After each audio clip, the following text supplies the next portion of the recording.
comic book. It is called The Veil Torn Asunder. Like, even though in the front cover it shows like a hunter like triumphantly like fighting an angry crowd of Germanites, ignore that. That's not what this comic is about. It's basically this guy is like this priest guy's like searching for the truth or whatever the hell the truth might be. But as the comic progresses, his mind is slowly descending into madness, and he has visions of like people from past wars and stuff, including World War One. So then I start wondering like when the hell does Bloodborne take place? Cause like the guns they're like, but then again like the guns can hold like 20 bullets, but they look like old timey pistols. But the stuff that he used in order to dive underwater is like the diving equipment from like the 1800s. So, but over here he's having visions of like dead soldiers, and like based on the helmet, that's definitely a World War One helmet. So I guess he's just getting random insight into the future, or maybe Bloodborne takes place in like a different dimension, but whatever. While like messing around in underwater, he has like a vision of a great one, and then he starts losing his mind. So I guess he gained the Chiron deep sea, or maybe the Milky one, the one that's associated with water. So maybe what he's seeing is what's that chick called? The orphan of, I guess it's Mother Cos, because the orphan of Cos. So then at a certain point in the story, he gets kidnapped by the boogeyman, and anyone who's been like in Bloodborne knows that like when this guy like gives you a serious punch, when you wake up you show up in like old armor, but like in this guy they they just cover it up like that. He wakes up without any of his clothing or whatever. So I guess that if that were to happen to like the player in like in Bloodborne, when you get kidnapped and show up in Himeros, I guess if they added an extra touch that boogeyman takes all of your equipment, and then you gotta like sneak about until you find your equipment, and that would have, had they done that would have definitely added an extra level of difficulty in the original Bloodborne game, if that were to happen to you in like Himeros. Yeah, that's a crazy. The place is called, I know that it's called Himeros, which is the name of the church, but the area itself is called Yahagur something village. So then he spends like the rest of the comic book without any pants. And I'd be thinking, seriously, dude, put on some pants. That's like my one pet peeve. After like the boogeyman incident, he'd be like, I am done with pants for like the rest of the comic book. Alright, let me show you. Let me figure out if I want like opening stuff. Let me show you like some other cool boss stuff that happened at a certain point. And I've got like the thing. I'm gonna burn. Here we are. Like it shows like, remember like in the cleric beast, the first monster that you fight. But then over here, like the cleric beast, it like punched the guy's head clean up. So I figured that like in the presentation, you get off by the cleric beast, that is half implied that it might be back at Ameria, but then they move her elsewhere.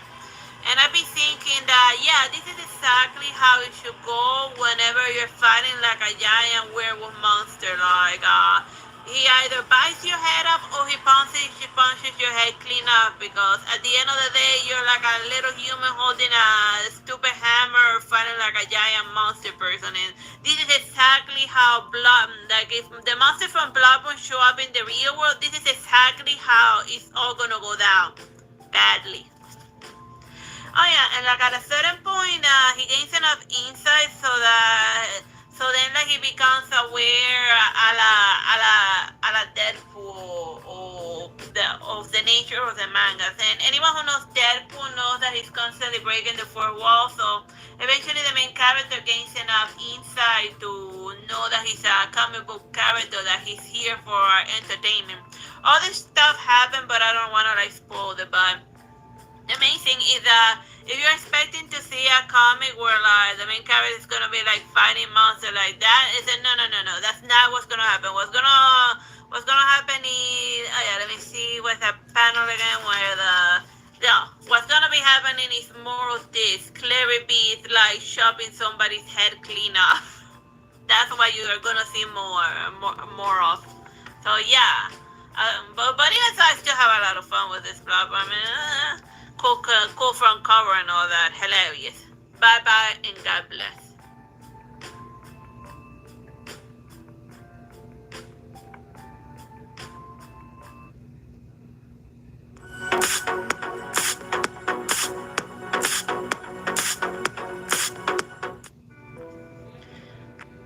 Hello, my name is Teresita Blanco, the sister, and today I wanted to show you this Wonder Woman comic book. Like, it's built a bit like turning, one of those Greek poems or plays, and like at the start of each of the chapter, they invoke the goddesses that created the Amazons in order to watch before telling the story, like the one we had, and then it keeps like alluding to and then it shows like Hera, who's like the most important female goddess, but she herself didn't like create the Amazon, but she does end up helping them in like the most critical point, kind of like whatchamacallit, like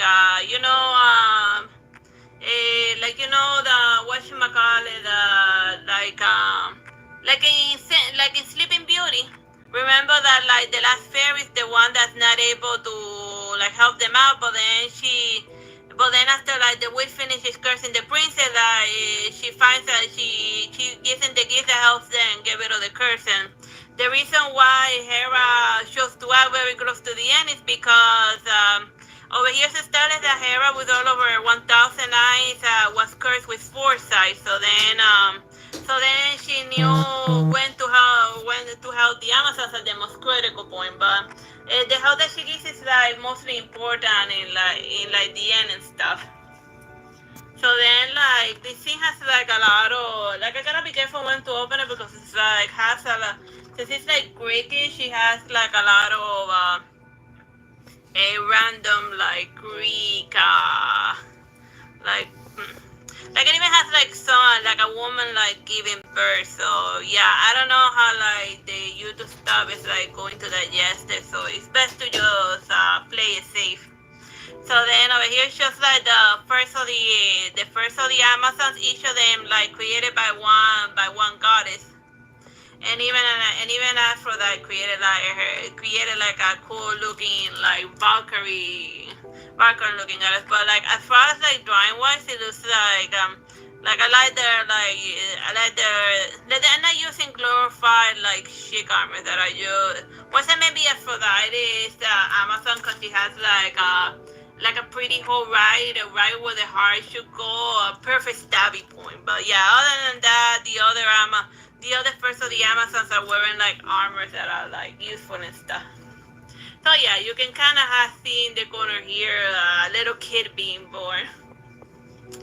And then it shows over here like all of the cruelty. So like, oh yeah, and it's also like very gory as far as like murdering random men is concerned. And cause the Amazons, they were created by the goddesses in order to like avenge women, in order to like go avenge women and like the more violent, murdery vigilantes from like the ancient Greek times, and saving women from the evil men and stuff. Cause you gotta remember during like the ancient Greek time period, there was like slavery and stuff, but But eventually, the Amazon, who started with like good intentions and whatnot, since they got too hyper focused on like murdering murdering random guys, then they end up murdering like a little kid who was innocent. So then that's what lands into in a whole heap of trouble with like the gods and more specifically Apollo, and then that's how they end up like getting punished and stuff. But I'm just getting ahead of myself. Like also around the end, it shows you like yet another origin story of Diana of Themyscira, and like the one. So then like she gets her name from one of the many names of the hunting goddess, or like the little hunting goddess Artemis. Cause of all of the Greek gods, she's very multifaceted and does like a lot of things, and is called by a bunch of different names. And then they tell her like, "Can you give us a name that you can spare?" So then they be like, "All right, we'll name the baby Diana." But yeah, and then like there's a lot of other like a bunch of little gory fights here and there, and they even fight, and they also even fight. Hercules, who canonically exists in this comic book world, and yeah, so yeah, it's a fancy it's a fancy like Greek gods level comic book story, and like oh yeah, and they made suits blue. I don't know why. I guess because of reasons, or I guess because it's like the god of gods. So I guess like since so I just figured that I guess they were like just playing it safe. So then they just turn it blue so that people don't complain whether they make because of the skin color of the god or whatever. Anyhow, I hope you find this comic book amusing. Bye bye and God bless.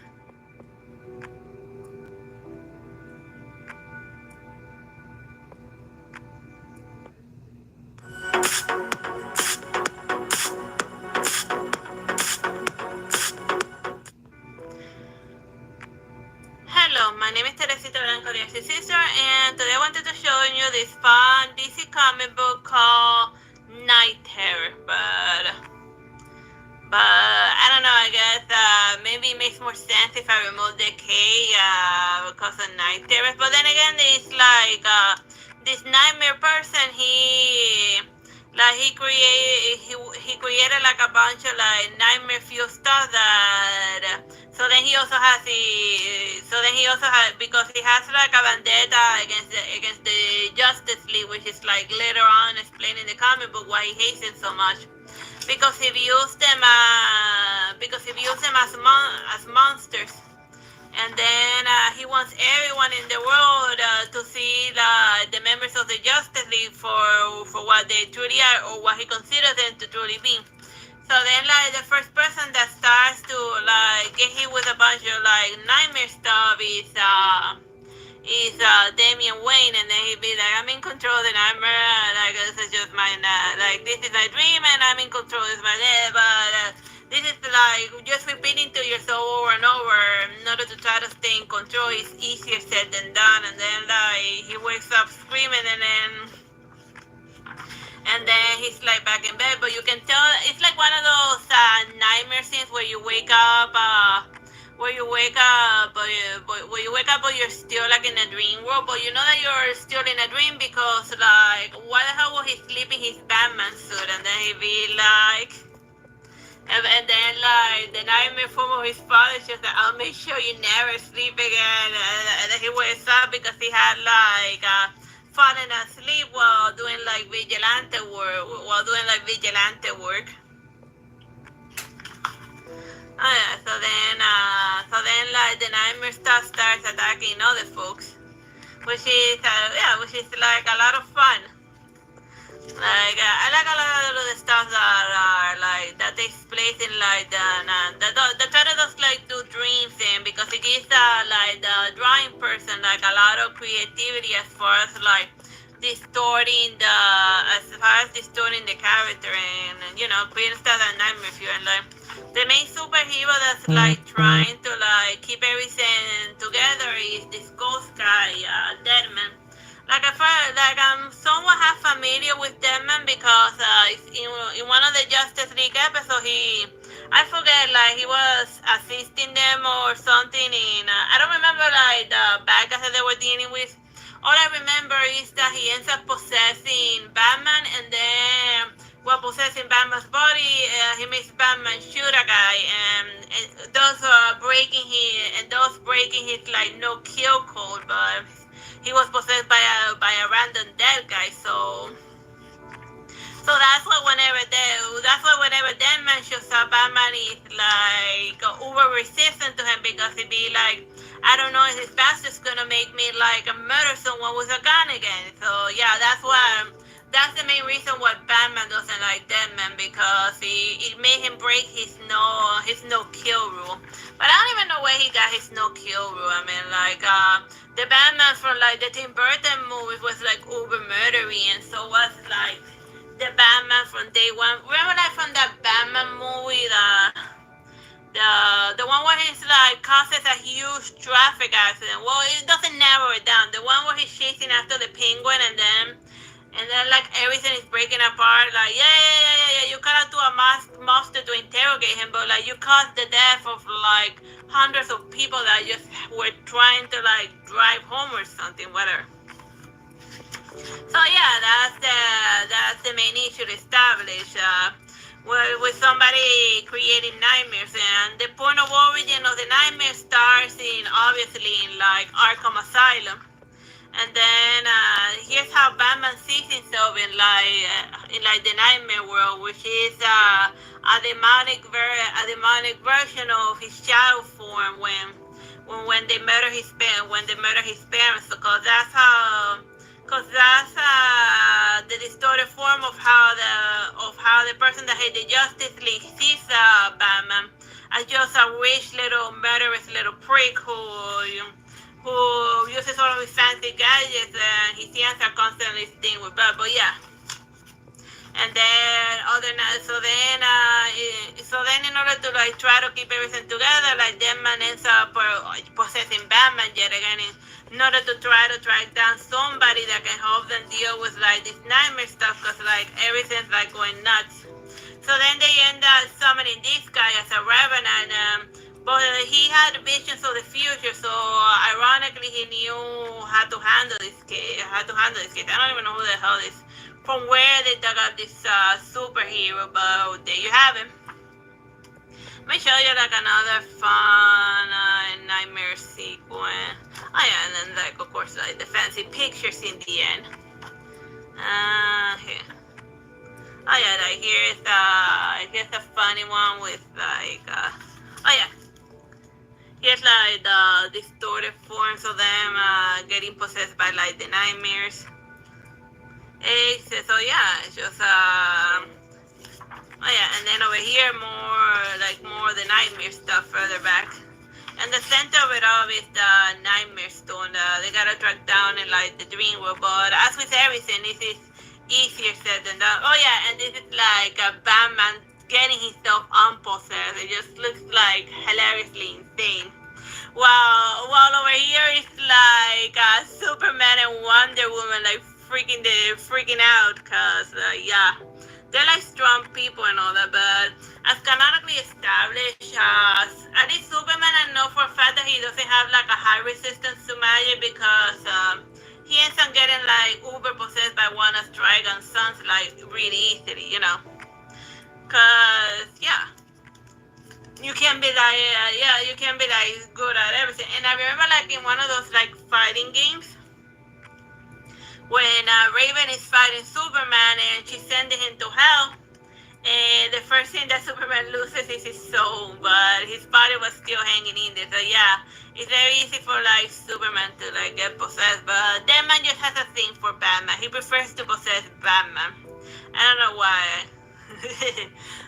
maybe it's a thing, you know, like because he wants to possess Batman, not just become one with him, body and soul, you know.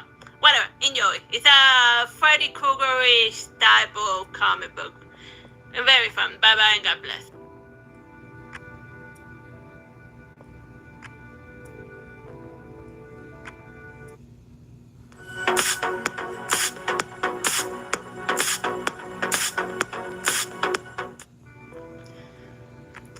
Hello, my name is Teresita Blanco Diaz's sister, and today I wanted to show you this Three Musketeers comic book.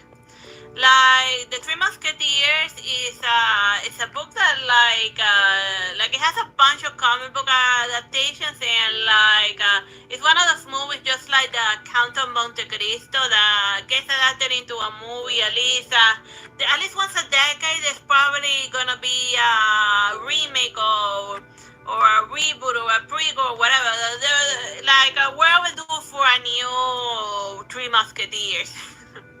But over here, like in the introduction, it talks about the difficulties of adapting a book that's 600 pages long into like a comic book format. But like it has the scenes very condensed. So basically, D'Artagnan is home in order to go enlist with the Three Musketeers. But as established very early, this 18-year-old guy is a bit of a hardhead, and he tends to get into those very easily. But then again, those are like stupid teenagers for you. But then again,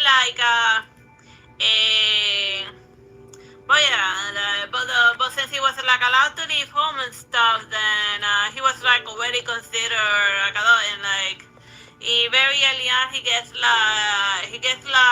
his teeth kicked in and for starting a stupid bar fight. But duels are illegal in France because of the king made it illegal because of all of the random murders that keep going on. Because think about it, you tell somebody that they offended your honor, and then you go commit murder. Imagine if those were legal. It could very easily turn into a personal, You tell a random person that can physically defend himself, you challenge it into a duel, and then you murder him, and then you be like, oh, he accepted the duel. So I guess as far as the king was concerned, dueling was just an excuse for bad people to commit murder.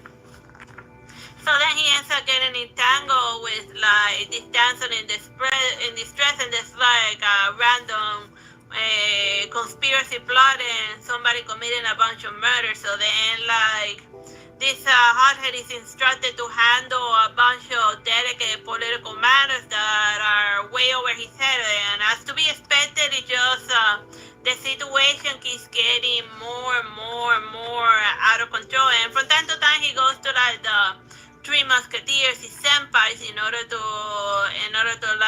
ask for help either with investigation or to help them out in battle.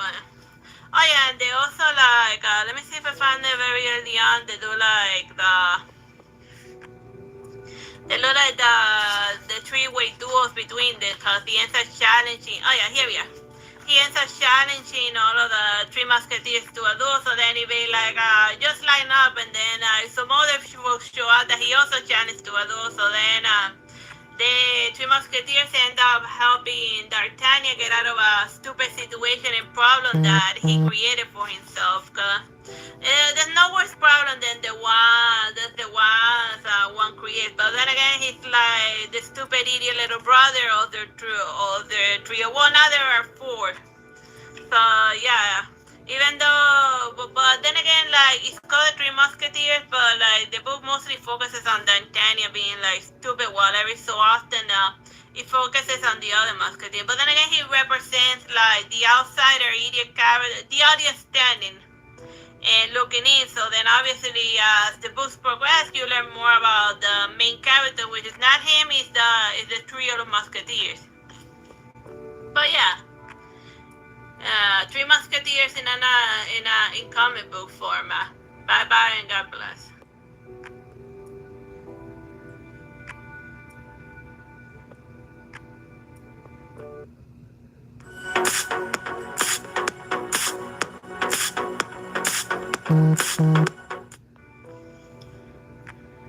Hello, my name is Teresita Blanco, the Artsy sister, and today I wanted to show you this comic book called The Mushroom Knight by Oliver Bly. It's very interesting because usually comic book adventures is usually focuses on like big things that are like happening, you know, saving the world. But this adventure takes place in the miniature world, because because there's just because it's not because like little tiny people are also having like their lives, so then it's like focusing on the tiny world of the Martian knight and the little forest fairy. So like it starts with him roaming the wilderness or just using a frog to get around. And one of his friends, she stole like a magical artifact that is very important for like the livelihood of his people. So then he gotta like go use his magic and stuff to like go track her down and figure out why the hell did she stole from him. And eventually, in his adventure, he ends up running into like coming in close contact with like a human, cause like he ends up like getting injured.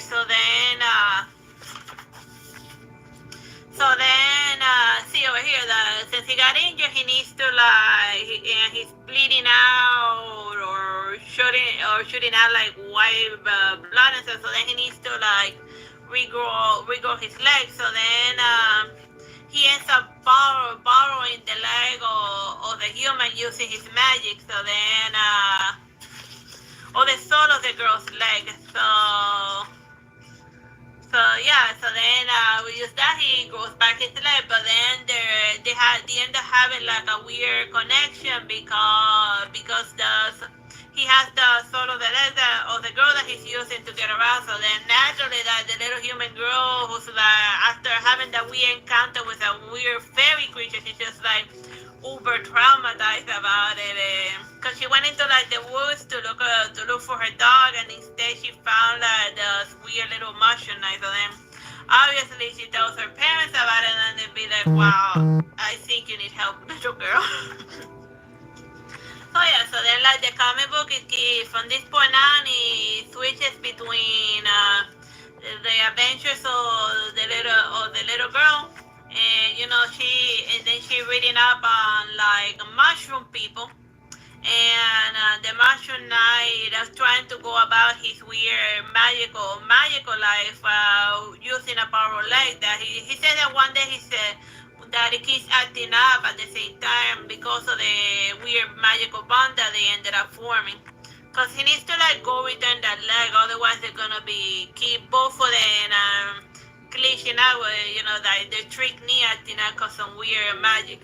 But yeah, it's a city magical adventure with stuff happening in the overworld and stuff happening in the world of the little people, the little mushroom people. And then even the doctor being like, she's nuts. Cause yeah, that's usually what happens. Cause like if it happens to an adult, he's a lunatic.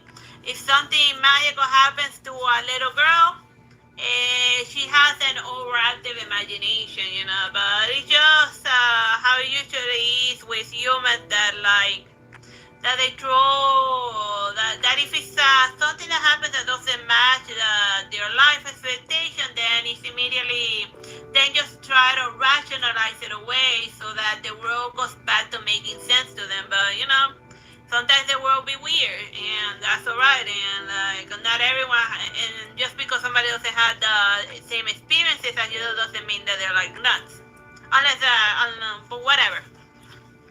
It's a cute comment. Like I also like that the drawing style about it. Very colorful and like very fun magic. I like the magic and the way that they go up street. You know, it has a lot of Honey and Shrunk the Kid vibes. Except that he's not shrunken. He's just a tiny person, a tiny fairy magical creature going about his tiny fairy magical world. Except that he has a mushroom hat. Instead that he's like a little mushroom person. So yeah, bye bye and God bless. Since it's like volume 1, it's probably like if I see like volume 2, I'll definitely give it a read. Bye bye and God bless.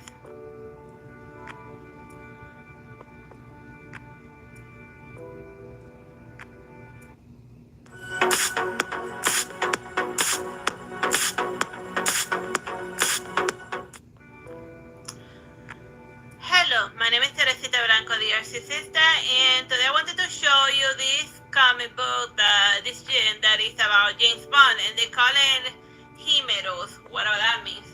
So then, like the first thing I wanted to know, to like mention is the main romantic interest that they show in the front cover. They put her like light hair and they give her like and they make it seem like it's a chick that he slept with and whatever. But I guess nobody told the people who made the front cover that the damsel in distress is actually she's actually blonde. She doesn't have I don't want to spoiler alert. He doesn't end up sleeping with her, but he does kiss her, which is hilarious. But that's as far as their little relationship goes. Because it's like he's doing like the chick. She was married to a guy that had like a secret island where he did like human trafficking and like he hurt a lot of women and stuff. And then she knew all of his secrets and stuff, but never did anything about it because she liked the fancy rich lifestyle. And James Bond eventually calls her on that nonsense that it's just like I heard that same excuse that I couldn't do anything about all of the horrible things that were going on around me. I said, dude, that is what every accomplished person says, like trying to excuse their crime. And if you wanna like do the right thing, just give me the information. But she'd be like, well, I'm not gonna give you the information until you like escort me to safety. So. Like, she can also kind of fight, but, like, there's a bunch of assassins after. Oh, yeah, and then over here they're, like, showing some of the parties over the top with, like, people with masks, so it's kind of like a bit of a reference. Like, remember that Tom Cruise movie, the Ice White Shot Party? I never saw that Martin Scorsese movie. I just remember, like, the rich freaks wearing masks, and then before committing crime. So it's just like an allusion to that. Oh yeah, but here's a plane that shows up in the front cover. So yeah, they did plane stuff. And see here, once again, like black hair, but look, the hopeless NPC has blonde hair. Just saying, and like they didn't. There wasn't a good community. Oh yeah, but this one made more sense. Yeah, this one had like the chick with blonde hair. This one should have been but then why is he sitting on a bunch of like palm trees? Like, I don't know. Have you ever sat in a palm tree? It's a very good way to like mix up your tuxedo. Whatever. But it's just like a random cover. No need to like go nuts about it. But yeah, it has like the proper level of like crazy shootouts and like random stuff. Like this, the comic book James Bond is a little bit more athletic than. Well, he's athletic a la Daniel Craig type of James Bond that was doing parkour and stuff. That's all I remember of like the Daniel Craig James Bond. All of the crazy parkour he did in like that one movie.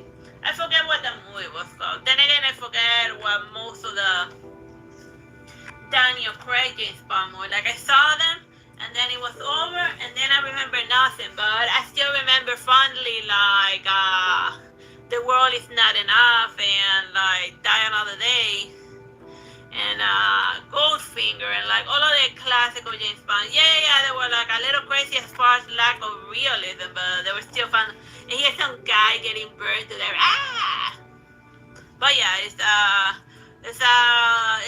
James Bond. It's a James Bond coming with like hopeless NPC. It's an escort mission that with like a bunch of assassins that are like going after the poor chick and she also like I don't want like at the end like she even after she kisses James Bond, she ends up suffering like the curse of all of the James Bond broads. And anyone who's like a James Bond fan knows that I just spoiled the ending. But if not, then hopefully you won't realize what I just spoiled. Bye bye and God bless.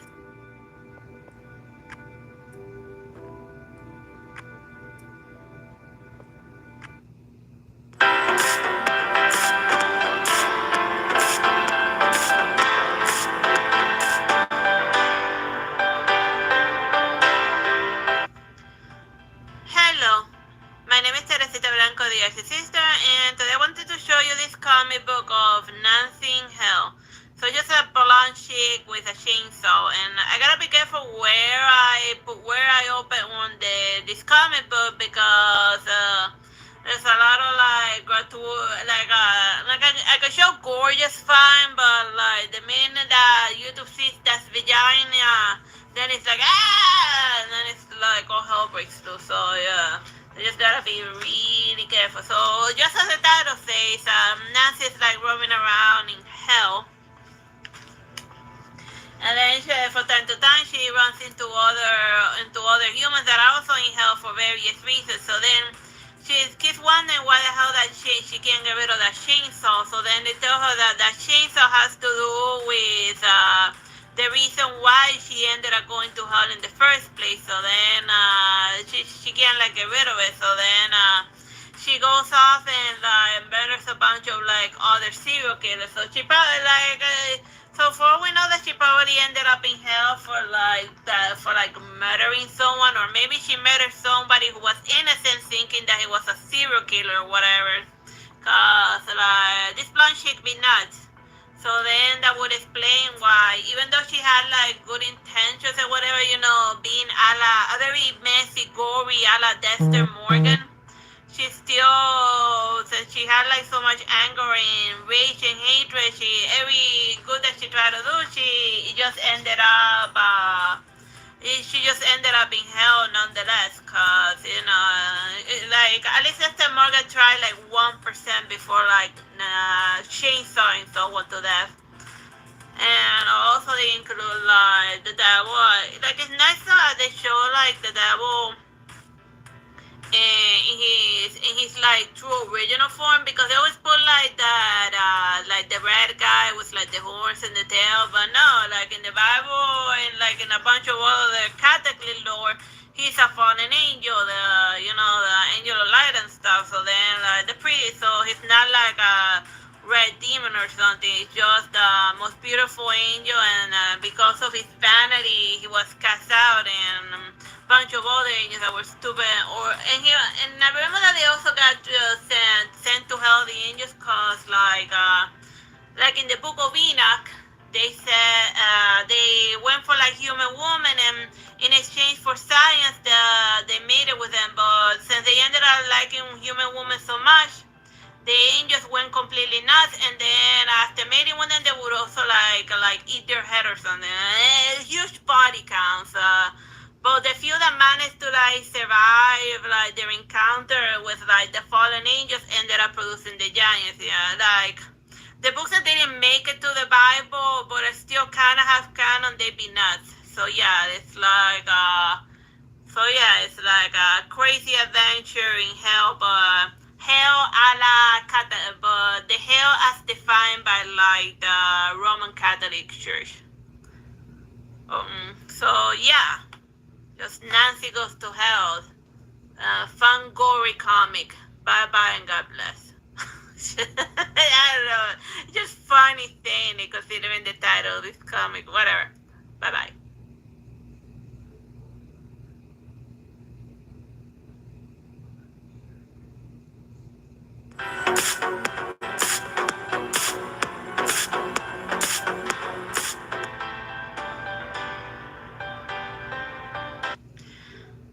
Hello, my name is Teresita Blanco, the Artsy sister, and today I wanted to show you this Reverse Flash comic book.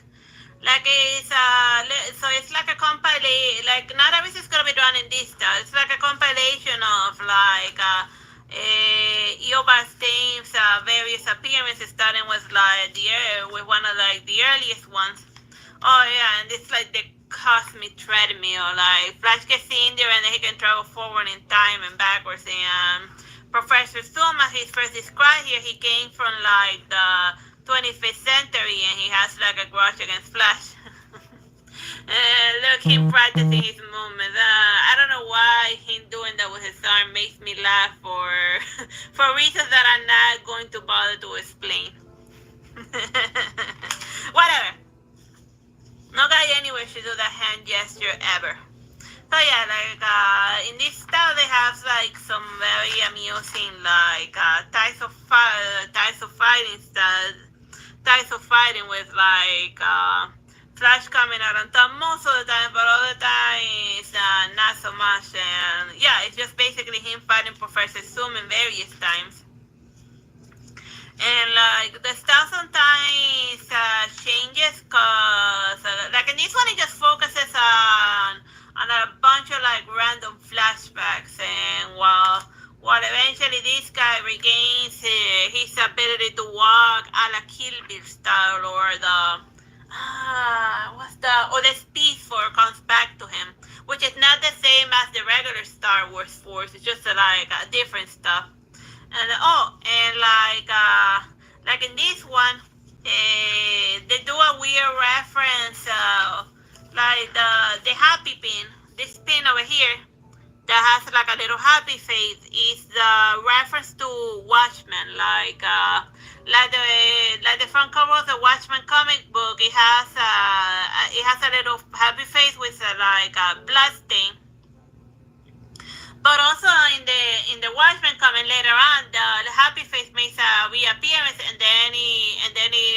but instead of a blasting, what it has is like a ketchup mark. So yeah, this is referencing something from like, well, it's like Watchmen part of Marvel. I forget. The point is that this is referencing like a different comic book, and then Batman is just doing Batman scene with like Revenge Flash shows up, and then he gives him a royal beating for like a minute, and you would think, he only got like punched. He only got his teeth kicked in for like a minute, but then again, this is like Flash we're talking about. So, well, Professor Zoom, Reverse Flash. What we're talking about. So like he can punch a lot for like like over here just in 1 second, and he like in just 1 second there was a bunch of flurry of punches, and like even the time is like going backwards because he's moving so fast that he's punching him into the past as he punches forward. So yeah, that's very hilarious. So it also has like another little story of where you find out just how full of it is Reverse Flash, that because he got like rejected by some chick, he murdered all of her boyfriends, and then when they were dating and then he tried to kiss her, she said like, get away from me, so then he murdered her for like rejecting him. So yeah, he's like, and then he gains the Speed Force. So yeah, he's a very dangerous murderous incel from like the 25th century. So you don't like me, therefore you gotta die. Like, dude, just step up your game, man. Like, you don't need to go to hell, cause like people act like they're never gonna die, but like you don't need to go to hell just cause like some random chick didn't pay you for like attention for like 5 minutes. Like find something else or something else to do. And I would figure that by the 25th century, like robots exist, so just get a robot to pretend to like you and move on with your lives. Reverse Flash. Bye bye and God bless.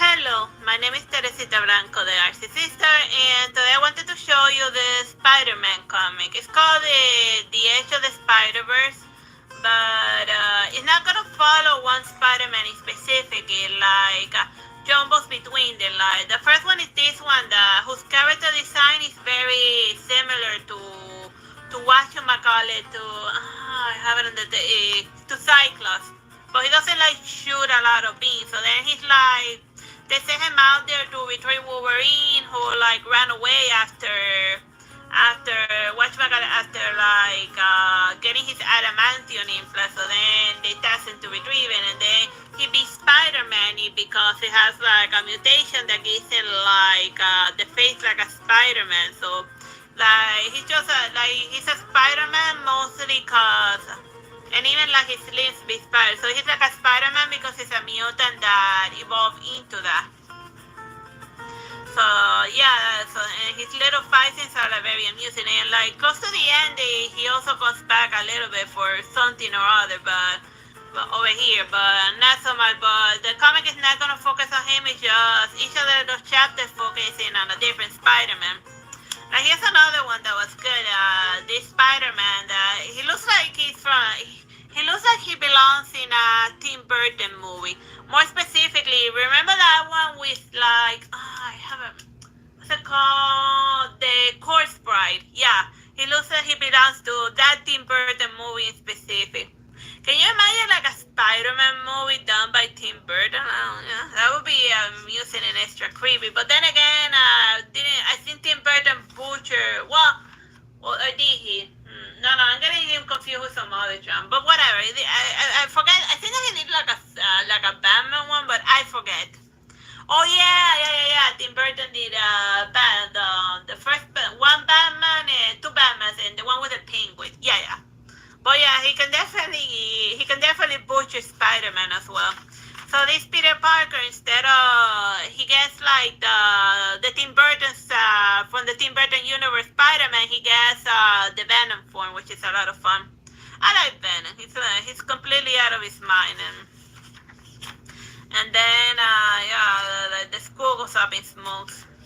Oh yeah, and this Venom in specific, he does while he's talking to the person that he's inhabiting, he sometimes tries to do a little rhymes. Where do you run to just to take one look back? Gloomy your peace group, and it needs you to crack. Whatever the hell that means. To shield them from gloom, you must enter the fray, and in this dance of death, you'll lead the ballet. So yeah, like a turd in the wind. Yeah, it should have ended like that, like like a turd in the wind. So if it started like Venom in like the first Venom one was like extra terrible poetic, it's like he's been doing that for a while apparently. So yeah, we need a Tim Burton Spider-Man Venom movie.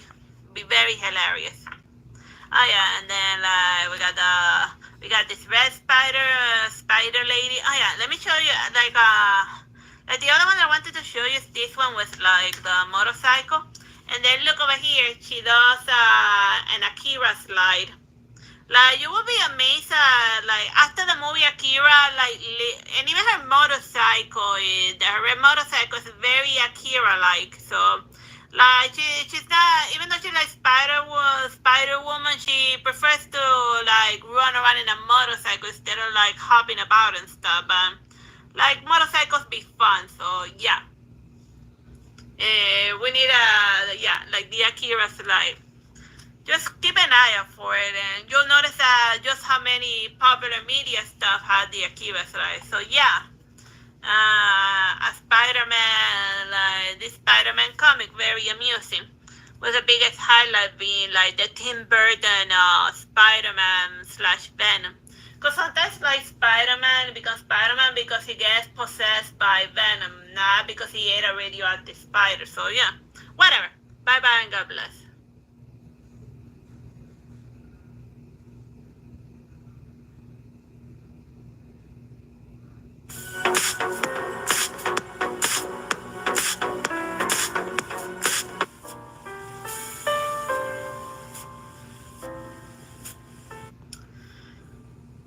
Hello, my name is Teresita Blanco, the Artsy Sister, and I wanted to show you this Ghost Rider comic book called Ghost Rider, the King of Hell. And it is a very good time to be a Ghost Rider fan, or so they claim. How about if you're just like a regular person that likes to read comics? Why did you see that Nicolas Cage Ghost Rider movie? Then again, I tend to see a lot of Nicolas Cage stuff. It's very amusing, especially when he's going full-blown Wicker Man on everything. So basically, like it also restates in the narration, tells you that everything you need to know about Ghost Rider, that he ended up having to like keep demons from escaping hell or sending them back to hell because he made a contract, with the devil. And and there's like various Ghost Riders running planet Earth trying to like keep the demons from like escaping and like causing chaos in like the human world. And this is like his human form, Johnny Blaze. So it keeps like going back and forth with him, like balancing his life going to hell, literally metaphorically, and losing the love of his life. It's like this time she like uber laughing, man. He even got married and stuff. One has a kid or so he claims, and with like the Ghost Rider that starts acting up at night. Like in spite of everything, like I didn't see him do an Akira slide. The next one time that they do but then again, in the first Ghost Rider comic book that I reviewed to you, the one Night Riders, he did do an Akira slide, which I totally forgot to mention that other time, so I mentioned it this time. Whatever. So yeah, so then he's like constantly trying to like oh wait, or is this an Akira slide? Very, very tiny looking Akira slide. Just and then one of the other ghosts. Oh yeah, and then over here he's sliding another one of the Ghost Riders because his sensitivity threshold ended up being too high because like they're compelled to attack like demons and stuff and anyone they consider evildoers or demons, but this guy's sensitivity to like evils and sin got so hyper refined and hyper focused that he started attacking like humans, regular humans, just for like doing little petty things. So remember like that Santa Claus from Futurama that every Christmas he goes on a killing spree because the ones he considered naughty are like literally everyone. So yeah, that's this Ghost Rider guy in like a nutshell that's like attacking like little humans just for going to a strip club. And I mean, like, come on, man, like give those guys a break, you know? And he also murdered the chick, so he murdered everyone. Very murdery Ghost Rider. So then over here he takes the Ghost Rider from this guy, and then he frees him from his contract. So now he has to like do two contracts at the same time because the alternative was just letting this guy continue to run loose and like randomly murdering a lot of people. So yeah, so that's this Ghost Rider comic, and then he just going off and dealing with other problems here and there, including the devil. I got like if I'm gonna do a ghost, like I like this one because like they do like the fire wall. Like if you don't know how to like draw fire, don't bother doing like stuff with like Ghost Riders and stuff. But yeah, but this comic does draw fire very well, nice and sparkly. Oh yeah, let me see. Like the style eventually changes a little bit here, and the other major boss that he deals with, other than the psychotic Ghost Rider, that is like Carnage, who's a Spider-Man villain of all things. But I guess he's gotta send Carnage to hell as well, or maybe Carnage got completely possessed either Ghost Rider or he has fire, so I think this Carnage ate a Ghost Rider, so now he has demon powers as well. So yeah, that's something to consider. I guess they don't do as much crossovers as they do in like the movie, which is a pity. I mean, like that would be a lot of fun to do a crossover between like the Venoms and stuff and like some Ghost Riders and fighting Carnage and whatever. So yeah, those are the two main highlight points of this Ghost Rider comic. Bye bye and God bless.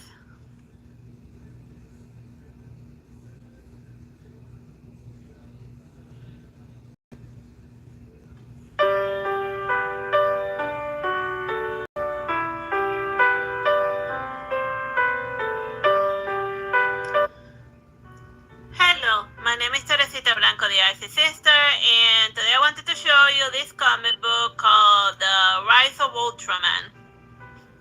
Like you think that he would spend like a lot of time Gigantamax, but not so much, cause as explained later on in the comic, he can only maintain like the Ultraman form for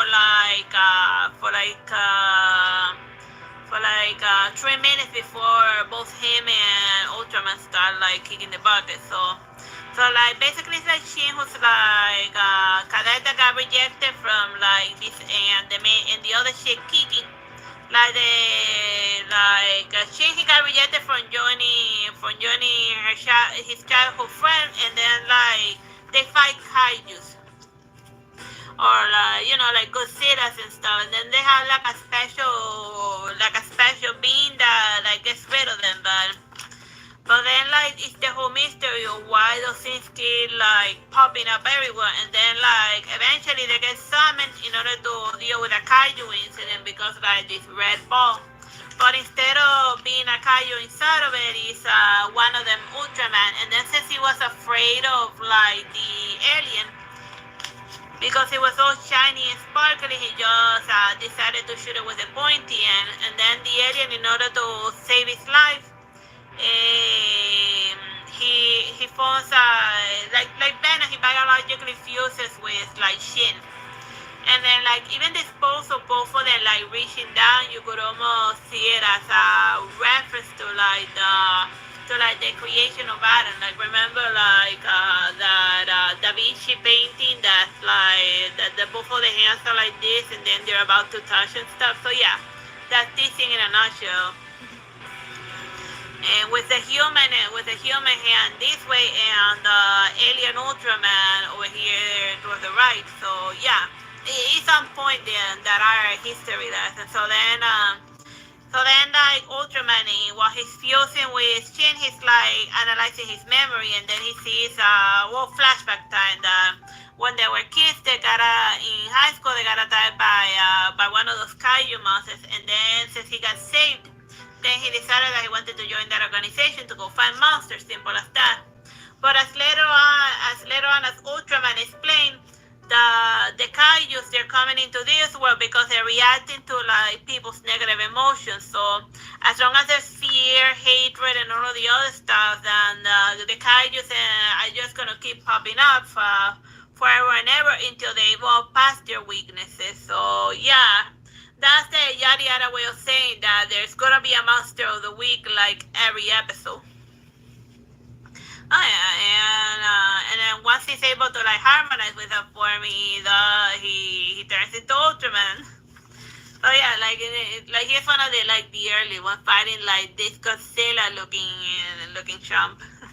So he like fights both big guys and like little guys as well, but his normal form, the Ultraman is like the Gigantamax form. He only shrinks down so that he can like get inside the little buildings and stuff and not frighten the tiny humans, because I guess he learned that important lesson that humans tend to get scared of like people and creatures that are bigger than them, even if they do come in peace. You know, like someone taller than me, shoot with Igni. So yeah. A fun comic book manga fighting monsters and stuff. So I hope you find my review of this Ultraman manga amusing. It was a fun read. Oh yeah, and the monologues between him and Ultraman are always like amusing. You don't feel like he's channeling a bit of Yami Yugi and stuff, which is fun. Bye bye and God bless.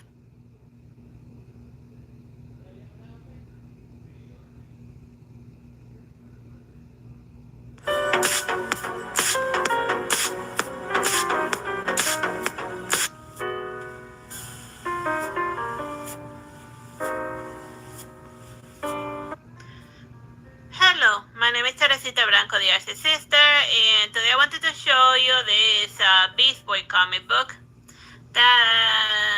Like he doesn't know that he's like a Beast Boy yet. Like he's like in high school and stuff, but as later on explaining, like except for he doesn't have amnesia like the Raven one that I read you that was written by the same character and whatever. So he's just a regular kid going about about his regular life, and then he, like, since his senior year, he had like a bunch of like stupid ideas he wanted to do, but so far it's not going well. And then he's like worried, and then he's has also a very unhealthy obsession with like his weight. So I guess he has an undiagnosed bulimia or something, you know. Cause like it's not just about being shitting and then throwing up. It's also about like the guy version from it's like they exercise an unhealthy amount of time trying to reach a muscle mass ratio that maybe biologically they're just not gonna get to it without doing like don't do steroids are bad for you. But yeah, he's just hyper obsessed with it because he wants to be seen. And as shown in the comic right off the bat, like all throughout the comic, he barely has any interaction with with his parents that are just hyper focused on all of their science stuff, and they barely even speak to him. And then just assuming that he's just gonna blindly follow the field directed. Just don't forget to take your vitamin supplement. Like when he starts taking his meds, that's when the team will changes start happening. So yeah, oh yeah, he also like cares about the animals, which is part of his persona, and he even ends up breaking into like a lab to rescue like animals that were being experimented upon.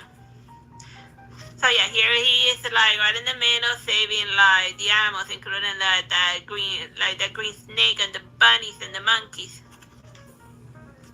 And his parents, they end up letting him keep the monkey that he stole.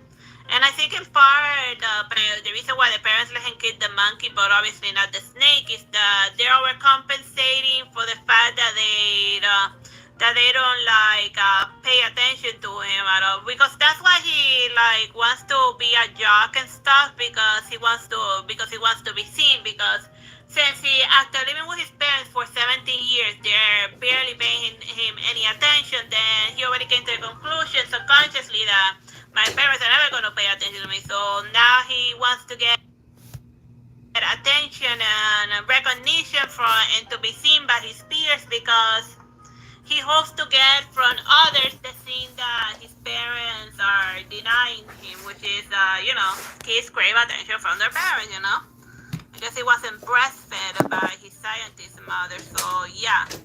There's a little bit more nuance to like the Garfield character in this Beast Boy comic. And yes, he does eventually turn into an animal, so yeah, there will be animal transformations, but closer to the end, so yeah, like, hold your horses, it's not gonna all be like teen angsty drama.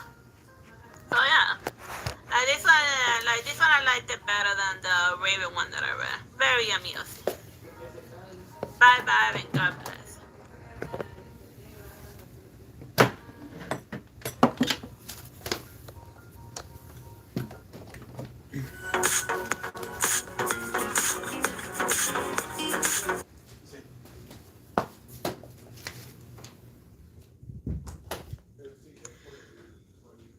Hello, my name is Teresita Blanco, your sister, and today I wanted to show you this Black Lightning comic book called Year One.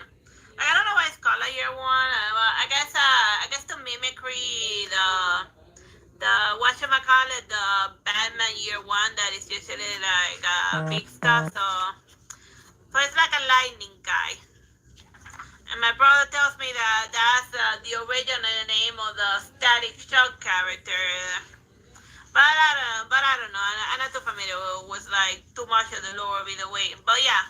So basically, he's in the night he just like he shocks like hooligans and stuff and like drug dealing peddlers, and in the morning he reforms failing school. So obviously he must have passed by Richmond High, which was like the biggest hellhole that I ever went to in middle school. And now I hear that the place turned around.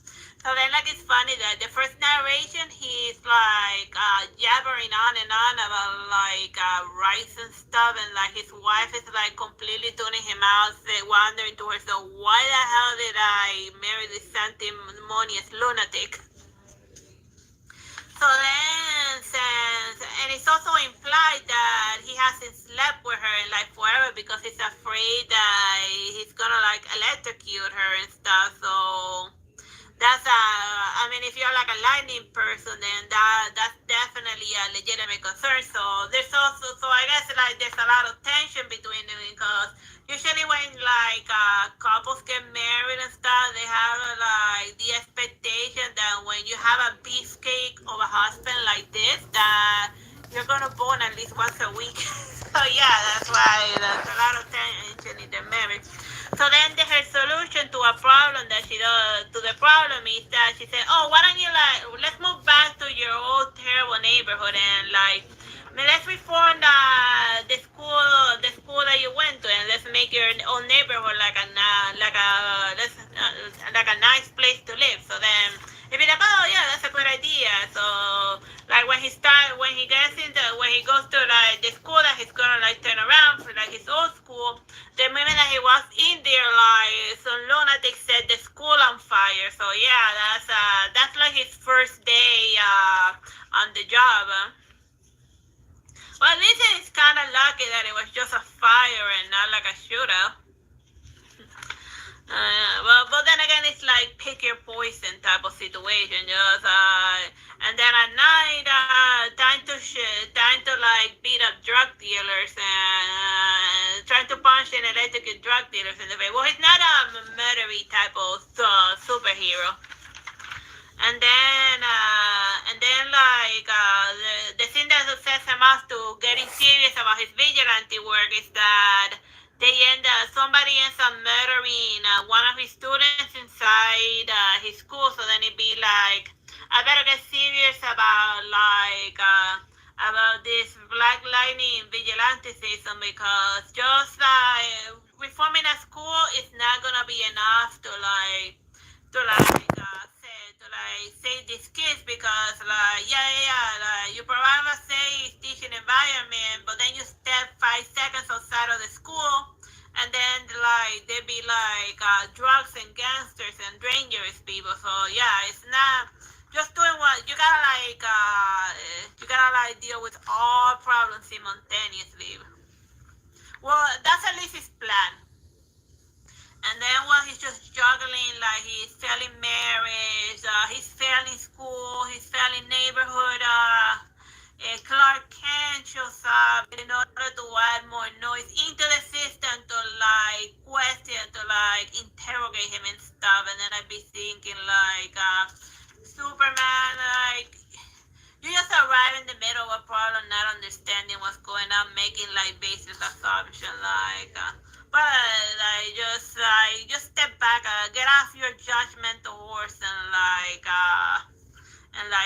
learn what's going on before you interfere, which is good. Which is, I think, is what Superman is trying to do. You know, asking Black Lightning questions, and well, he's he saw Black Lightning from far away, but he's not 100% certain that the professor is the principal, that he's the one causing all of the troubles. But because in his front persona is like a nice, caring educator, while his vigilante form is like, let's electrocute drug dealers in the face. So then once Clark Kent or Superman got to know him better, he gets past his prejudices and whatever. He'd be like, he's a good man. Now my only question is, how can I help him?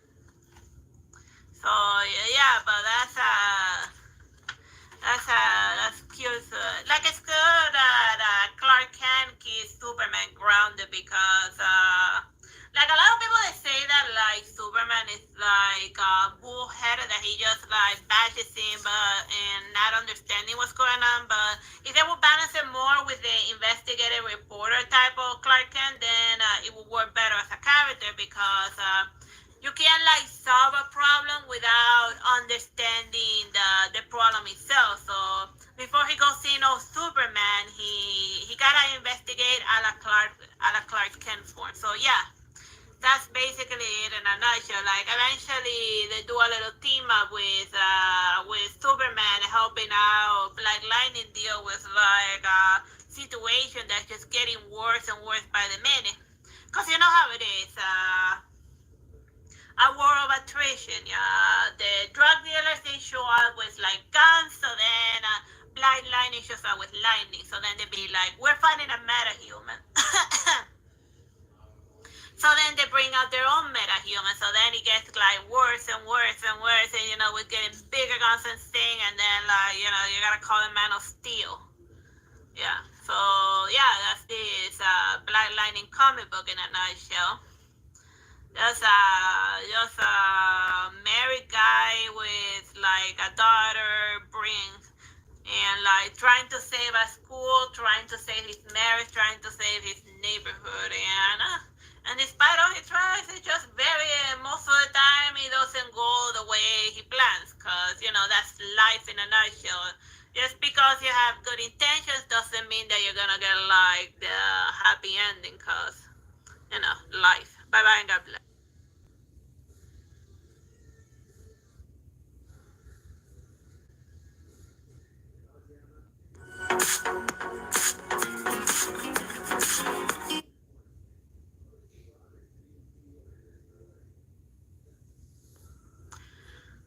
Hello, my name is Teresita Blanco, the Artsy sister, and today I wanted to show you this Harley Quinn and Ivy comic book. Like I said, like Batman, but he only ever shows up to put both maidens in like Arkham Asylum. So like the main talking point of like and also like since Harley Quinn like based on Harley Quinn's outfit you can tell whether she has had her redemption arc and or whether she's a good guy now. But since she has like her traditional Joker outfit, this is Harley Quinn before Suicide Squad, before she grew a consciousness. Like she's still more leaning towards the dark side. So she's helping out Poison Ivy, who wants a zombie plan because Poison Ivy's mind control kiss only works on guys. So then she be like, I wanna enhance my floral power so that literally everyone is under my control. Cause it's just not enough for her. Cause she mind controls Batman and like all of his other Robins, but Oracle can still read them a new one. So yeah, because Batgirl exists and she's still a dangerous threat, she'd be like, I gotta get me my zombie plan. So then like right in their first heist and stuff, like it goes bad. So then like it's funny this kid with like when they end up in Arkham Asylum, Poison Ivy, who plays Harley Quinn for losing her zombie plan, she starts like imagining different ways that she wants to murder her. Because see over here, like they be like, she be like, do something. So then her solution to do something is to murder her little plan. And that takes Batman a bit, but that still didn't slow him down. So then like a good portion of the episode is just him thinking different ways she wants to kill her.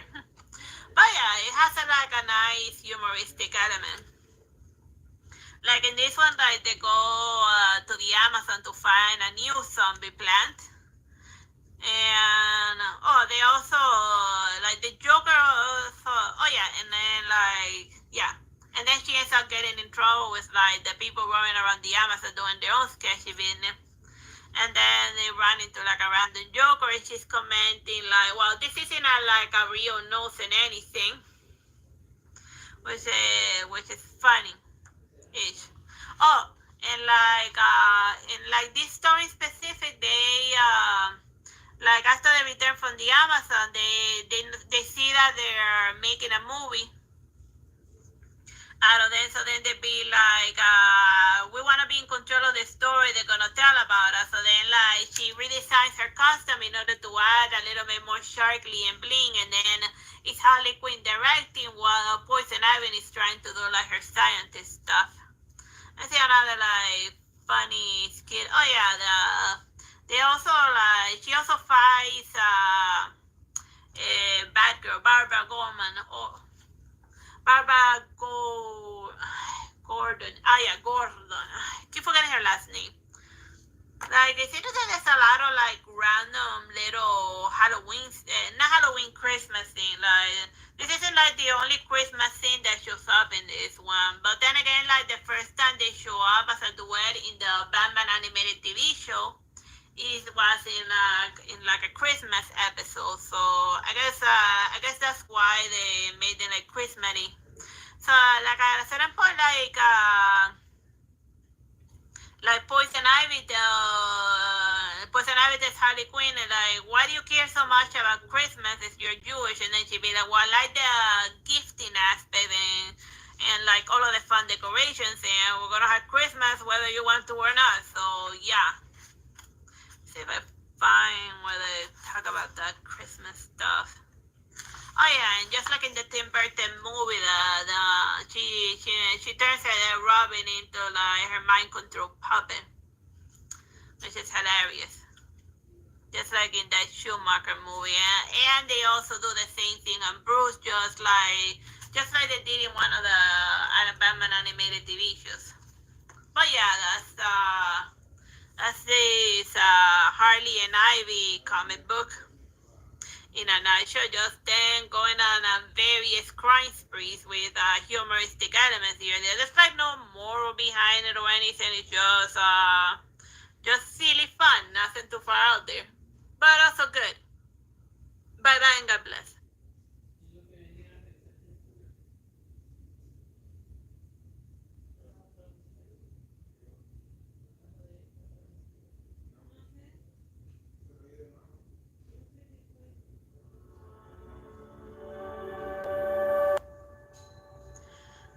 Hello. Hello, my name is Teresita Blanco de Este Sister, and today I wanted to show you this graphic novel this manga that is called Superwoman Love, Honey Trap and Rabbit.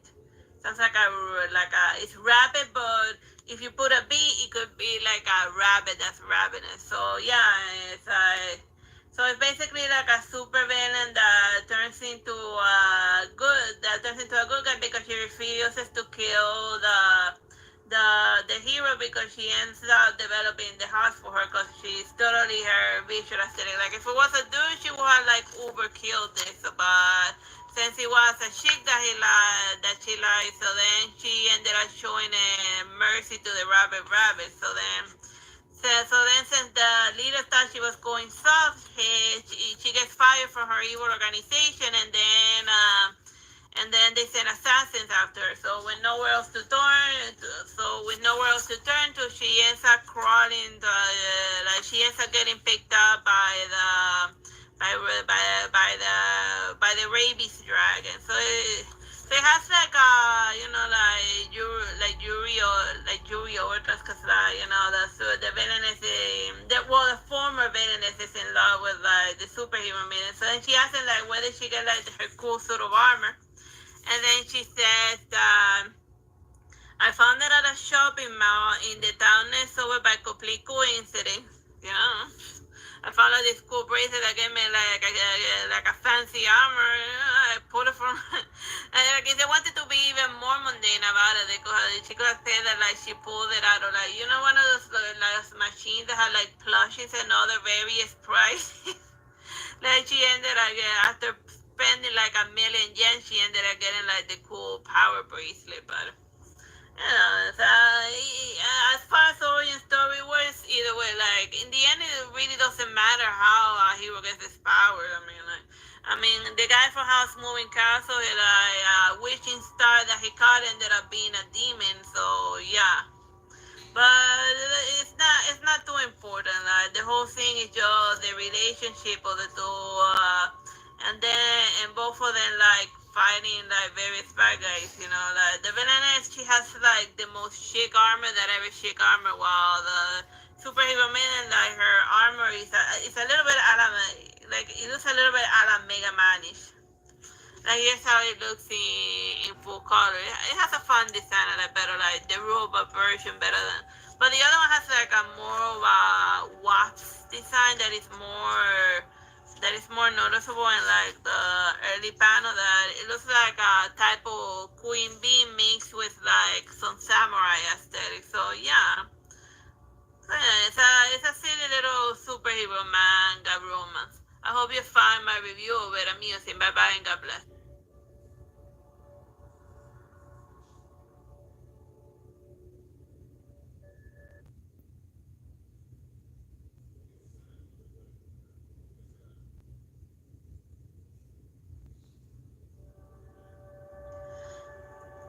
Hello, my name is Teresita Blanco de Sister, and I wanted to show you the Fullmetal Alchemist Volume 1 manga. Like I have seen both versions of the shows, and even the Netflix live action Fullmetal Alchemist series, which is hilarious. But I never actually sat down to I never actually sank my teeth into like the comic book. I even played two of the video games of Fullmetal Alchemist. So I'd be like, why haven't I read the manga? So yeah, let me show you like the manga that inspired like so many anime shows and video games. So like the first page of the manga, it starts with Edward Elric was like missing his feet, and then he be like, and then the lines, and then he complaining about his brother and like what the hell he ended up doing.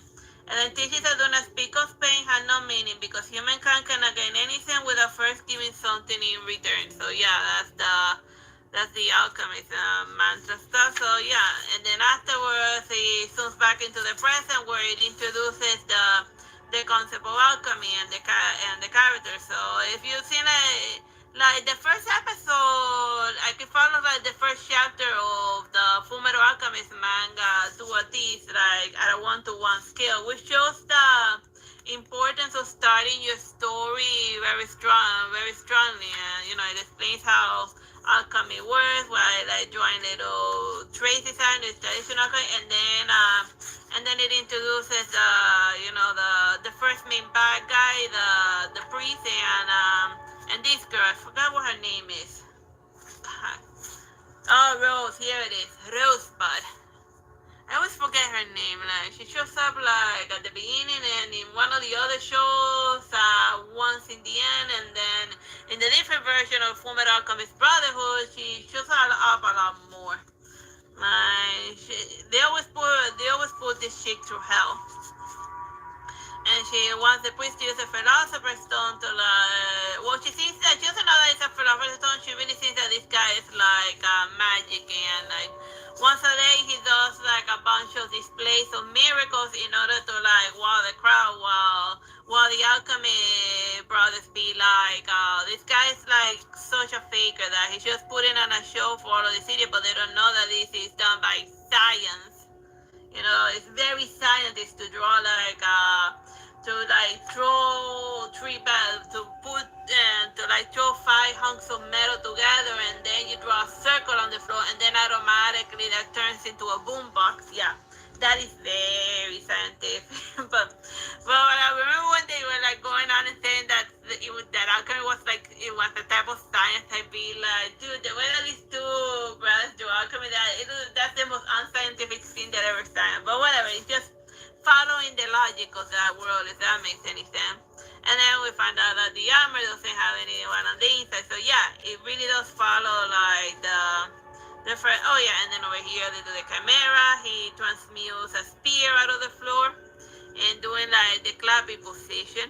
And it's interesting that that in one of the anime shows they mentioned that the way that he does his alchemy was by putting his hands together like that. It looks like the universal prayer position. So even though he's kind of like angry at like God and everything because of how much he's like, because he wasn't able to get away with like resurrecting his mom and stuff, he's still subconsciously praying for a miracle. Which is all of us in a nutshell, regardless of how much life beats us down, that we're always praying for things to get better and not to be constantly dealing with chimeras trying to bite our hand off. Oh, yeah, and it has like good fighting angles here and there. Yeah, I can see why I can see why this manga got like so many divisions and stuff. Just like the first 50 pages and stuff. Like they really know how to set the mood of it. And then after he defeats the Chimera, then we finally get the flashback of the kids trying to like resurrect their mother. And but in the TV shows they usually start with a flashback and then they go to deal with a priest who's using a marked version of the Philosopher's Stone. But I guess potato and all that stuff. Like it's just the other like. But then again, like the other factors affect the final product. At least when you're doing math. And other than that, the other story that they have is the like the homunculus. Here's how they look in the manga. Envy and not envy, lust and gluttony.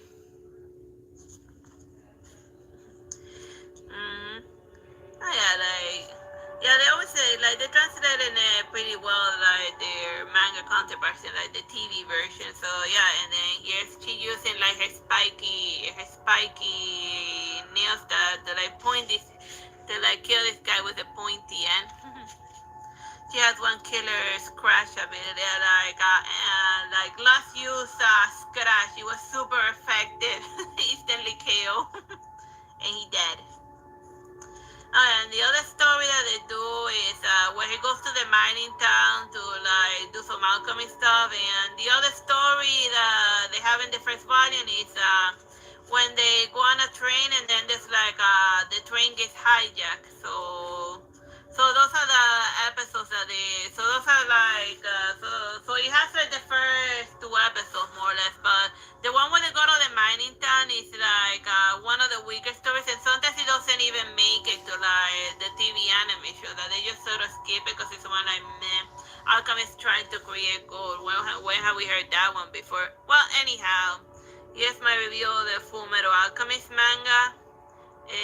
Very fun stuff. Bye bye and God bless.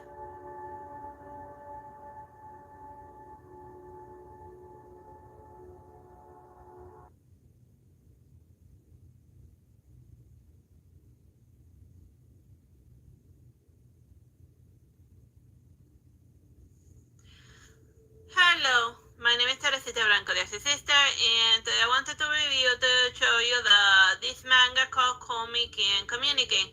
Like, this is actually like an anime show that has like gazillions of episodes, so I'd be like, oh, let me just, instead of watching the anime show, I'd be like, oh, let me just first read the manga and then I'll see why people are going nuts about Comic and Communicate. So basically, it's a maiden who suffers from they call it a communication disorder. So like when she tries to like talk to people, she like completely freezes up and she doesn't speak to them.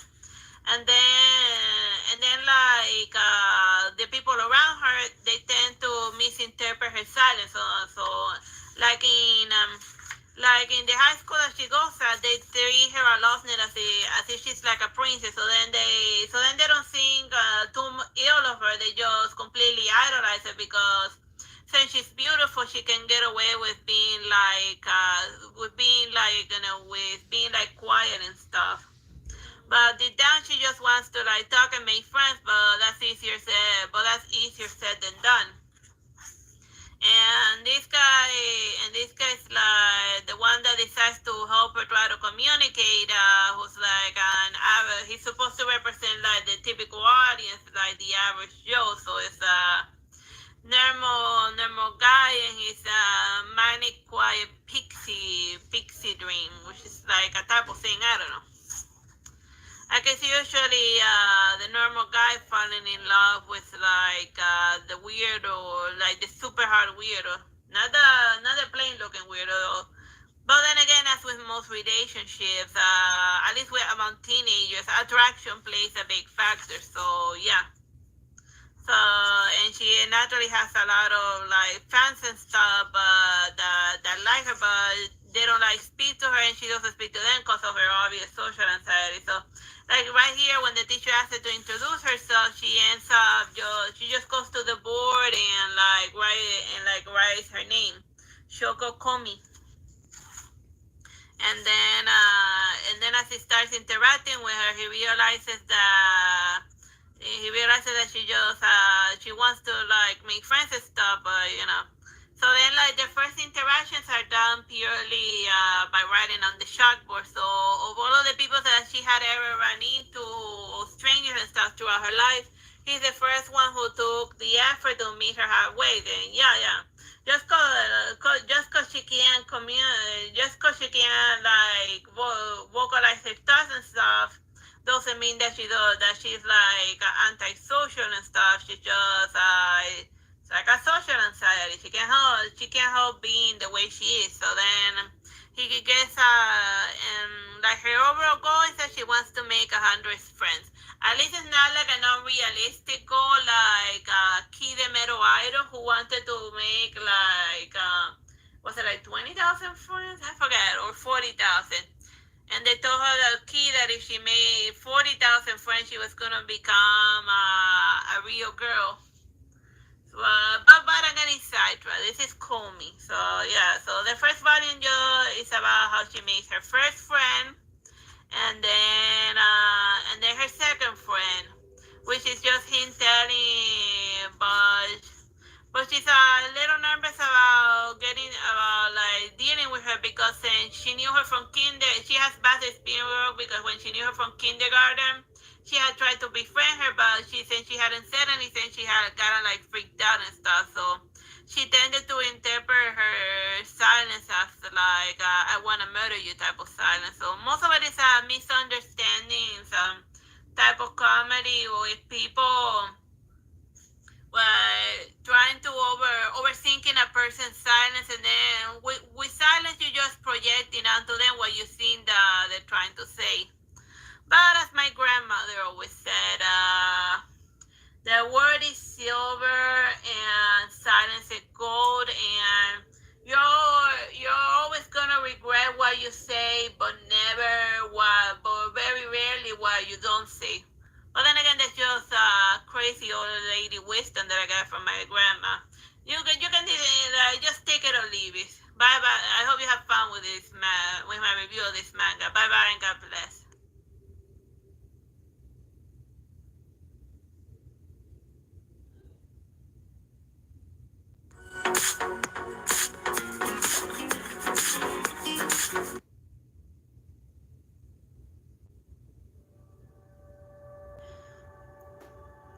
Hello, my name is Teresita Blanco de Sister, and today I wanted to show you this graphic novel, it's not a manga, called My Last Summer with Cass, which is like the stage short for one of the things. So it's basically about a friendship between two girls that both have artistic tendency. Like they met one another in like a vacation house, and then while they were there, they ended up like drawing a giant scribble on the wall together.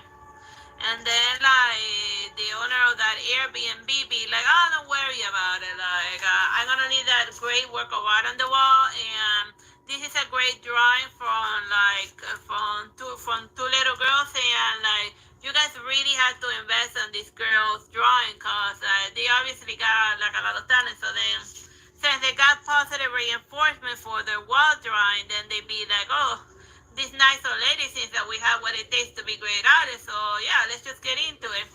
Well, that usually is how it is with most things. Like, you get positive reinforcement from like a doodle you draw on the wall, and then you keep at it because, So then, right off at the beginning, you start seeing the differences in their artistic style. And one will start, the main character will start riding a horse, and then the other one would make it like a creepy dragon. Cause like one has more of a, so then that's also used to contrast how the way that they were raised. Cause one is in a more traditional family, while the other one's whole life is slowly falling apart.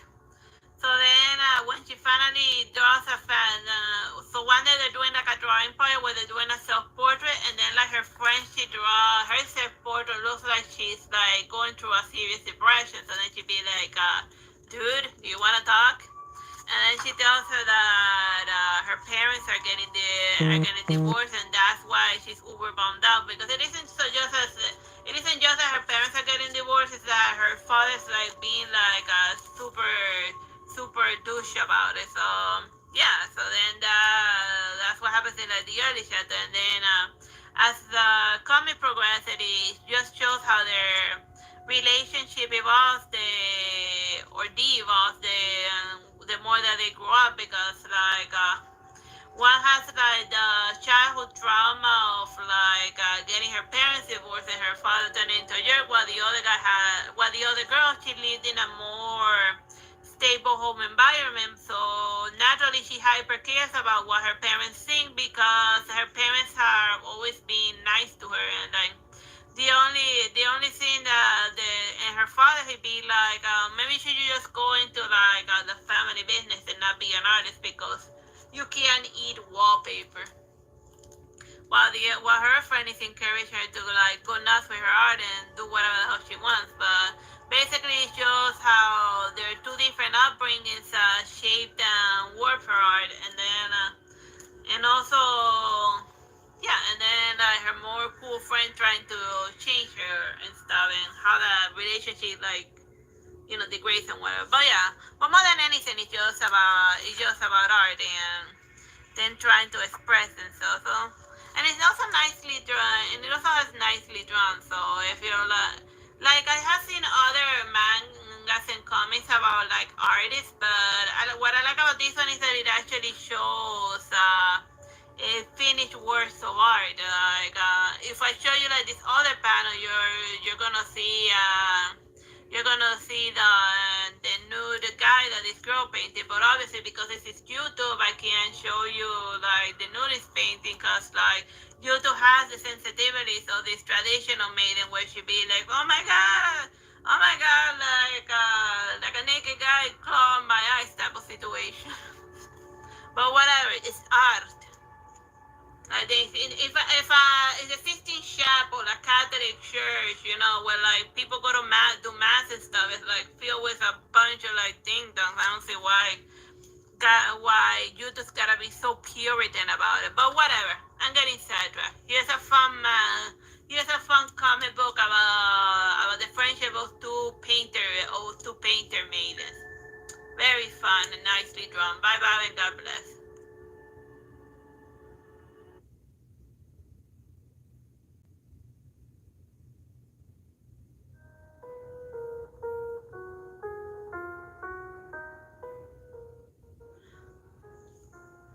Hello, my name is Teresita Blanco, the Artsy sister, and today I wanted to show you this Tokyo Revengers manga. Like this comic is about like a guy who's like meditating on at the beginning he's just meditating on all of his life and stuff. That he sees in the news that that his the first and only girlfriend he ever had got like killed in a gang, got killed due to some gang wars happening.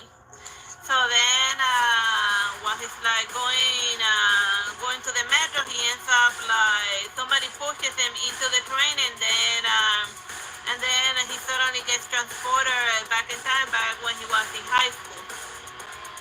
So then at first he's just very confused about it. He's just saying, well, I'm just having a vision of the afterlife. I'm remembering what my so-called glory years back when I was in like a little gang, hanging out with my friends. Everything was hilarious, and I was a cool hip kid, but etc. But then afterwards, but then he pulls him up into the point where his life starts going to hell when he starts getting bullied by an older gang of teenagers. They're 1 year older, and then they're officially at a higher weight class. So then that becomes his new life, with him getting constantly beaten up by this jerks on a daily basis, and he ends up like leaving school, and then he remembers that that's when his life started going downhill, when he just happened to he just randomly for a system make new enemies.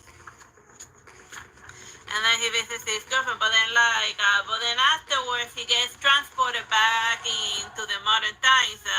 He wakes up in the police station and they tell him, and he tells somebody in the past he said that his sister, the that he tells him that his sister's gonna die in July 1st, 2017 to like go look out for his sister. And then he figures out, well, this is just like an after death like fantasy and whatever. But then he gets transported to modern times, and the person who receives him is somebody that from the past that he managed to save. So the comic basically is the Japanese version of like the butterfly effect. And if anyone Westerner remembers like the movies that the main character has one day awakens the ability to go back in time, and then he goes back and forth two times in order, but it's not like like his consciousness travels back in time while his body remains like limp in modern time. So then he uses his knowledge of the future in order to try to change the past. So then, in order to try to save his girlfriend, Yeah, just like that movie, The Butterfly Effect, and I think it was also a TV show. But if anyone who remembers The Butterfly Effect, changing the past is easier said than done. But then again, and of course, more than changing the past, the time travel thing is more like a little gimmick. Like the overarching theme is that like the Japanese cans in like the early in like the 90s and stuff were like the teenage gang were like the grandfather was like completely out of control. And like you see how this and that's why, and this is why like in Japan people get like uber easy if you have like a tattoo, because anyone who has tattoos in Japan, they probably belong to a Abedeke Sleep Island gang. And just because they're like they don't have guns in Japan doesn't mean that you are not gonna get AIDS. It just means that it's gonna take longer to get shipped to death, or like or a la Kill Bill. Remember like Kill Bill that they had like katanas and stuff, but mostly Tokyo Revengers is like trying to find a way out of that repetitive gang violence cycle, like cycle of violence and whatnot. But as you can guess, it's gonna be a lot of street fighting going on. Very down to earth, nothing. The only sci-fi thing going on is him going back in time, but only his consciousness. If I was me having that ability to go back in time and whatever, what I would do is that I would check out in modern days the lottery numbers of the day that I know that I'm gonna go back in time, and then I will win the lottery, and then with the money of the lottery, you can change the past ridiculously easily, Cause with money you can do literally anything. Whatever. Just my overall perspective of Tokyo Revengers, It's some time travel with a lot of gang violence sprinkled in between. I hope you find it amusing. Bye bye and God bless.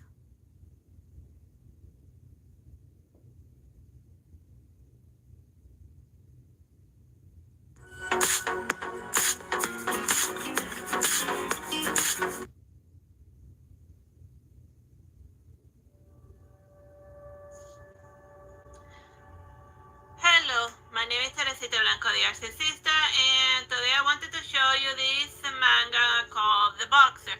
Well, I don't know if it's like a manga because it's like all in color, and usually mangas are black and white. Maybe it's like let me see, who's like the writer of this? It says JH. Maybe it's like a Korean manga or something. Anyhow. Like it's about a boxer or various boxers. Like the coach, he's scouting for a new boxer to like add to his team. So then he's like running around in high school to see who has what it takes in order to like go join his team, because he trains like championship. So yeah, it's like your typical boxer story. So we first meet this guy, but this is not like the main character. He's just like it starts by introducing the main boss of the first volume, who's like a cocky douche type of bully, and then since he's never beaten, since he's never got, like in anime, whenever like they put this character with like the sleep eyes and that smile, that Ginishimaro smile, it means that he's gonna like rip you a new one. That's how they mark in mangas like the evil Joker type of characters, just like the super villain type of people. And that's to be expected of a boxing one, and like it does like the boxing animation very well, or just fighting in general. Like I find boxing amusing. Never seen more actually more boxing movies. Boxing movies are always fun, and then it introduces the one who is the main character. So then this guy is sensing that this one has an untapped potential, but due to the life, but we don't know anything about his past, but he can sense that he was just holding back, that he could have actually he could have actually done it. So to test his theory, he throws a punch, and then he sees that he swiftly, since it's like a punch given by somebody that can actually knock him out, he actually pauses to dodge it. So then that's how he be like, oh, he just playing possum because he's actually like strong and whatever, but he doesn't have like but he doesn't have the, like the thing, like the desire to like put down your opponent type of thing that all bullies have, like the will to be an asshole, or the will to power, as Zarathustra would put it. And then here's the other boxer. Like this kid who also goes, but it's like you can go to like Japanese schools. I don't know, like in most of the mangas, I think like the schools are always like the absolute worst, and with like King Bully over here, but like some of the stuff that he does to them, like for humiliating purposes, I'd be like, oh, that is so cute that you're getting beat up and stuff. Even I got beat up and like, and by a bunch of chicks. But that's a different side story. The point is that it's like a terrible high school type of situation, getting beat up on a regular basis and whatnot, even on your way to school. But like in the US, like they always bring it up, and it's not like just the beating. You're lucky if you come out, if you like make it out of high school without like other weird creepy stuff that normally happens in a US prison, whatever. And I said that, yeah. Fun boxing manga with lots of various fights here and there. So yeah, if you like watching like guys getting punched in the face, then the boxer manga is the manga comic or manga or whatever the hell it's called for you. Bye and God bless.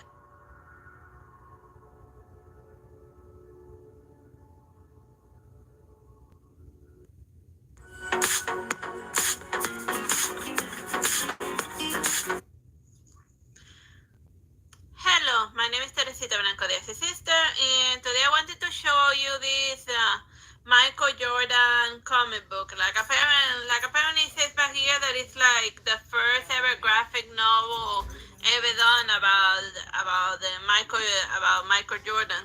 And if you don't know, he's from like he was a very influential basketball player. And I mostly know him for like those various Looney Tunes movies. So it starts right at the beginning, explaining to you what's the deal with basketball. That is a simple game. Whoever chooses the moves wins. And then we start seeing Michael Jordan like doing his thing, and the team that he's like currently playing against. So it starts with just start by showing him how he was in his prime, playing basketball, and then it's a silly part on this one. Like, they really used to do that, put like a battery, using like a weird battery like that, and like somebody here inside a coffin. So it has a bunch of little various artistic flares here and there, but it doesn't make like very amusing. Like the angles are just trying to get like the basketball to land where it needs to. So, oh yeah, and of course here's the main scene from the was the main picture that was shown for the front cover. Michael Jordan doing a slam dunk, which is just basically you jump in, you throw the ball into the hoop, like so. So then after that, after showing him playing basketball, it goes back to like the beginning, to like his early roots. The story, like everything began when Michael Jordan's father installed like a basketball hoop in their backyard, and then from then on, that became Michael Jordan's entire life, just playing basketball, and everything around his system revolved around there. And like over here, like his first tryout, he wasn't able to make the cut. So then that was like the first time that he was very greatly disappointed. And then they say, I don't see my name in my that there either. So then after spending one summer not being able to make the cut, then he got very, very serious about basketball, because it wasn't enough just to have a natural talent for it and he started taking his training seriously, and then all of his hard work eventually paid off when he got to play for the Bulls. And then afterwards we go back to the main game. Like, I don't wanna like spoil it if you never like I don't wanna spoil it if you never like read anything about Michael Jordan. So that was like a fresh take on this basketball story. Oh, and it also shows like one time when they won, and then a bunch of like looting that happened as a celebration for like the team winning. So that was nuts. But then again, they had also riot. They had like they lost, cause that's actually also happened like in Florida. Back when LeBron used to grace us with his presence, and then he went back home because he felt, well, obviously he felt that he was like doing all of the heavy lifting, and Wade just couldn't keep up anymore. So LeBron just went back home. The point, the long and short of it, is that it's like a good idea to make like basketball is a sport that a lot of people like in the US and stuff. So it's like a good idea to start like making graphic novels of focusing on various basketball celebrity stars and whatnot. And it's very amusing. Bye and nicely drawn, most importantly. Like, don't make a sports manga if you don't know how to draw. If you don't know how to like draw like complicated angles and whatnot. But this was good. Bye. This was good and nicely drawn. Bye and God bless.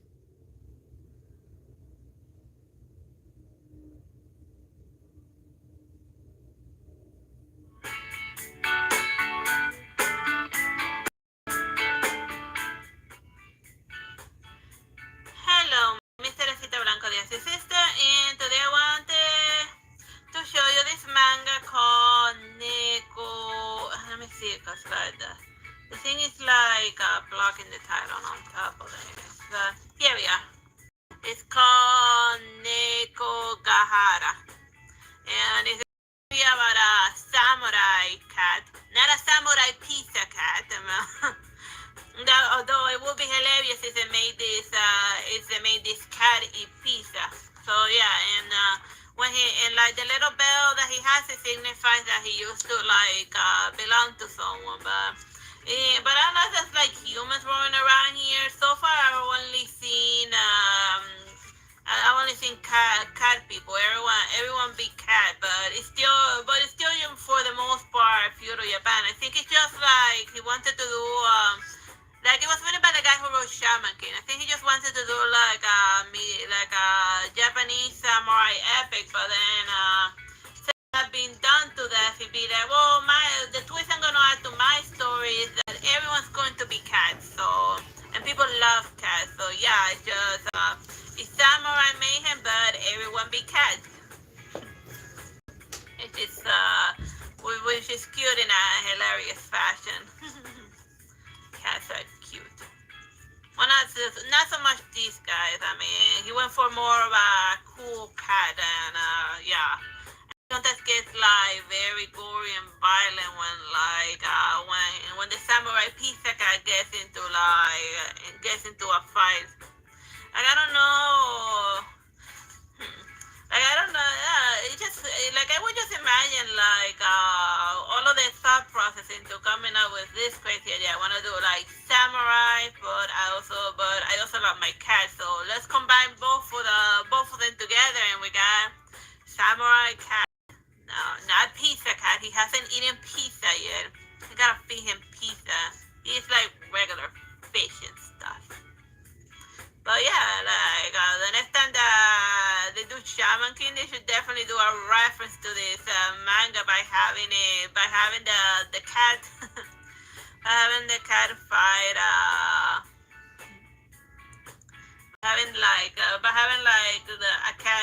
samurai cat ghost manifest, you know, and like that, like different creatures showing up from different worlds. But yeah, that's just basically this crazy manga in a nutshell. Just a wandering samurai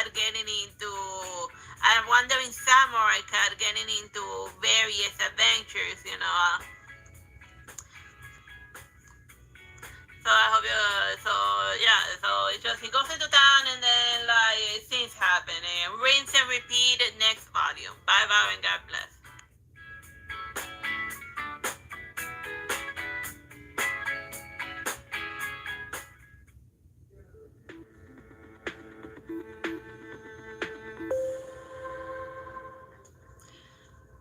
Hello, my name is Teresita Blanco, the Artsy sister, and today I wanted to review the Beaster Deluxe Edition. This one more specifically is volume 4. And like if you're not familiar with like the Beaster manga, like Beaster is like it inspired like so many video games, like all of the hard games, Dark Souls, Dragon Dogma, and even Dragon is like you're bound to run into like and even Devil May Cry, because like those red orbs that Dante gets in order to power up his demon power, they're Behelidex that were introduced in the Berserk manga. Like I marked a bunch of pages on the top because as shown over here in the sticker, parental advisory, like it's a difficult one to review. I can just like randomly be flipping through it because like there's a lot of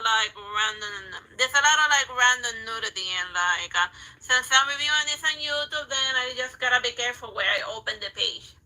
So yeah, like the thing that you get with the deluxe edition is like the pages are way bigger. You can like see all of the fancy stuff in all of the Berserk in all of its glory. And this volume 4 in specific, it covers a good portion of the Golden Art, starting where Gus gets like a new fancy sword, but he hasn't gotten the sword yet. Heck, the only gray sword that you keep seeing in all of the From Software games originally belonged to Gus. And like remember like Naratoria, he's also inspired on Gus because the weird flippy sword move that he does, this guy Gus did it first in his manga, but that happens in later volumes. In this one, he's not gonna be doing a lot of flippity fluff. And then like over here is like all of the demons starting to manifest to Griffin because.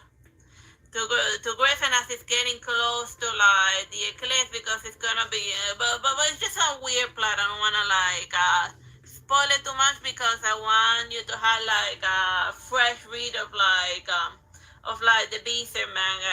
It is trippy at times and flat out insane in others. And whenever there's a woman near nearby, it starts borderlining on hentai, but whatever.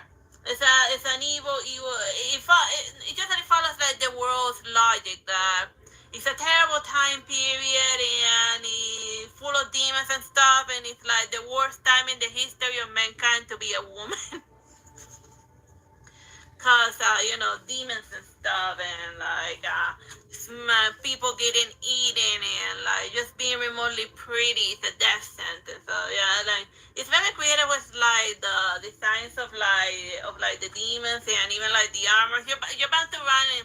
Heck, I think even this guy on horseback, as in shown in the flashback, he was he's almost, he can make seem familiar to you because cause like in Elden they had a lot of like guys in like fancy horseback fighting type of things. But yeah, like Dark Souls and Elden Ring from Sour, they draw heavily inspiration from like the Berserk manga. Well, if you're gonna get inspired by someone, inspired by like the best. So yeah. And then, let me just keep going now. Be careful where I open the page. Oh yeah, and then here's one of the typical battles. By the way, him trying out his new sword.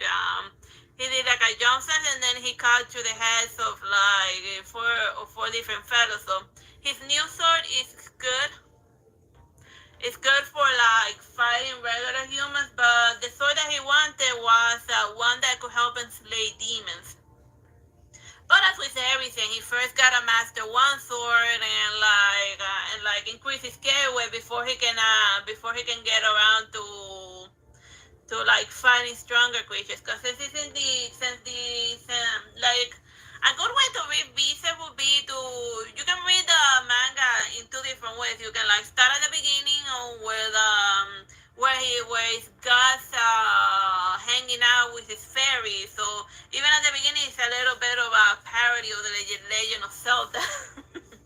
Or you can start with the Golden Arc, and then you go back to and then after he leaves Cascalon, then you can go back and read the beginning volumes.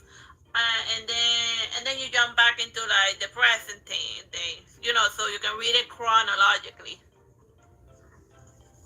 That's with everything. You can read it in whichever order you want. So then here's like the first demon, one of the first demon boss of like this, or like this volume. And like funny, like a lot of the demons, even in their human form, they're still kind of animal-like, because like his face is very similar to like the psychotic horse that he's riding, who's possibly also a demon. And yes, they are demon horses. And then over here, the reunite with friends and stuff, And let me just keep going more forward. And then he's having a vision of what he wanted to be, or what he truly wanted his life to be like before everything goes to hell. And then over here is the little Behelita manifesting inside the soup. Yeah. Like a very, very bad wish gave him a Behelita that saved his life a couple of times, but then he left him to rot in prison for a while, getting like torture and stuff for a couple of years. But that's the thing with like getting the sketchy presence from wishes that gives you a false sense of invincibility. Like eventually, it just keeps spiraling worse and worse. But I think mostly the wish was probably one of them demon folks that was like grooming him in order to become like the next demon lord. But that's just me doing basic speculation, because since it was established in Volume 1 that the Griffin was gonna like become the next demon lord, then when you go to the Golden Arc, everything in Destiny has to point in that direction. But this is basically the Berserk manga in a nutshell. Like it's very sad that like the writer of this comic recently kicked the bucket. Like one of the last panels that he drew was one where like the Thorn King was like telling Gus that you're not gonna like how this is gonna end, and then that was the last page he drew, and then like he dropped dead. So I guess in a way the characters were sensing that that the writer was about to like pass on, because obviously the reader's not gonna like how the Berserk manga is gonna end, and it ended because like the guy died. But right now they're trying to finish the manga using like the writer's note, but I'm very skeptical about the new Berserk manga volumes that are coming out. But whatever. This is just the deluxe deletion as pen and drawn by Kentaro Miura. Great piece of insane literature. Bye bye and God bless.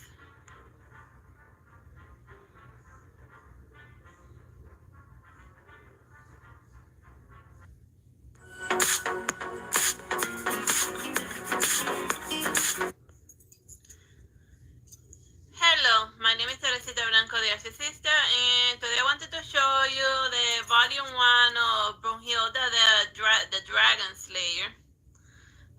Despite that title, Brunhilde is actually like the main character. She was actually raised by a dragon, and then like it starts by introducing like this little piece of paradise that the main dragon who lives there, the Garden of Eden. And then every so often humans come there in order to try to get at the fruit of knowledge. So then it's constantly this dragon like dealing with random humans invading on his home turf, because he doesn't want to give God's wisdom to a bunch of violent lunatics, which makes perfect sense. So then while he was fighting, he takes notice of a little girl that was like in the battlefield. So then he'd be like, well, this little girl accidentally got spilled by my blood, so she gonna die regardless of anything. But she ended up surviving the taint of his dragon blood. So then he ends up raising the little girl Brunhilde. And yeah, and then she lives a beautiful idyllic life with like her little dragon, with like her giant dragon, and with like all of the animals and stuff. And she eventually explains that she doesn't want to like go back to human civilization because like her noble parents and like her crazy military father, he was just never paid attention to her because she was born a woman. So obviously, you know, he doesn't pay attention to her. So then but then, as to be expected, eventually, when she's older, she goes to like the world of man. Cause with like technology advancing so much, even without the fruit of knowledge, like the main dragon guy, he knows that he's not going to be able to like keep her protected from like the problems of the outside world. So he wants her to like start getting acclimated to living within human civilization, because whether she wants to or not, she either returns to the human world or the human world is gonna return to her. So it's like so it's a story about a fish out of water. Like I don't want to spoil the ending of like the first volume, or how she ends up like returning to civilization and staying there 100%. But it's like very nicely well drawn, and it's refreshing to see a manga where like the dragons are not just random summon, or the evil dragons and whatever. But then again, it's just a matter of perspective. I guess from the human's perspective, they'd be like, oh, how dare this dragon hog the fruit of knowledge, and like, why won't he let us eat his fancy magic fruits? And how dare he shoot at us for like trying to rob him and like kill all of his pet animals and stuff. Whatever. A very fun and amusing manga. Bye bye and God bless.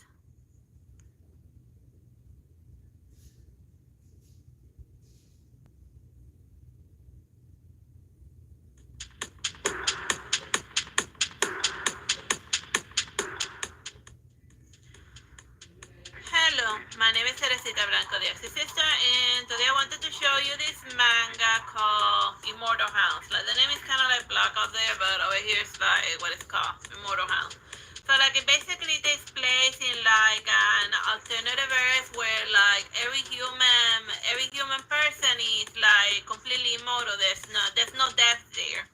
So then whenever they get like sick and stuff, they just like shoot themselves or something, and then they respond perfectly healthy, a la Dark Souls style. But then one day they're like you would think that like a world where there's no death would be hilarious, but I can't imagine a worse type of hell than that. Just imagine like being a human that's like trapped in somebody's dungeon, and nobody's gonna, and then that's just your entire system because nobody knows that you're there, and then you won't even get the sweet relief of death to get that situation to end. But I'm just getting like very grim, you know. Like as hilarious as the idea of that there is no afterlife in that world is technically it's not so much, but whatever. I can inside that. One day there's like a weird pandemic, or cause of course that when a person gets it, they lose their ability to resurrect, and then I'd be thinking, oh, if this was the world of Dark Souls, what will be happening is the cities die too much, and then they're starting to hollow, because that happens in like Dark Souls 2, that even though like the hollows respawn all the time, there's a limit to how much they can respawn before they just die 100%. And the limit is actually 20. It's actually like not like 30 or 40 years. It's like 27 or something. But it's like dying over and over in like a short period lifespan. Cause that's what you can do with like the hollows in Dark Souls 2. That in order to grind with them, if you like kill them over and over again, they'll eventually just stop respawning until you use a bonfire or something. But yeah. But more than anything, it's just an excuse to have like crazy action scenes without worrying too much about like the casualties of the people that are like a la Matrix style, that are like just stuck in traffic. Like, they're like just shooting everything left and right, but it's cool because they're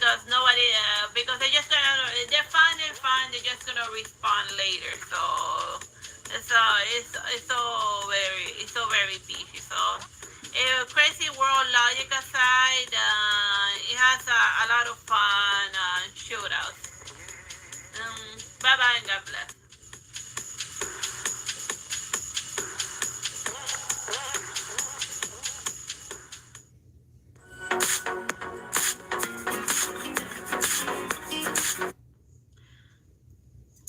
Hello, my name is Teresita Blanco, the Artsy sister, and today I wanted to show you this Junji Ito manga.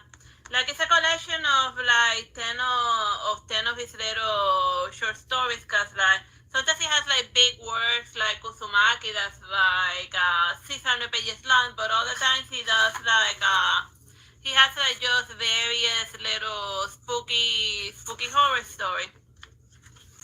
So like in this one, like the first one that it starts, the one in the front cover, like the alley, is this guy that moves into like that rents an apartment room because of college recess, and then in the middle of the night he starts hearing spooky noises, and then he's like wondering what the hell is going on there. So then he eventually like moves the bookshelf, and then he looks outside, and then he discovers that this is like the weird source of the sound. Like there's some blood stains or weird markings on a close-up wall that resembles like spooky ghost kids. But I don't want to spoil to you like why are there those markings and like like the ending of this short story. Oh yeah, like this one's another one that was like weirdly spooky. That like the wife of this guy, he ends like a lot of people like get randomly spirited away, and then he finds his wife on a tree, and then when he brings her home, she starts like weirdly floating up into the sky, and then he'd be like, "What the hell is going on?" And then every so often, the woman starts giving a prophecy that somebody is gonna fall from the sky. And then that starts happening. Falling out of the sky, 3 people, and then like it happens just like that. So it's like kind of like it's got like some H.P. Lovecraft type of weird that only happens in like a H.P. Lovecraft book.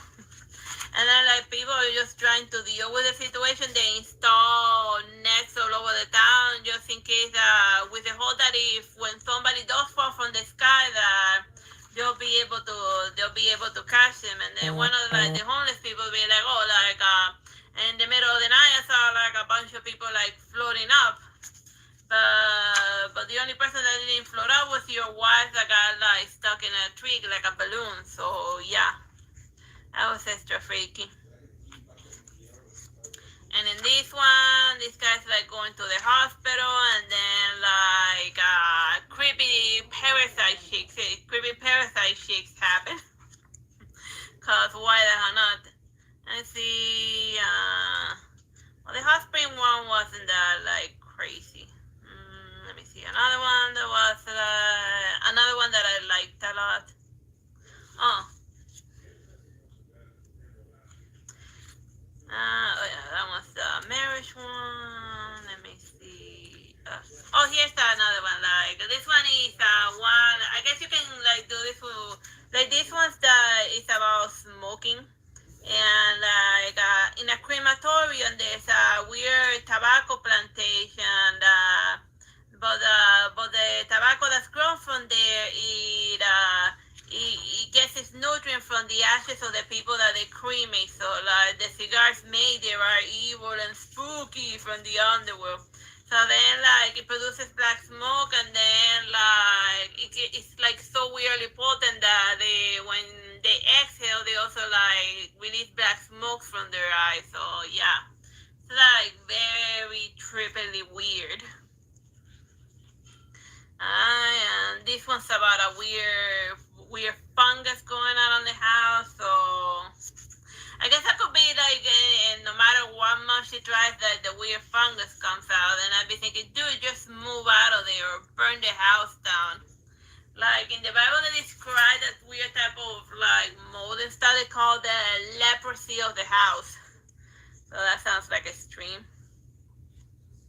And like in this one, the other one, like in this other one, it starts with her with like some guy sneaking into her house in order to try to woo her, and then he tells her that they call it like let me see, the Aristotle incident. So basically, you're like sleeping peacefully in your house, and then like the guy that has a crush on her sneaks inside, and then he starts whispering in her ear in order to try to subconsciously make her fall in love with her. So then it starts working that weird hypnotic suggestion, but then the guy that was trying to woo her one day like shows up dead.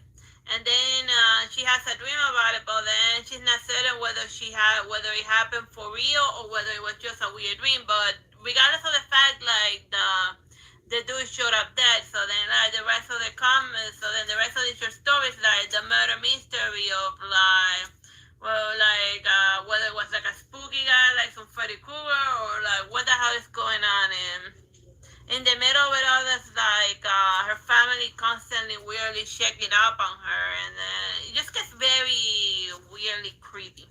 But then again, that's Junji Ito in a nutshell. So yeah, those are like the main stories that I wanted to show you about it.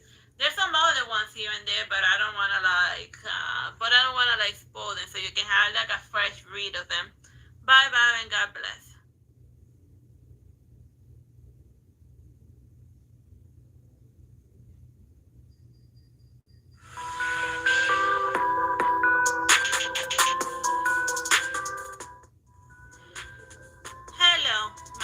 Hello, my name is Teresita Blanco de Artsy Sister, and today I wanted to show you this Black Butler manga.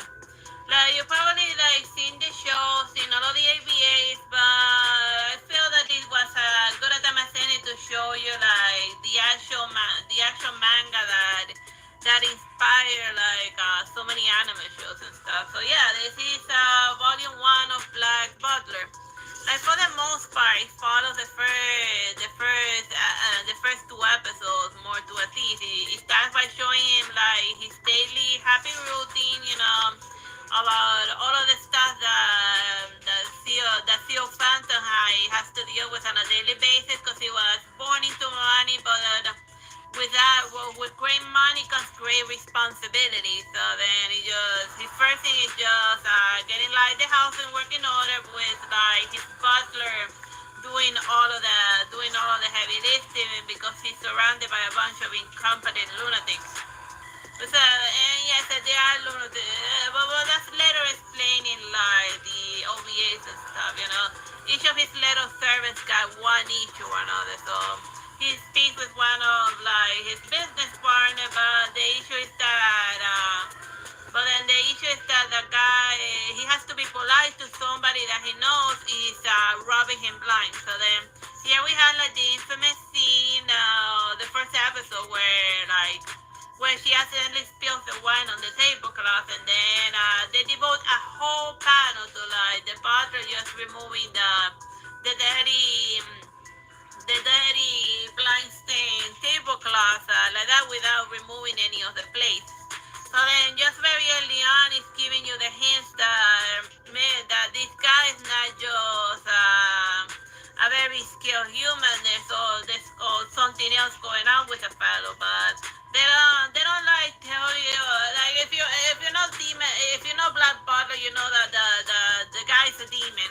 That's what he can do, like literally everything. Cause yeah, more than being a demon, he has years and millenniums of experience and stuff. So of course, when you're like being stomping around Earth for millions and millions of years, of course you're bound to have picked up the ability to like do various careers and stuff. So yeah, that's what the reason why he can do everything is because it's like an immortal demon that like been around for since like forever.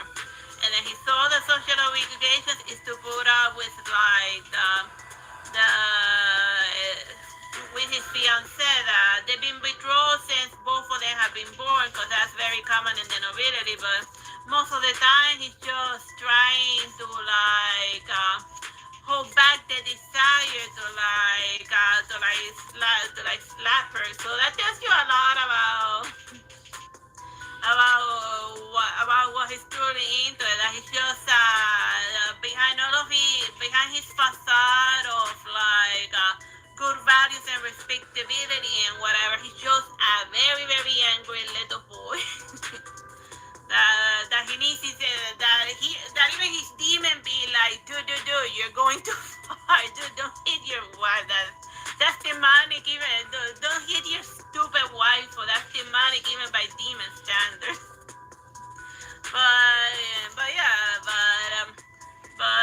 But which is hilarious. And then like the other thing that happened is in the volume is that some kidnappers get inside the house, and then the butler's gotta go rescue his master and stuff. And then here's where they show actually it's just a first volume. It's got gazillions of volumes, so I'm not really spoiling much of anything, cause there were like, at least when I found it, there were like 80 other volumes. So, and then it just starts him doing some crazy acrobatics, but then once he's riddled with bullets, and then he gets the hell. Once he's riddled with bullets, and then he gets the hell up because he'd be like, dude, stop playing possum and help me, you psychotic demon, you psychotic demon. That's when they 100% established that this guy he's just not here, he's not human. That's why he can handle all of this. So yeah, like, if it wasn't for the fact that the stupid kid like sold his soul to that one in specific, he wouldn't be surviving half the thing he has to deal with for being born rich and fabulous.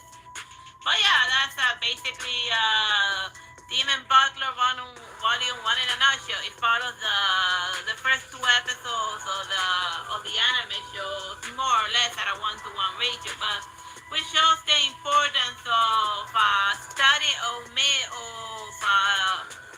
your first volume has to be the best volume that ever volume. Otherwise, you're not gonna be a long-lasting series. So yeah. This is Black Butler. Bye and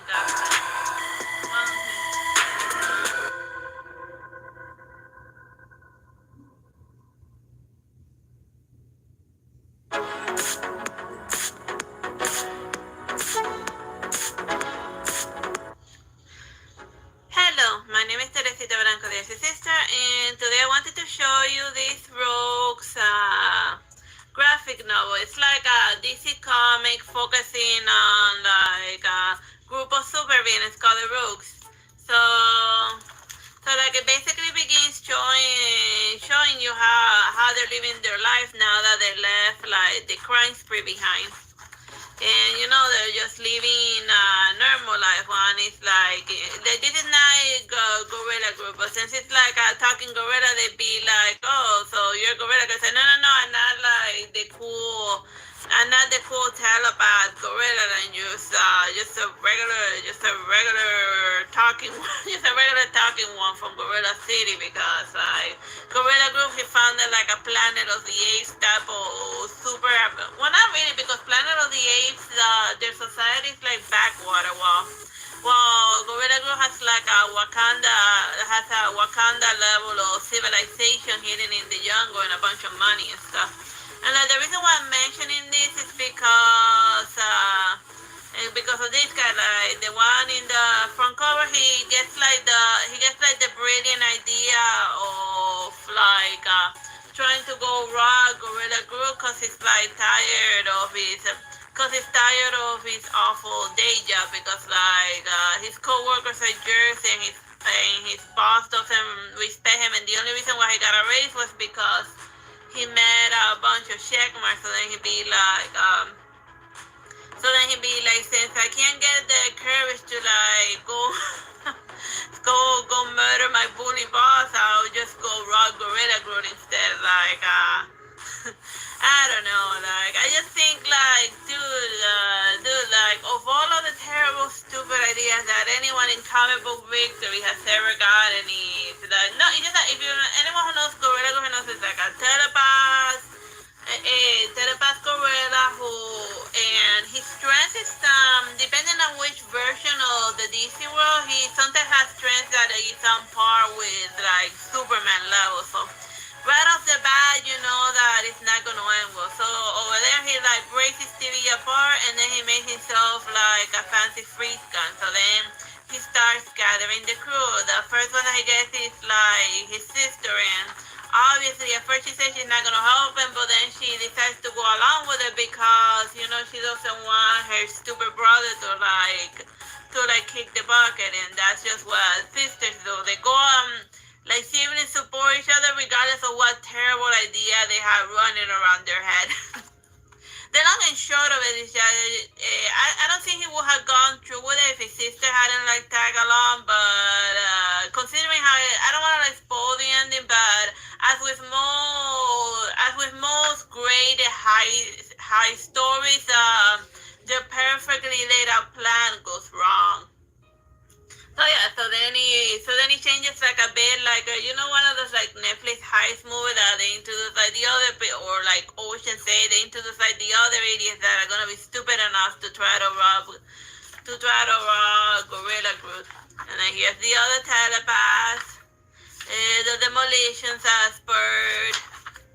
And then over here they introduce Gorilla Group, and he said that he's like sitting on a bunch of untraceable gold in like the middle of the jungle, and they should go rob him, and then if everything goes right, he won't miss. Since he doesn't count like his gold, he's not gonna miss a couple of gold bars, and you just have enough to like not have to work like a terrible day job and open a small business, The cute scenes that Roberts tells himself over and over again to try to like excuse their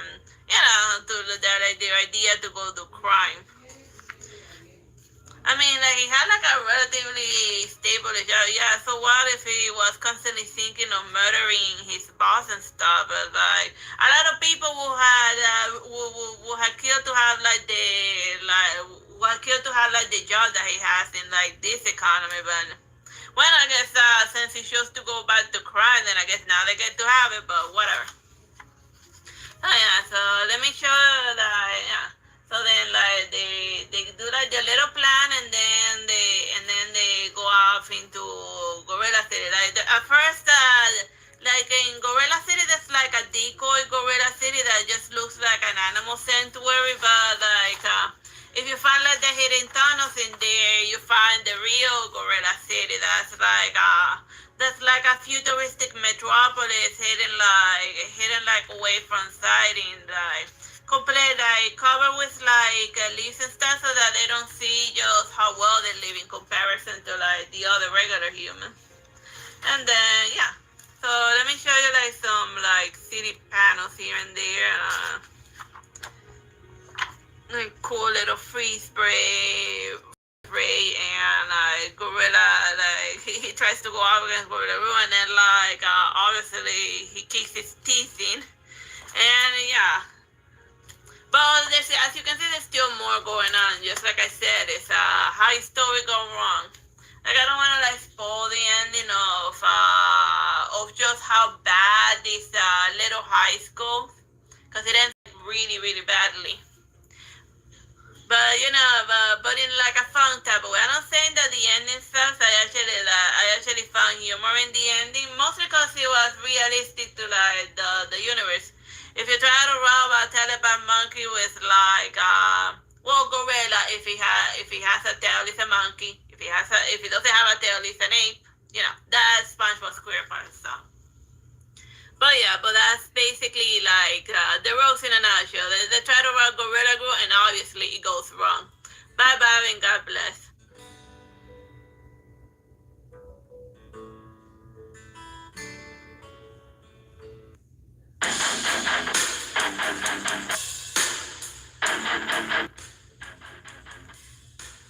Hello, my name is Teresita Blanco de Artsy, and today I wanted to show you this sci-fi manga called Search and Destroy. Like the title card is like really hard to read in English because like in order to make like the title fancy and artsy, they like squeeze it like that and then be like when I first started reading it, be like search and harness and I be like what the hell is this? I had to like just look at the Japanese like the Japanese title in order to be like, oh, so that's what the hell this was written. So it's basically a reimagining of Dororo by Osamu Tezuka. And that works well because, like, I actually read the original Dororo of Osamu Tezuka, so I can tell, so I can easily respond to like comparing, contrasting. So basically, the Dororo of Osamu Tezuka, if you're familiar, like this, if you're familiar with it, it starts with like a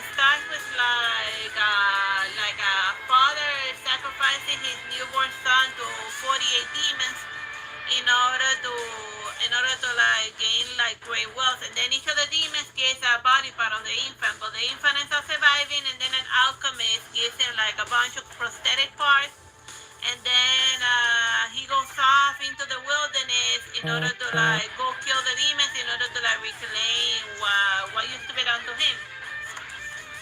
And then Dororo is a thief that ends up tagging along with the main character Haikumaru, and just like the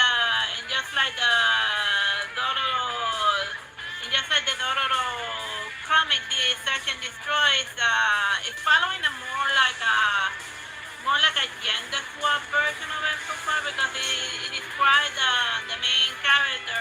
It's not like Haikumaru, it's Haiku something, whatever. I forgot what was the name of the main character. Whatever. The main character is a gender swap version of like Haikumaru. And then this kid over here is Dororo, whom you may not know is actually the main character of the story, but it's like and they also made her extra angsty and angry. Like I remember that the Haikumaru was more cool and composed, he was more of a cool samurai about his entire situation, while this chick is more of like a la Berserk style and doesn't say much. And then it establishes, and then from time to time we see what like the bad guys are up to. But yeah, without like the magical aspect of like the demons it's like, why would a bunch of like artificial intelligence robot people want with like bunch of baby human parts? And how come? And the only way that a human will be able to survive without 48 of its body parts is via some crazy alchemy. But then again, it makes more kind of sense here if they found her while she was still alive, and then they just technologize it because technology and stuff. But yeah, more than anything, it's an excuse to have a bunch of crazy like sci-fi battles, and then whenever she gets one body part back, the little robot person, the little robots install it on her again. And it's not, it doesn't happen automatically how it happened, how it was in the original Dororo manga. And just like in the original Doro manga, I was like thinking like, well, the little thief, why does it provide? I guess it's just there to like just sit back and watch the show while like Haikumaru does everything. But I guess it was just shorter to write Dororo than to write Haikumaru. But unlike the Osamu Tezuka manga, the Dororo character is more sidelined than the original one. But yeah, that's Search and Destroy in a nutshell. A sci-fi version of Dororo. Bye bye and God bless.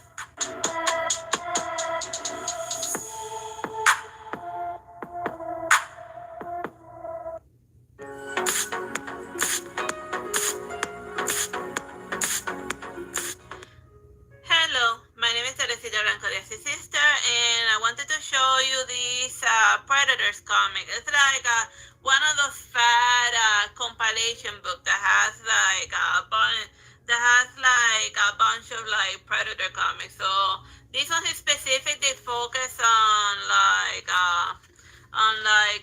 what's his name, on Dash's brother. Like Schwarzenegger's character, like the one that like fought the Predator the first time.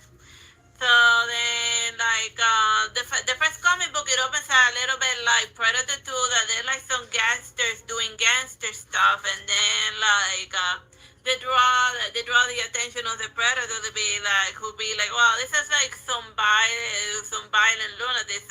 Let's go hunt them. So yeah, like right off the bat, it like shows you what type of comic book this is gonna be, like the very gory kind.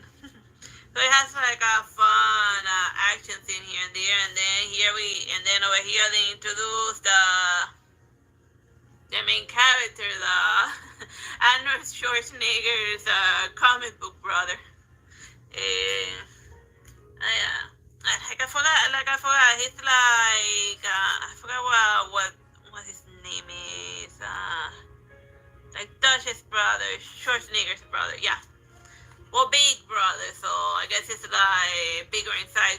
So while his brother went to like the military, he went to like do cop stuff to deal with like violent gangsters, and then he ran into like all of this weird predator stuff. Yeah, here it is. That's his name, Schaefer.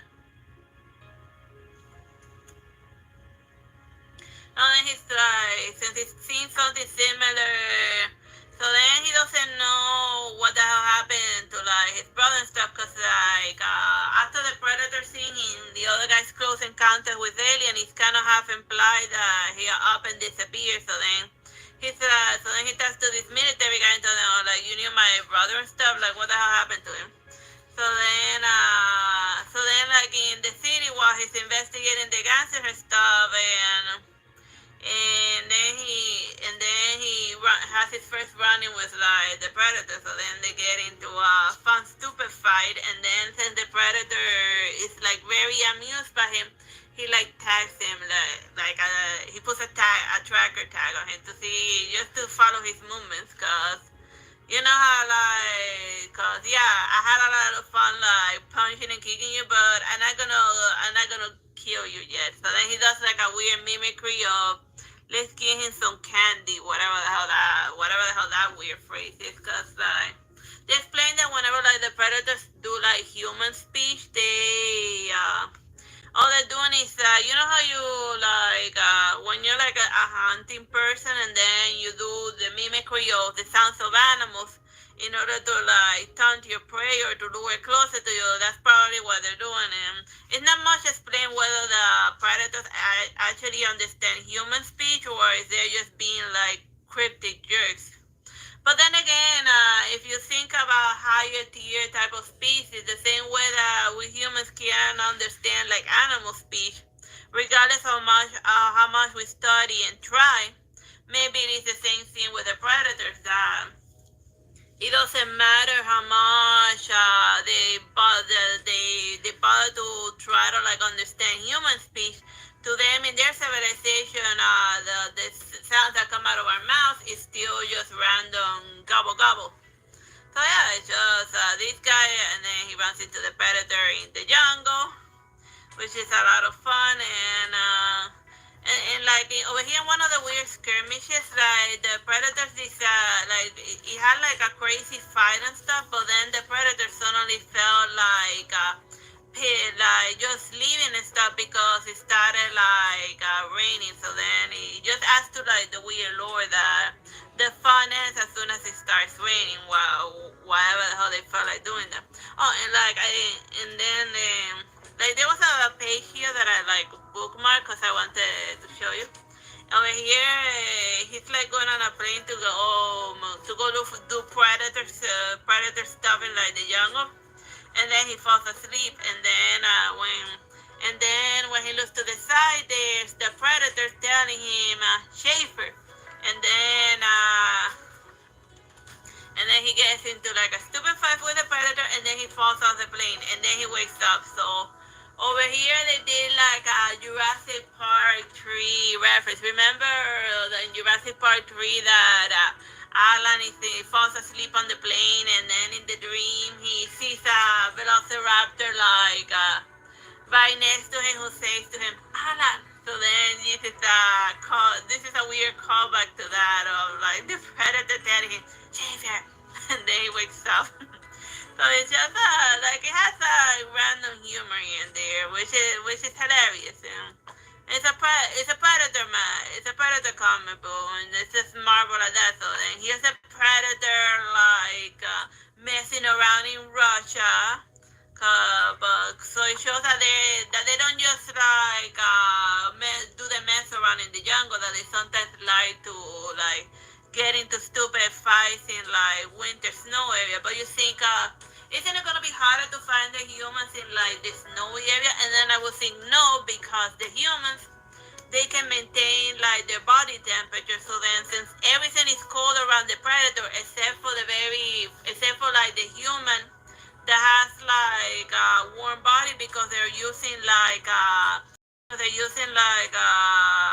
winter outfit. Then I would think that in this area with a predator vision, a human will stick out like a sore thumb against like the background full of like 0 degree type of Celsius situation. So I think that them going around in the snow area, that's them hunting but in easy mode. But that's just my theory around it. Around why it would be easier for a predator to hunt a human in a snow area instead of hunting them in like a hot tropical jungle type of place. But that's just me thinking. So yeah, it's a fun predator manga. I hope you find my review of it amusing. It's a good comic book if you like predator stuff doing predator stuff. And it doesn't like, and it follows like its own continuity, so it's not like gonna be a repeat of what you see in the Predator movies. Did you make like a TV show like following following that the Terminator's brother doing chasing after the Predator all over the world? That would be a TV show I would watch. Bye bye and God bless.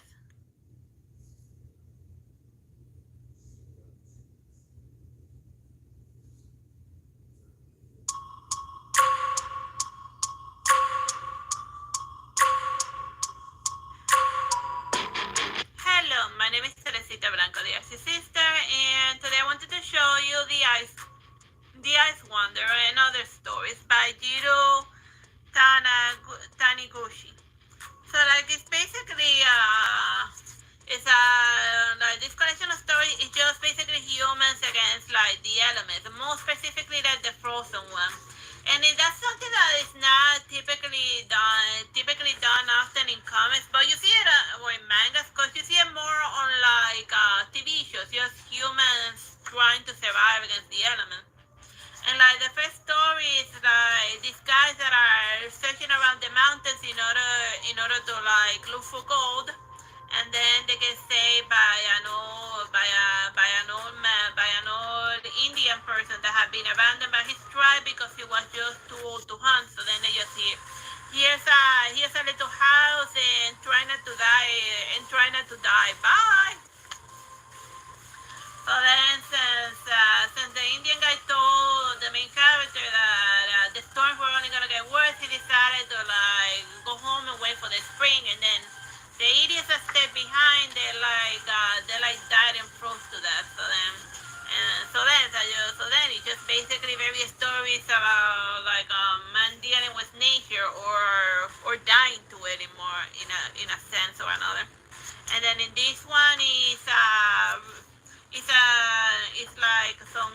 like some guys that are like traveling from point A to point B, but then like the little sled dogs are getting pecked off at night by a she wolf that she gives like the doggos the googly eye, and then once she lures them away, here she is giving them the googly eyes.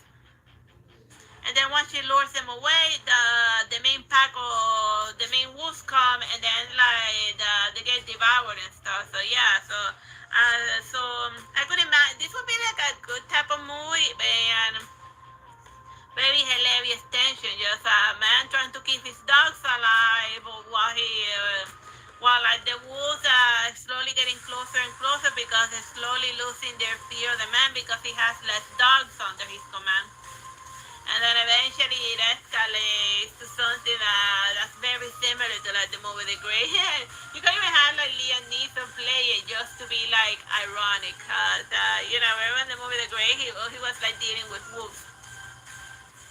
And then this one is a little less scary type of a deal with this kid going on vacation. It's not very wintry, but it does have like a storm and stuff. So yeah, but it does have like a storm scene. So yeah, it's a collection of stories. So and this one is about whales, but the first couple of stories are more a la survival, while the other ones they're still struggling against the elements, but not in such a dangerous harmful to themselves type of situation. But yeah, if you like seeing humans struggling against the elements, then this is a good option for you to read. Bye bye, guys.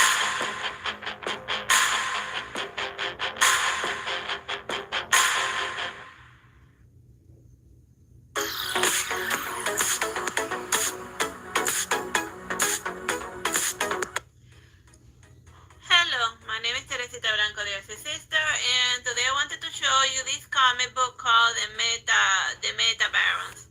Like it's like a sci-fi comic about like a tribal or like a group of a family of folks that is part of like their sci-fi culture that when they come of age to get like technolized, which means like get like cyborg augmentation. So and they have like a very martial type of like warring type of culture and stuff. But then but if you think about it, like it makes sense in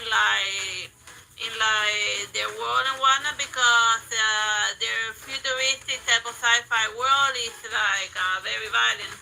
And the story is being told by two random robots, a Nier Automata. So since this is a story about humans getting like robotic augmentations, then it's like a topic that like the robot will find amusing because the main characters are kind of robot-like. So it starts with like, the main character that when he was like he finally came of age, his father like took off his ear and then he gave him like a futuristic type of part of his brain in like ear. And because of, and then they're not allowed to to cry and stuff and express pain and stuff. So they're considered more higher up in the tier of like these warmongers, cause like it's like a survival of the fittest type of situation, and they had like a special type of resource that powers other technology hidden there, and then like it becomes discovered by outsiders because the main character goes off and like tries to save his father, and then now everyone in the galaxy is onto like all of their fancy tech, so that he saved his father in like the short one, but in like the long one, he just created a bunch of like unnecessary problems and stuff for like their entire clan, and then eventually with all of the fighting and like all of the random wars, and they go from being a clan of many to just the main character being like the sole survivor,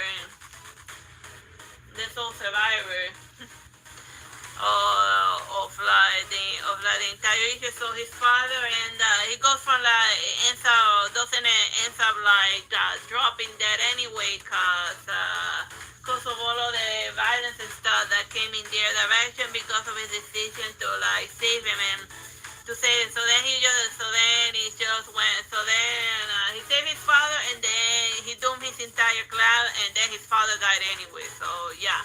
And then the rest is just him dealing with all of like the crazy stuff and like struggling to raise a son, even though he has like a wounded body, and he just being like very bitter and angry all the time, and like in one of the battles he ends up losing like his male reproductive organs. So then like a weird witch shows up and gives him the ability, who has the ability to bear a child by using blood and not just blood as a DNA sample, and not a male, and not like a male sperm. But that process ends up leaving her sterile, so she was only able to give him one kid. So whether he wants to or not, he has to like raise that kid well. So then like the comic book is just it's the method battles passing the baton here and there, while dealing with like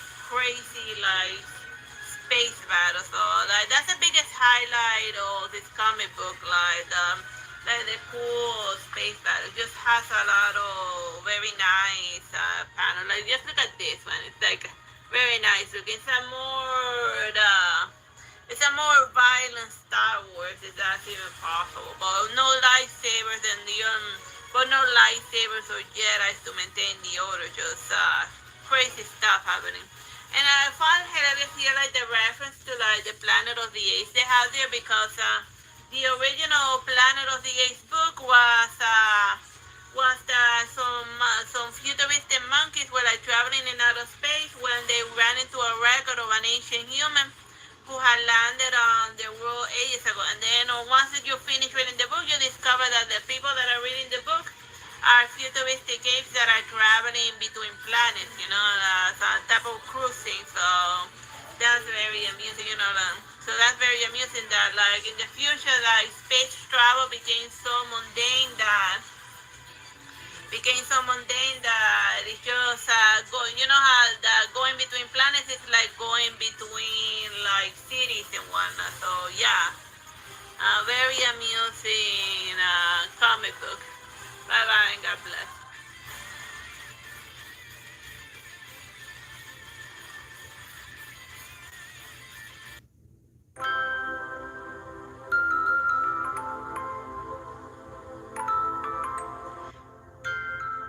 Hello, my name is Teresita Blanco, the Artsy sister, and today I wanted to show you this manga that's called Smoking Behind the Market with You. It tells you exactly what they're doing most of the time, but yeah, you could almost say that like a cigarette brand paid for the paid for like the making of this manga, cause it's all about smoking, smoking. But yeah, so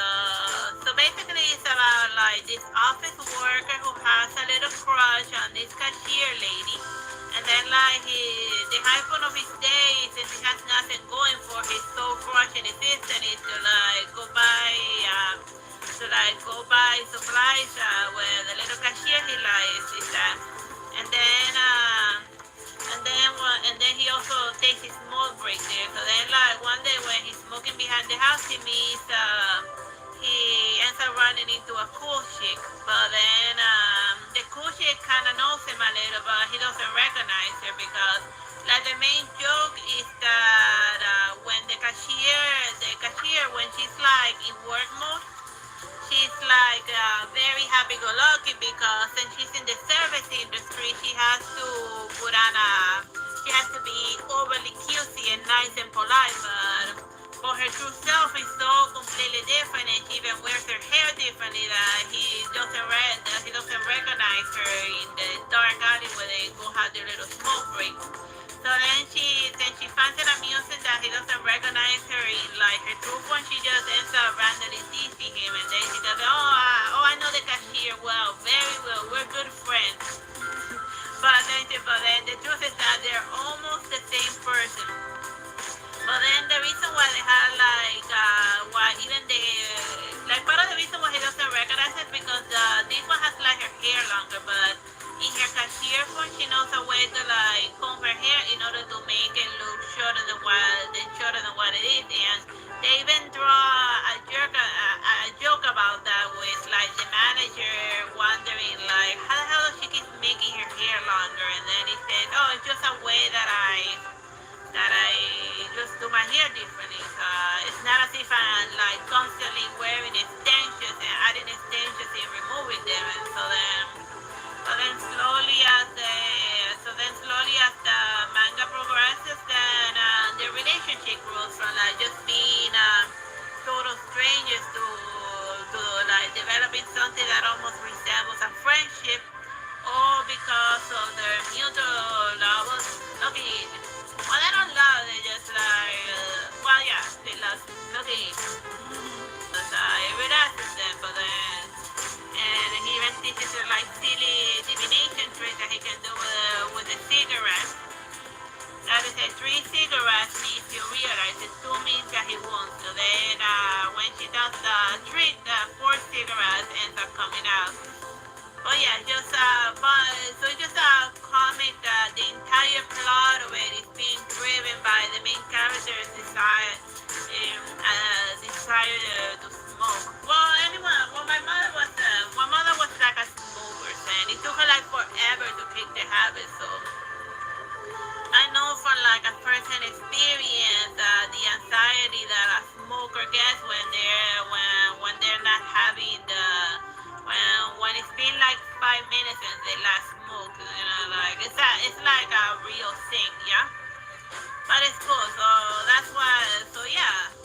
So I totally get how this character functions. So whether you're a smoker or non-smoker, you're gonna find the little romance relationship amusing. Bye bye, doctor.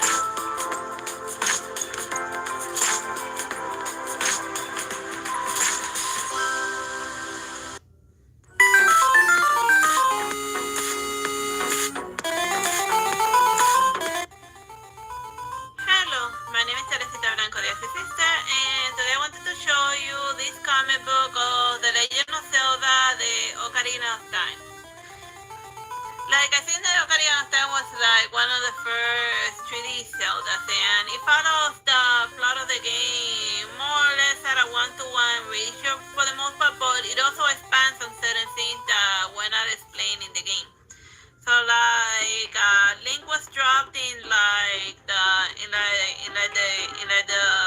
this forest, and then like the Deku Tree took him in, and then since he's like the only human there, then he has the ability to grow older while all of the other residents there stay shooting forever, a la Peter Pan style. And then and they also have like all of them have like their fairies, but he doesn't have like a fairy.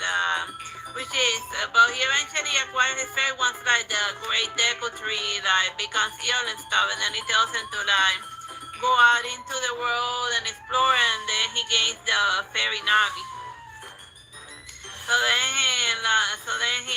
He's giving his sword and his shield, and then over here it's like the first boss battle, which is like this weird eye looking stuff.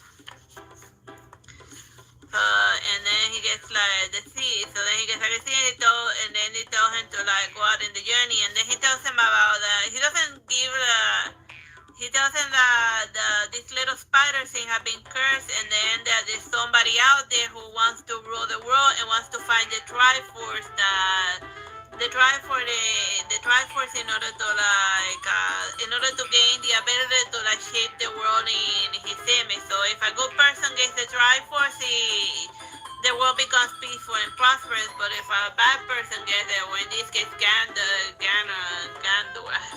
I don't even know how to pronounce that guy's name. Then the world becomes like evil and dark and stuff. So yeah, he goes out into town and then he runs into Zelda, but we don't know who Zelda is. But it's the Legend of Zelda. Of course, it has to be Zelda. And then she gets in and then she asks him to like go fool around with her because since she's a princess, she doesn't like get much freedom as far as like her actions are concerned. And like her father, and then she's worried about her kingdom because her father has made some very sketchy friends. So then she also sends Link on a journey. So it's just basically it, just Link being sent to deal with like various problems here and there. So like just like in the Legend of Zelda, the Ocarina of Time, the video game, like the book is a spitting hat. Like the first journey thing, gathering gathering several lessons in order to like power up the Triforce before Ganondorf gets at it, and then he gets sent forward in time because as Child Link he doesn't have like the strength to. He doesn't have like the strength to fight Gandalf. He needs to like grow up and stuff, and then go deal with that problem. So then the Ocarina of Time sends him to like the future and stuff, and then it also ages him out while keeping him safe. But then again, I guess it will be spoiler if you're not familiar with like the Legend of Zelda. So then cause I'm not gonna spoil too much like the boss battle that led him to it. So the whole book is like split in half. One half is the Shaolin going about his adventure, and the other half is adult Link dealing with all of the changes that happen under Gandalf's like rule. So like in a lot, since the Legend of Zelda 2, The Adventures of Link, Shadow Link has become like a reoccurring boss villain, and just like in the other games, here he is making his appearance in. Like he even has like a Dark Horse version of Link's horse in order to do battle. So that's a very amusing, nicely choreographed fight. Cause that's like the main highlight of this Legend of Zelda comics, the battles. They're very nicely drawn. Oh, and also somewhere in the middle, they also introduce Skull Kid, and the reason why he's important is because the Legend of Zelda Ocarina of Time, like the sequel of it is the Majora's Mask. So then in this one, they developed the frenemy relationship that Skull Kid has with Link, because Skull Kid is being controlled and he was sent out on a quest by an unhappy tree, while Link was sent on his own quest by a happy tree. So then, here's the evil tree telling them that's why you have to obey. That's why you have to obey. Go commit murder for me. and then that's how Skull Kid gets into a stupid fight with Link, even though he doesn't have like the intention of the intention of like fighting him and stuff. You know, just explains his overdeveloped his character motivation. So if you're wondering what the hell is Cold Kid's problem, this one this little chapter in the middle explains it rather well. So like it's best to read the Legend of Zelda Ocarina of Time at the same time as Majora's Mask, cause like one at the same time, just first we one and then the other, cause like they are directly tied together. So the next one I'm gonna show you is Majora's Mask. Bye bye and God bless.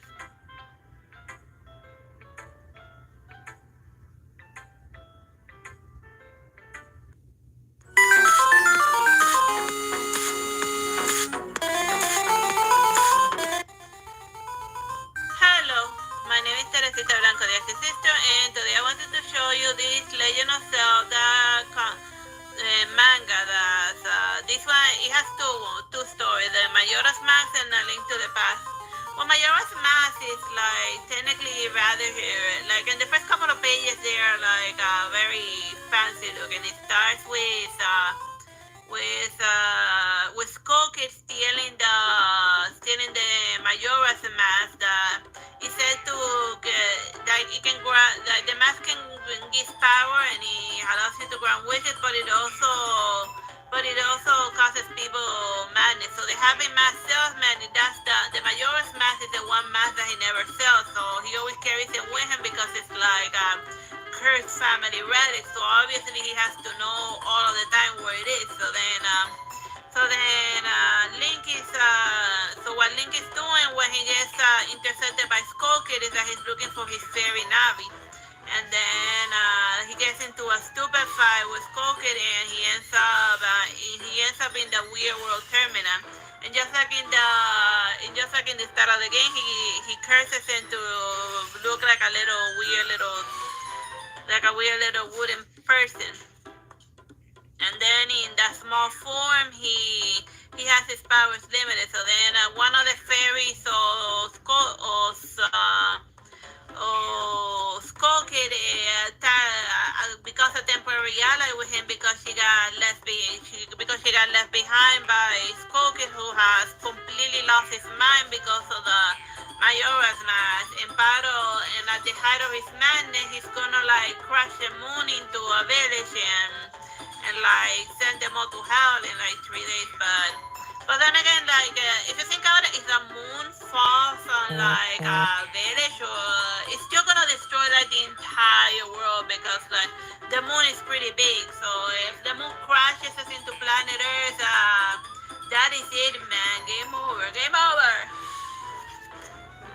Oh yeah, it follows like the first start of the game, very close at a 1-to-1 scale where he has to track down Skull Kid in order to get back the Ocarina of Time. So then here's the moon crashing down on that, which is something that in the game you're gonna become very familiar with because the joke of Ocarina of Time is like a very short game. It said that you have 3 days, 3 in-game days in order to do a gazillions of side quests.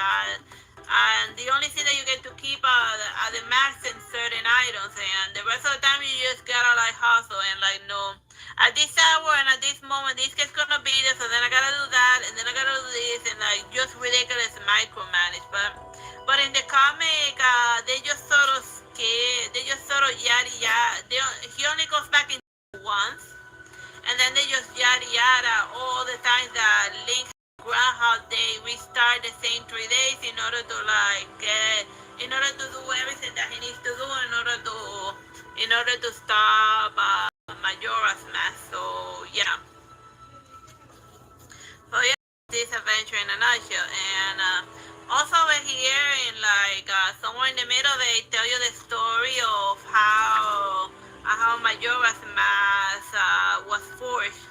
That it was a mask created from like the dead carcass of a dragon, and then he carved the mask in order to hide away the power of that dragon, so that nobody will use it. Your power is safe inside the mask, and you may live in peace for all time. But you know the power of that dead dragon got awakened whenever like some random person puts it on. So yeah. If you wanna know the origin story of Majora's Mask, here it tells you them. And he also looks like one of the many links. What do you think about it? Like the missing link that how create them, and then the other story is a link to the past. It also has some time travel elements, but it follows a different thing. Oh yeah, it's Ganon. I get all of my. There's a lot of characters that have G for a name that I just run around my head. But yeah, Ganon. Like here, like this Lincolns are fighting like the. Let me see which of the Ganons. Like the weird, like the weird Amorphous one. Like I think it's like the weird pig Ganon, the one that he fights here. But yeah, you get two links in like this Legend of Zelda book, but mostly because the Majora's Mask comic book is yada yada over the many times that Link had to hard reset in order to like achieve like every crazy scene that the game requires in order to win Majora's Mask. But whatever. It's Majora's Mask in comic book format. We can marvel at that. Bye bye and God bless.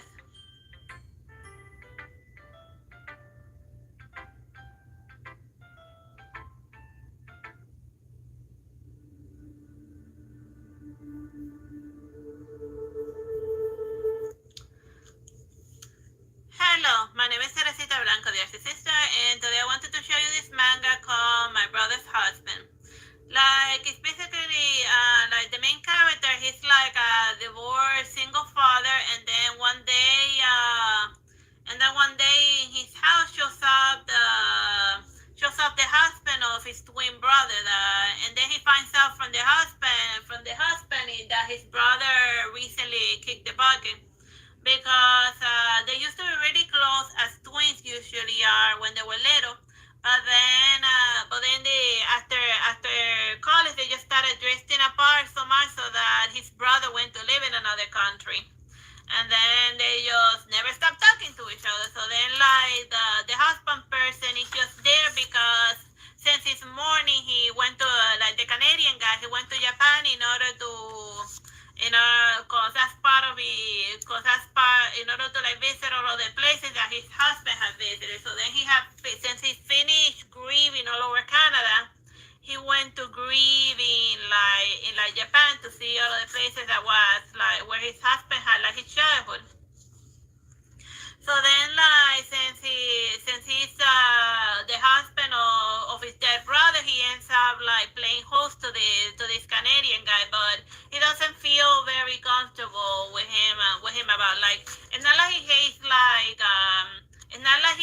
people that sleep with other guys. He just doesn't quite understand it because at least during his time period. The information that they know about the way that he assumed was that the way that he was taught to believe was that a man and a woman marry each other because that's the natural thing. His Japanese brain just couldn't handle that. But he wasn't taught in school that other alternative ways for like guys could marry guys and girls could marry guys, and that's alright, and they don't need to go to war about it. But and then, like, even the daughter is, like, super blasé about it, and she finds him amusing because he's a foreigner and he's Canadian, so then he just marvel about that. So then, this guy's, like, asking him about all of the information about his dead twin brother and about their childhood together. He starts meditating on his brother. And whenever he's meditating on his dead brother, he starts looking at his shadow, because his shadow was thinking of his dead brother, because at a certain point they just drifted apart, and what he doesn't realize is that they ended, like, over here he tells him, like, when his brother came out to him, that he just tells them that that his brother just showed up to him when he was a teenager, and then he told him that yeah, he's gay, and then he just up and said it, and then that was all he said, and then his response to that is, oh, is that so? And that was all he ever talked about it. But then, as the Canadian guy told him that his twin brother used to feel that his older twin was constantly trying to avoid talking about the fact that he likes sleeping with men. You know, and I think that was part of how they ended up drifting apart, because if I can't talk about my relationship problems with my brother because he doesn't feel comfortable with me liking guys, then who the hell am I even gonna talk about it? So yeah, because in Japan there's like and then after realizing why his brother drifted apart, because he just couldn't share his troubles with him, then like he got existentially depressed again, because in Japan there's a big culture of silence, and you know, with just a lot of them just being in everything that they find unpleasant, they just sweep it under the rug, or they just refuse to they either pretend it's not there, or like they refuse to talk about it, or like they drift, or like they push the children away so that they don't have that conversation. So yeah, so then he keeps showing them that in Canada, like women can marry other women, not just guys. So then so then it's just more than a LGBT story. This one's also about culture class, showing like how different it is, like the super hyper repressed Japanese culture in comparison to like the hyper liberal Canadian one. And even this guy admitted that since we're not that even though his parents were liberal and stuff, he also had difficulty telling them that he liked guys, because he was like afraid that they would stop loving him, because even though a person on paper may be liberal and stuff, you don't know, like there's no guarantee that they're just faking it in order to like fit in with society, and deep down they could be like uber repressed and whatever. But yeah, that's just this volume 1 in a nutshell. And over here it says that the writer of this comic came out as openly gay in 1996. So he's writing about what he knows about, you know? And he probably went to Canada too, so yeah. I hope you find the manga amusing. Bye-bye and God bless.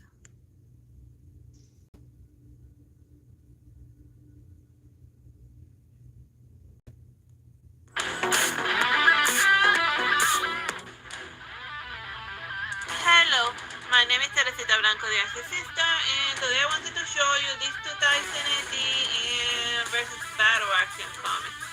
The only thing I know about, it's funny, we're already in 2024, so this whole 2018, it almost feels dated considering how technology they just really folks in the 70s imagining how the year 2000 was gonna be like, and it ended up completely different and all that stuff. Whatever. All I know about Josh Dredd is that Sylvester Stallone movie that I watched when I was 5, meaning that I don't know anything. So I wouldn't have a way to, and I don't know what the hell is a battle action. So I have no way of telling whether this comic book did the battle action thing correctly, or whether it's just a random vignette of like a bunch of madness. Like over here they're randomly doing some old west stuff, but there's also like weird parasitic humor aliens, and I'm just very confused. It has some amusing things in there, but as far as the plot, if it even has, I'm just very confused by it. But it does have a bunch of crazy random panel things here and there. So So that's amazing. Like the biggest highlight is Josh Dredd fighting this weird alien Lovecraftian monstrosity, and that seemed like very fun. And it's a one that like it happens right at the middle. So yeah, just take it for what it is, like a compilation of various little stories drawn by various artists. And you can already tell over the top that like different folks pen it because like the styles vary widely. Like just look at this one and then compare that to like this page.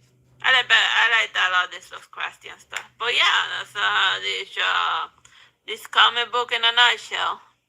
Bye bye and God bless.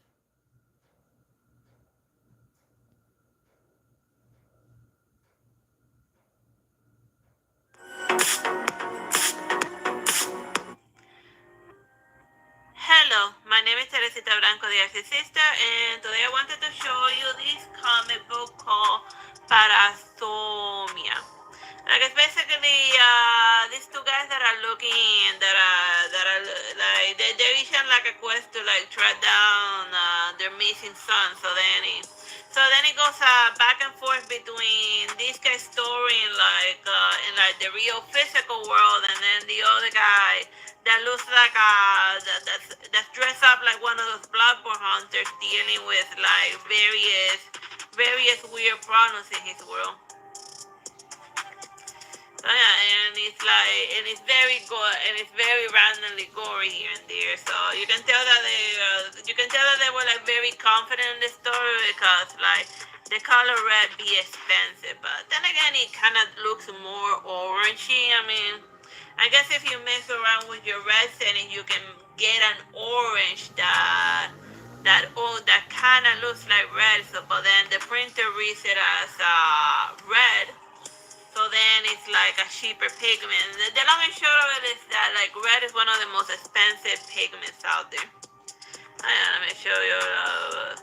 Oh yeah, so yeah, see, they're looking for the kid. So yeah, like let me show you like another one of the fun little boss battles here and there.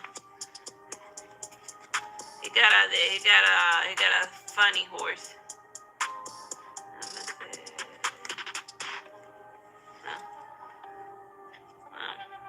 Most of his like dealing. Oh yeah, here it is. Like dealing with like this spooky ghost stuff over here. Oh yeah, that's just this comic book in a nutshell. A person wandering looking for his son while killing everyone that gets in his way. Simple plot. You could almost like Taken, like the movie Taken. It said that he uses a hatchet and stuff. Then again, Liam Neeson tended to use like whatever was in the room in order to like well on fools. But this guy he went for like the weird Bloodborne look. Bye bye and God bless.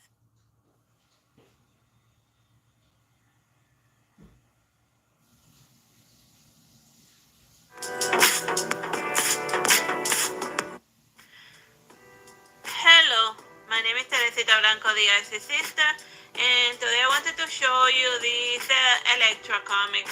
The only thing I know of Electra is that is a comic book. It's like the comic book movie. Like, remember like the one that came after Daredevil? That's the movie is all I know of the Electra comic book character. So so like in this one, like it just focuses on the color gold, and like at the beginning Electra's getting like munched by a bunch of vampires, and then she responds again. So, cause that's as shown in the comic, that's the thing that she tends to do a lot. Like you kill her and then she comes back to life like a bad Dark Souls boss. So I guess they kind of half explain why she keeps responding, and maybe she's a little bit vampire. Like over here, she's like seeing in this woman, in this little girl, she's hyper focused on her blood, cause now, yeah. Cause at least at the start of the comic, Electra be a little bit more of a vampire. So yeah, that adds to her lore. Hold on, the next time they do an Electra comic, they gotta remember that she's also a vampire. Why? Cause she got bit by a bunch of vampires. And the rest of the stories is just she dealing with various markers. Electra is an assassin for hire, but sometimes she protects poor, helpless NPCs. Like in this one, where she's protecting a maiden that's dealing with a random quest from like a bunch of spooky red phantoms.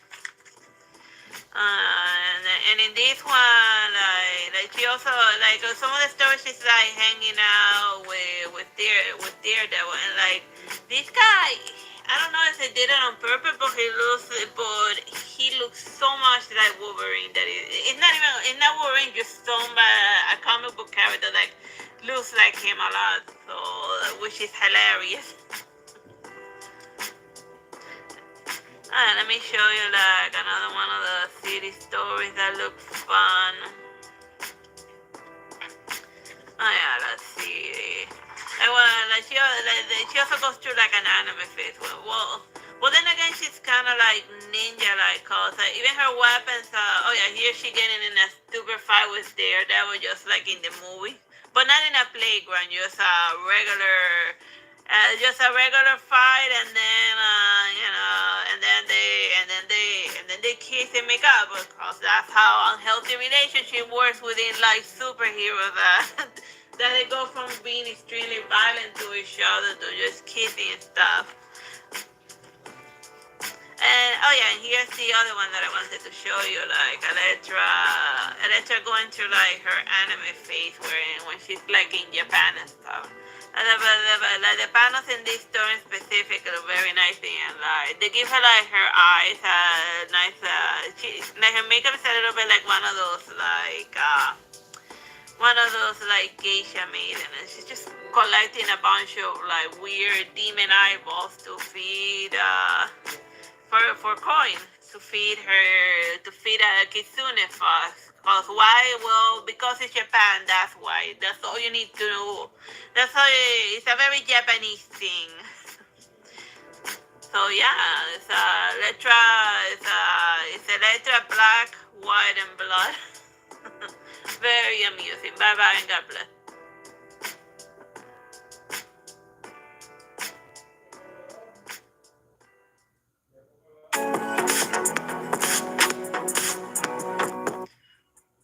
Hello, my name is Teresita Blanco, the Artsy sister, and today I wanted to show you this Superman comic called Up in the Sky.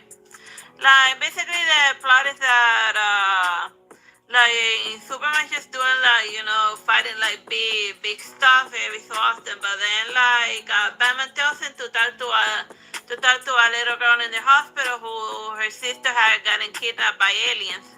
So then he'd be like, well, usually like these kidnapping scenes are like handled by Batman, the investigation and stuff. But then he'd be like, because then Superman be like, well, my thing is usually just to be like the strong bad guys. I'm not big on, I don't like, dealing with the big problems and not the little problems. So basically, Superman searching for a little girl all across the galaxy in various places while he's meditating on his role in society, because he's worried that if he spends too much time and resources finding one little girl, then a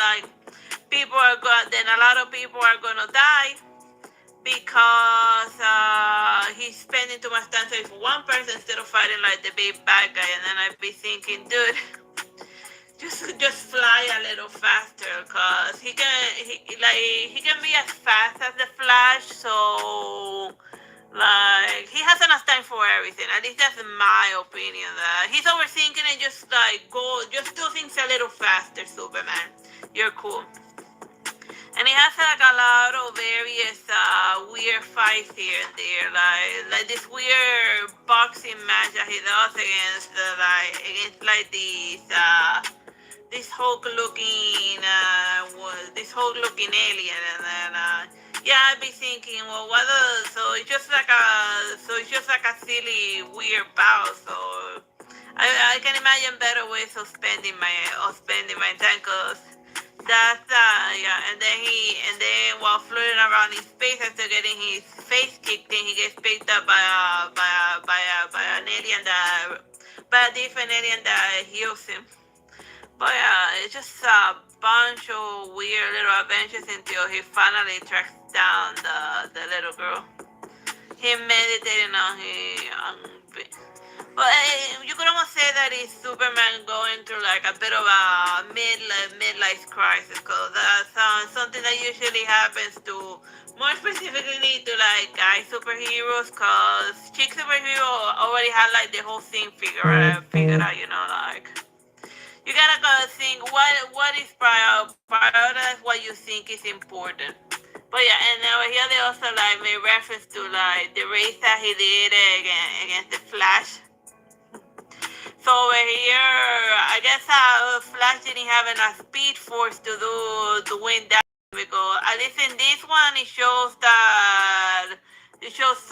Superman outran the Flash. So I just let him win, well, I remember that the Flash speed force and sometimes he gets like power down. So maybe this is one of those days that the Flash was powered down. I remember like seeing that cartoon in the superhero one in like the Superman and Flash, the Superman animated TV show. They did that episode, and then which was amusing. So yeah.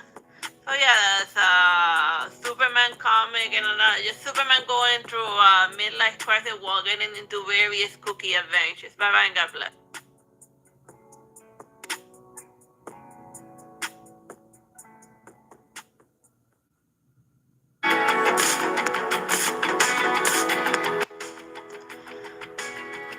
Hello, my name is Teresita Blanco, the Artsy sister, and today I wanted to show you this Iron Man comic called Big Iron. So I was describing like the back of the comic and stuff. Iron Man, because of a bunch of stupid things that they said on his Twitter feed, seriously, he decided to go to like forgo technology for a bit in order to like get back to his roots or whatever. And then I'd be like, dude, if you're gonna be doing like stupid things just because of what a bunch of random trolls say online, then like you're gonna be like spending your entire life doing stupid things in order to get like trolls always gotta troll.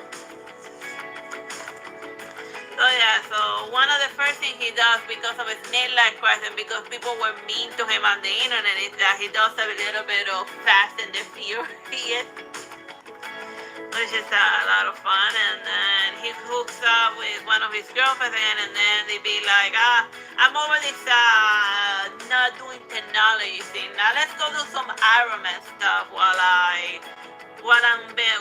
be existentially depressed for a bit.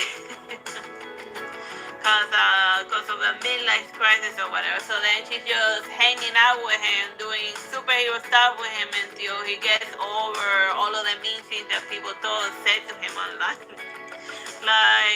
This is why I always pass all of the online comments to my brother, and then he only reads to me the complimentary ones, because you ain't gotta be, even if you try not to, even if you try to not get the random comments get to you, it's just it wells on your soul, and it's just best to avoid toxicity or do that. So then over here, he goes back to being Iron, and then they're being jerks to him again online. So then he just deletes his online Twitter, X account, and then I'd be like,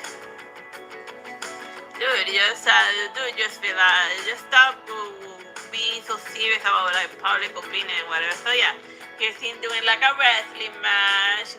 Why? Because of midlife crisis and whatever. And then here's him kissing and making out with his girlfriend. And then let me see, another boss battle.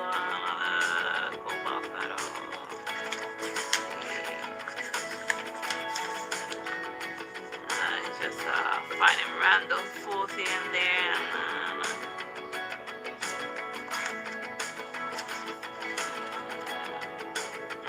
It's in the city in a nutshell. So yeah, and he started doing aromancy while being sad midlife crisis, which is something that everyone loves to hear. Seeing their favorite superhero like sad and depressed. So well, that seems to be like a modern trend with like superheroes these days, or maybe the writers are just like projecting, you know, that they're probably like sad middle-aged folks existentially depressed, so then write stories about sad existentially depressed superheroes. Cause like life sucks and like well, more specifically like they're taking internet commentators, they're taking like trolls' opinions very seriously. And that's always a recipe for disaster. I'm not saying that the comic is a disaster and just find it hilarious that Iron Man got into a midlife crisis because people were mean to him on Twitter. Wang, wang. Bye-bye and God bless.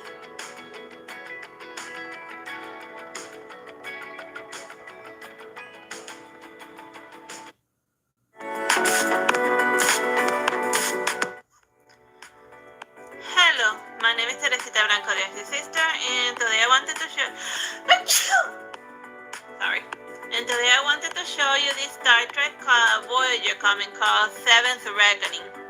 So like, it focuses on like the Android 7, who's like one of the members of the Star Trek crew. It says that it takes place in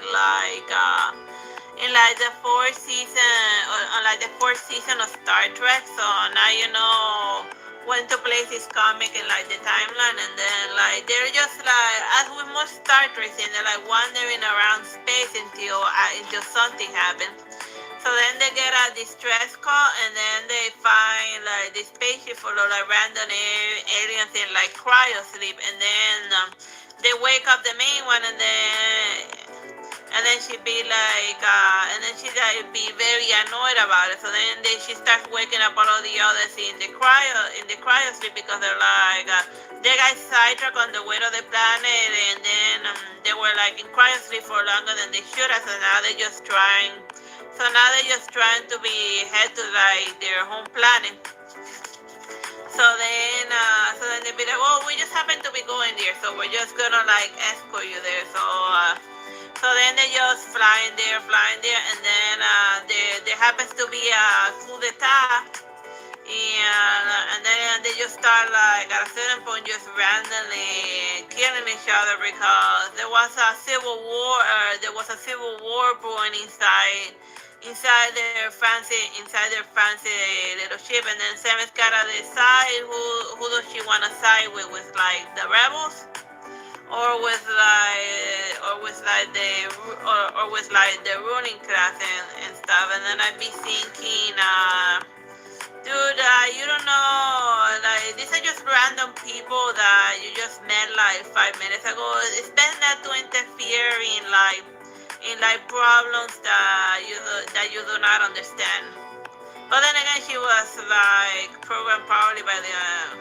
But then again, you know, for the plot to happen, she has to get involved because you know she was programmed by somebody that gave her a hero complex. Because the way I think about artificial intelligence is that artificial intelligence is a reflection of its of the programmer. So if the programmer is somebody, so if that artificial intelligence was created and educated by somebody with a hero complex, then you bet she's gonna like get involved in like this issue that she doesn't understand. And so yeah, that's Star Trek Voyager 7th Reckoning in a nutshell.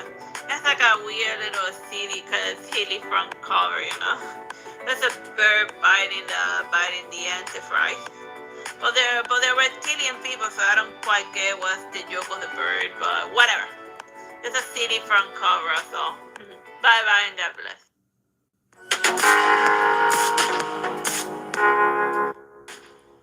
Hello, my name is Teresita Blanco, the Artsy sister, and today I wanted to show you this comic book called bloodlines. Like, how the hell am I even supposed to pronounce it? Like, seriously. And as you can see, very interesting enough, one of the writer credits is Keanu Reeves, and even like the main character in the front cover like resembles him more. It looks like Keanu Reeves put in like his John Wick persona. So yeah, maybe he just wanted to get into the publishing scene. Well, let me see. Keanu Reeves. Okay, Steve Color, written by Steve Scroll, written by this guy. Then what the hell is Keanu Reeves written like the foreground somewhere? What was his contribution to this thing? I guess he just lent his image and likeness to it. I don't know. I don't know why Keanu Reeves' name is up there. Oh wait, here it is. Created by Keanu Reeves. So I guess this was part of like his concept idea, or maybe he brought all of the guys together. So it's like a real producer's credit. Whatever. He invented this comic book series. So basically, it focuses on the story of like this berserker guy who has the blood of the gods. So then that gives him like immortality. So whenever Atlantis gets invaded by barbarians or by harpies or reason, then he just like bloody pushes them because that's the only immortal there. He doesn't need to like worry, so he doesn't need to like be worried about battle and stuff. Just so like you wanna like invade Atlantis, alright, let's just send up the guy. So then the guy takes care of everything, cause like since he can't die, then of course he can deal with the battle. So then the first story just focuses on the Atlantis arc because as an immortal he just passes throughout time. First half is Atlantis, and the second half we go to Sumeria. And let me show you like the main boss battle. Here's the main boss battle in the Atlantis arc. Let's see, what the hell is that? HP Lovecraft looking monster. Like I'm looking for like a very specific panel. Oh, here, close enough. There it is. They summoned the boss battle there is Tahulu. They summoned Tahulu. The unpronounceable. Well, if you think about it, this guy has a name like one of those eldritch HP Lovecraft gods, cause like Tahulu, like how am I supposed to pronounce it? Like seriously, dude, how do you pronounce that name? So yeah, and then the second half of the story is the Atlantis arc, and it's the Sumerian arc, where he's reintroduced as like as one of those people that you get as it's before the gladiator, but during the gladiator where they put him as a slave in order to fight. So then since he refuses to fight, he gets like decapitated in the battle. And then from his blood, after he drops dead, then he starts bubbling, and then he forms an egg. And then from that egg, he responds again. So it shows just how powerful his healing factor is, that even when he's like wiggled down to just an egg, he can still respond. So yeah, that's like with a comic concept like that, he can make it all the way up to like modern times. So like first one is the Atlantis arc, and then the second half is him like fooling around in ancient Sumeria doing gladiator stuff and rescuing a damsel in distress. Very amusing and very gory and bloody. I ended up like re-reviewing this one again because like in the first time I accidentally opened it and like in a page that had like chic boobs, and how YouTube is very squeamish about it. So then I'd be like, I gotta do this thing again, or like edit the video and it's like pain. But yeah, there's nudity and gore here, so keep that in mind if you're reading this comic book to the children. Bye bye and God bless. It could be a good TV show actually, just having this guy in various time periods, a la Wolverine. Hey, you can even do a crossover between this guy and Wolverine. Bye bye and God bless.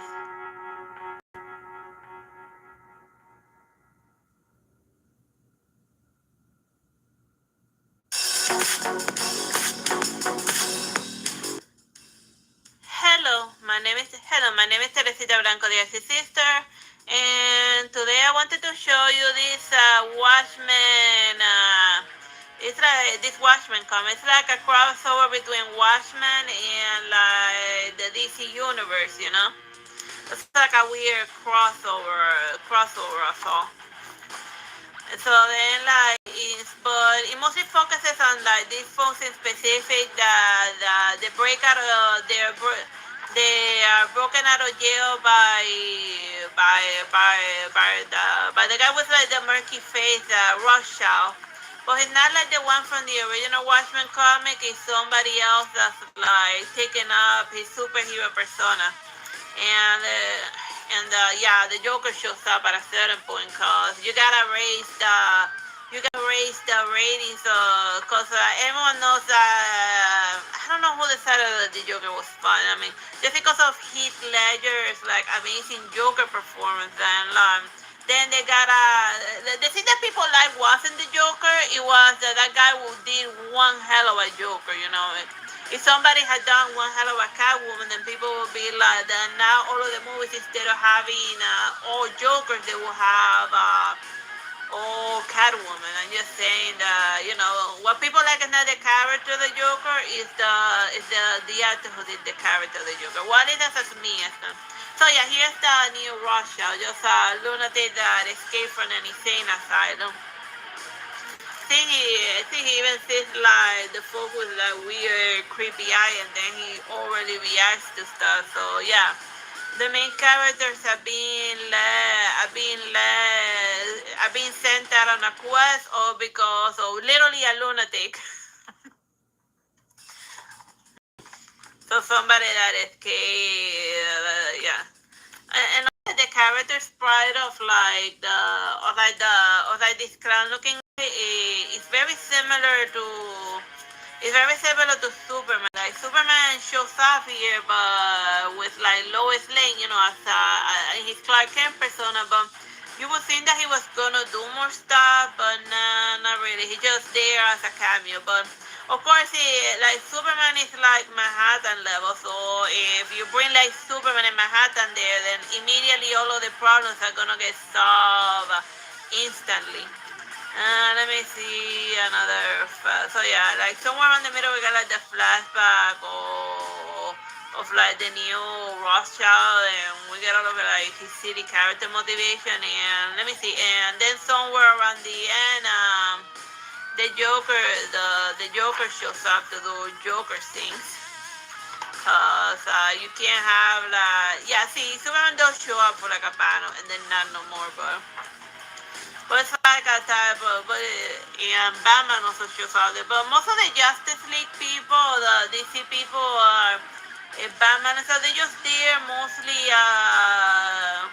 as cameos.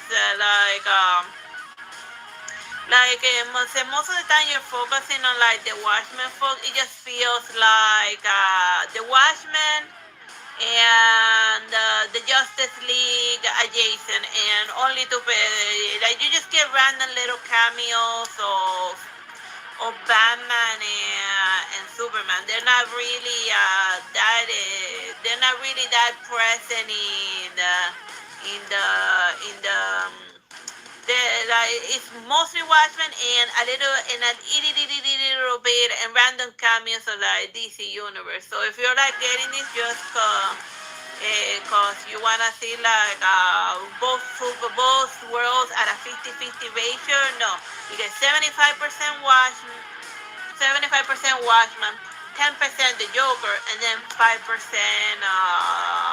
Batman and Superman.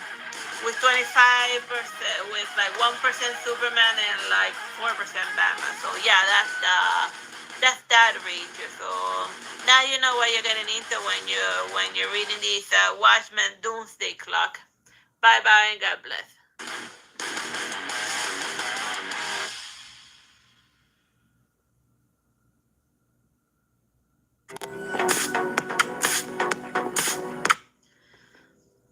Hello, my name is Teresita Blanco, the Artsy sister, and today I wanted to show you this Batman failsafe comic.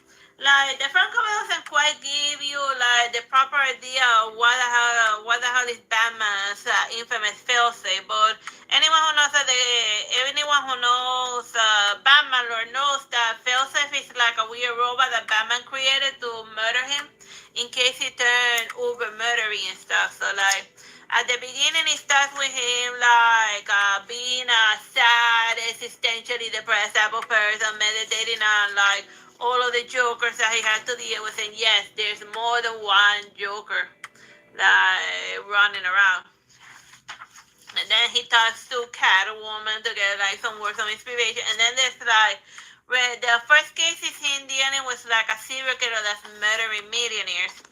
And then when he eventually tracks down, so then the penguin that they show, so then the penguin that they shows in there, it resembles the Tim Burton penguin. And in the comic they say that penguin isn't too murderous, he's just like a mafioso money type of person. But no. The penguin that this Batman is dealing with is the Tim Burton penguin, and everyone knows that the Tim Burton penguin is like one of the most murderous penguins that there ever was. Cause like remember that in like the movie, he went to like he kidnapped like a bunch of children in order to go drown them in the river. So yeah, but then when he encounters it, it's surprise, it's not penguin but Clayface. So then that's amusing. So then when he eventually tracks down the penguin, the real one, he takes a cyanide pill and then he calls the nurse. And then as far as everyone's concerned, the way it looks like it's the Batman murdered the penguin, but no, it was just the penguin framing Batman for murder. But then since like fake media and stuff are all saying that Bruce Wayne murdered someone, then the failsafe activates in the Batcave. So the long and short of it is that whoever programmed failsafe,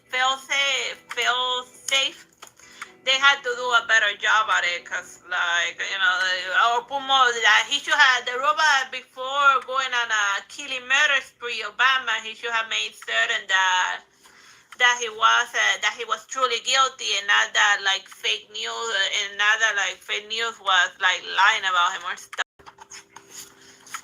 Oh yeah, and then here we get like the first look of failsafe. That's what the first couple of pages is just the setup as to like the bad psychotic crazy robot. And like this robot, it reminds me a lot of Ultron. Like when I saw this robot just coming out of the ground like an ominous obelisk, I'd be thinking, wow, like Tony Stark really has it in for Batman today. And then I'm like, wait a minute, I'm getting my DC and my Marvels mixed in here.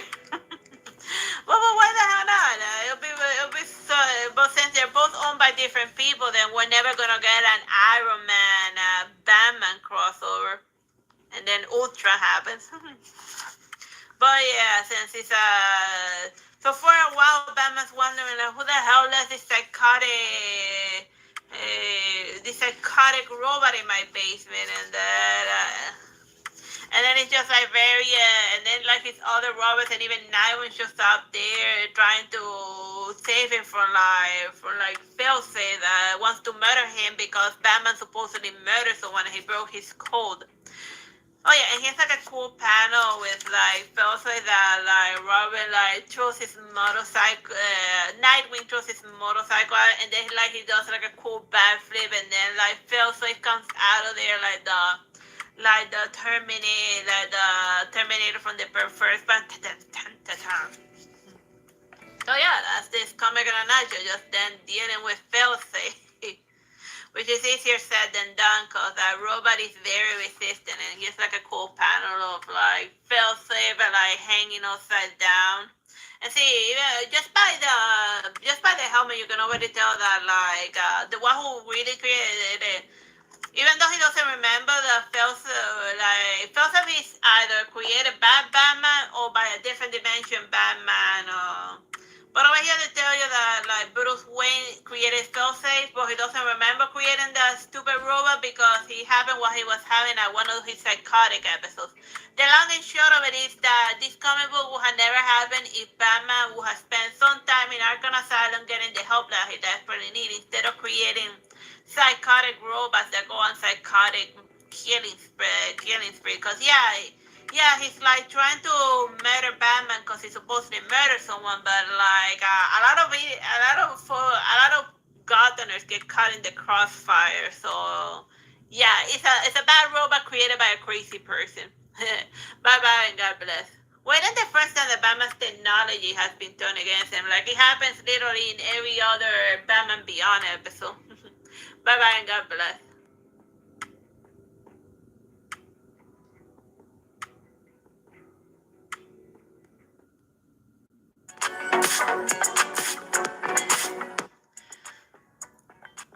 Hello, my name is Teresita Blanco, the Artsy sister, and today I wanted to show you this Five Girls comic book. Like it's basically the plot is these maidens are like from some futuristic world, and the queen abdicated the throne because she was like sterile, and she couldn't give a king a child. They in order to find a new fertile queen, they did like a Squid Game type of competition, and then 10 women were chosen, healthy one were chosen from like both rich and poor backgrounds, and then they had to compete in order to see who gets to be the next queen. So then, like in the first competition, they just gotta go from point A to point B, but it's a simple, and then they just gotta run to the teleporter over there. But then they got sent down in order to be beamed out to the next round. But then, like in the place that they were sent, it's like Jurassic Park world. So it's like very amusing to see them like getting attacked by dinosaurs and stuff and velociraptor. So yes, like one getting eaten by a velociraptor. They gotta add that in the next Squid Game, like robotic velociraptors, or just have them clone. I mean, Squid Game is already a ridiculous stupid premise. So why not throw clone dinosaurs into the mix? Just throw logic and reality out the window. Cause why the hell not? And then the next competition, they're like dealing with giant scorpions. They get teleported to the Doom planet. So here they are running away from like giant sandworms. So, and then in the other one, they're like dealing with water. They're like dealing with water, with the element of water. And of course, this is the just portion of the competition. Dun, dun, dun, dun, dun, dun, dun, dun, dun, dun, dun. And then she presses the teleporter switch, but she gets teleported. It's like a very nasty, gory stuff page. It's just completely. Like I said, it's a completely insane manga, but very amusing. It has a lot of fun, cool like fighting panels here and there, and so yeah, and eventually one does get to be queen, for better or for worse, for better. I don't want to like spoil the twist ending, but like the two most important characters is number 4 and number 7. Those are like the two main character maidens of the story. And then like a good portion of the comic is like the host of the game investigating number 7, wondering like, cause she stole the identity of a chick in order to enter the tournament. So they're wondering, what the hell is this? What's the real agenda of the chick? Does she really want to be queen, or is she up to something else? So yeah, very amusing, insane comic book. I highly recommend it. Bye bye and God bless.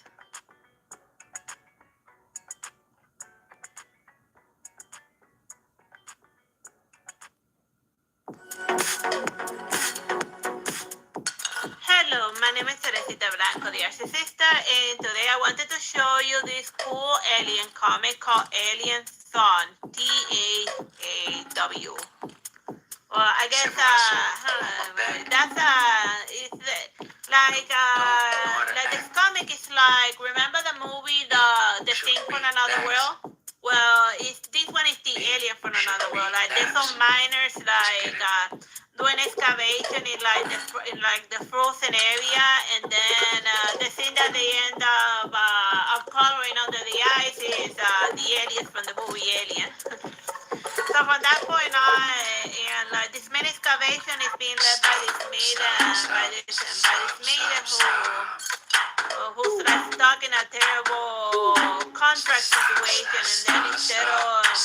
and then it's kind of like half implied that she knew that the alien was here and that she was trying to get it out for like the company in order to get money, because as soon as they find one of the space huggers, she tells the company, oh, we found what we were looking for. So then like they bring a bunch of like military dudes in there, and then there's a crazy military guy trying to take control of a situation that was more or less handled because the aliens were all frozen. And then they just tend to make a manageable situation into something worse because since they bring a lot of heat and fire and stuff, then the aliens start melting out of the ice. So it's a cautionary tale about how like big industry and global warming and all that has the causes for any crazy things to happen. I don't know. I'm just reading too much into it. It's a crazy. It's a city alien comic. It's a city alien comic. Just marvel at that. As is to be expected, it just escalates into like very quick. Well, de-escalates very quickly into like a bunch of like xenomorph and alien and like madness all over the ship. And like and like the humans just dealing with, just trying to survive a problem that they themselves created. It's just seem well enough for them.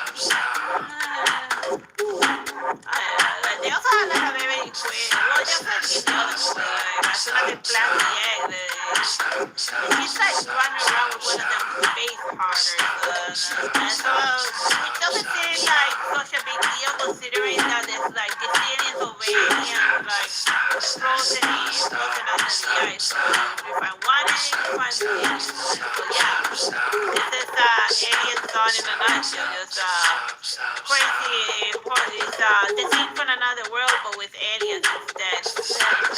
Very amazing and very good. Bye bye.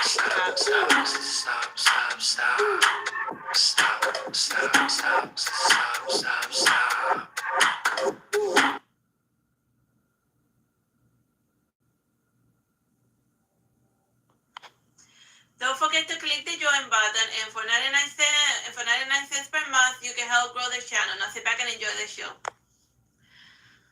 Hello, my name is Teresita Blanco, the Artsy sister, and today I wanted to show you this graphic novel called Somna, a bedtime story by Becky Clunan and Tula Lotia.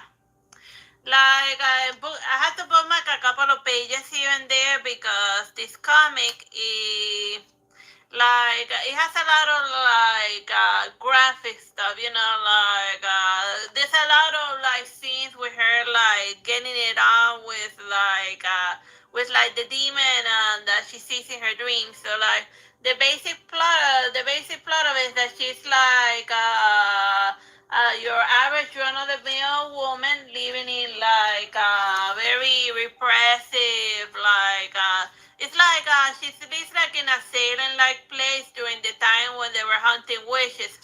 So then over here she's like remembering when she saw from far away a so-called witch that had gotten burned on the stake. But like the problem is that her husband is the guy that is like now the guy who's responsible for like managing all of the witch trials. So she's in a very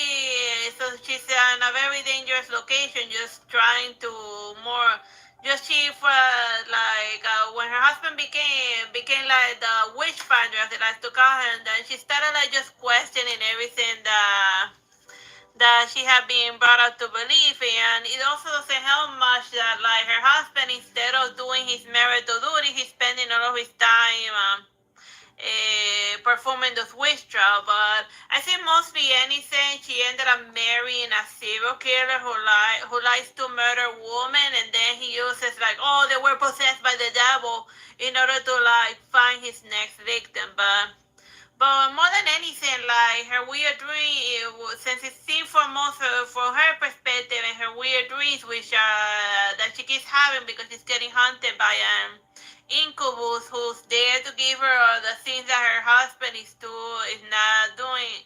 It's like, nah, husband not doing husband thing.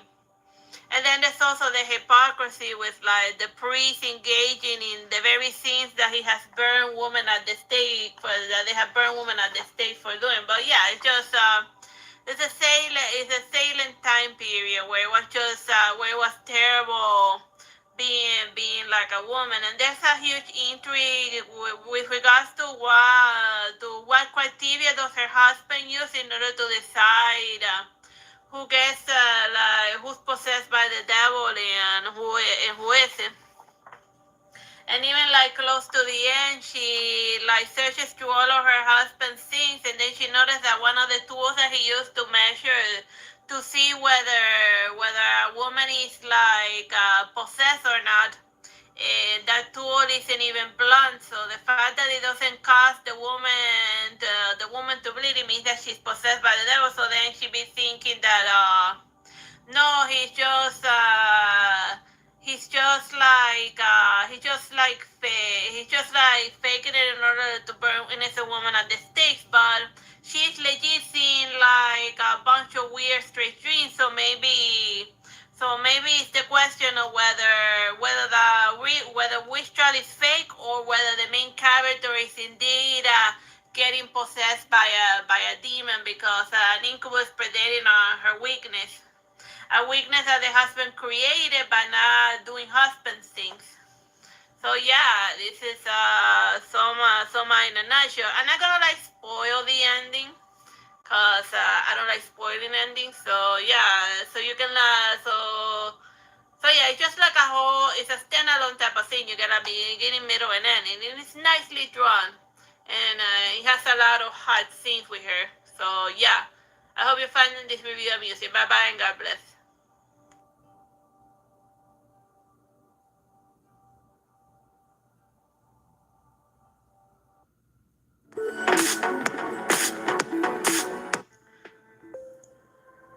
Hello, my name is Teresita Blanco, the Artsy sister, and today I wanted to show you this Harley Quinn and Poison Ivy comic. I really do wish that they would like call this comics something else other than Harley Quinn and Poison Ivy, because like I'm starting to get them all like very confused. Like at least call them volume this or that, because otherwise I'm not gonna know which of the many Harley Quinns and Poison Ivy comics I have reviewed. You just at least there is the titles. Because like how it is in the times. So basically, like Poison Ivy, like kicked the bucket, but then out of one of her flowers, she responds. Anyone who's seen like anyone who knows Poison Ivy, the Poison Ivy clones tend to be like very structurally unstable. And the same thing is happening to this clone of herself that respawned from a flower that the Harley Quinn had in her house after the main Poison Ivy dropped dead. So then it's just Harley Quinn spending most of her time trying to help her friends. She gets like some fancy fertilizer from Lex Luthor, and that allows this Poison Ivy clone to become more stabilized. And then at a certain point, they get attacked by this psychotic, unhappy tree monster who wants to absorb Poison Ivy's ability to control planet nature. Because he controls wood and stuff, but he said that she controls the green. So then he's like a wood one, but she's a grass type. So So then he wants to combine both of the power in order to like have the complete dominion over nature because they're incomplete wholes, like half and half. So then he becomes like the main bad guy of the story, stalking them throughout the campaign, and then Harley Quinn just continuously moving Poison Ivy to various locations in order to like help her stabilize her condition and also deal with the crazy trend whenever he shows up. And so yeah, this is this comic book in a nutshell. Oh yeah, and at a certain point, they also like like bad girl shows up or bad woman. I don't know. Like she has a Barbara Gordon maybe shows up. No, it's just that there's a bad woman and there's also a bad girl. So I don't know which of the two she is. And then she explains the situation that these plant monsters that not poison ivy is another plant wielding lunatic. That they're not the main bad guys in that story. That they're just a victim of circumstances. But like the front cover kind of spoils the ending cause for Poison Ivy those eventually turn on a Harley Quinn, but that's what like don't spoil the twist ending of your comic in the front cover. But then again, like Harley Quinn, she's always good. Like regardless of whether she's dating the lunatic Joker or Poison Ivy, she's always dating people who hurt her, and she should really stop dating like people who are like physically physically abusive to her. So yeah, so yeah. She should also Harley Quinn also needs to dump Poison Ivy the same way that she dumped the Joker. They're both horrible people. Bye bye and God bless.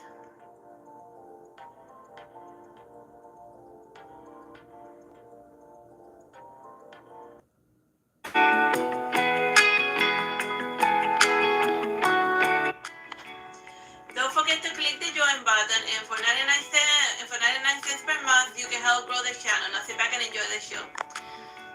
Hello, my name is Teresita Blanco, the Artsy sister, and today I wanted to show you these Judge Dredd comics, the Essential Judge Dredd or Judgment Day.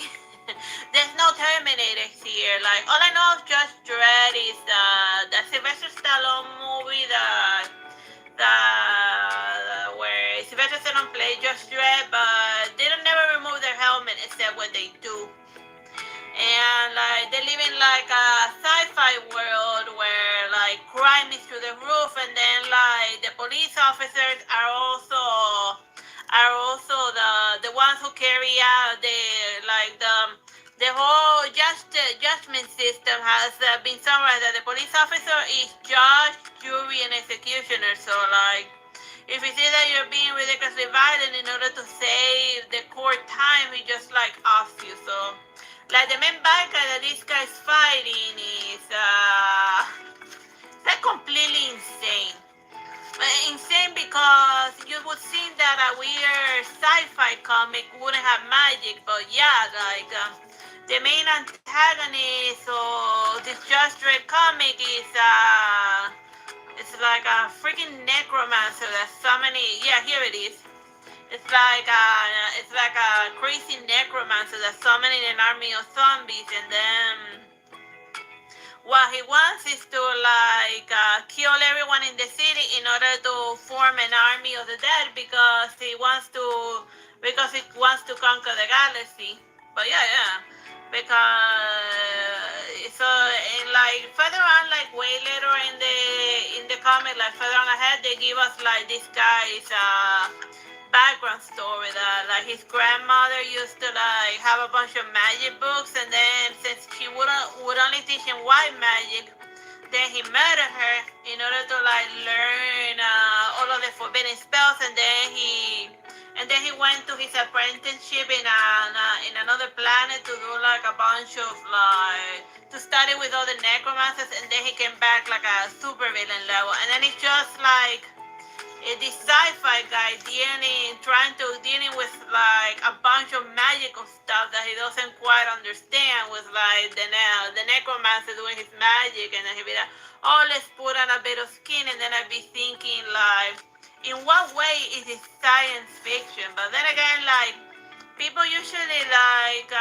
do science on one side and then magic on another. It's like very rare for them to do magic in science, having magic coexisting in like a sci-fi world.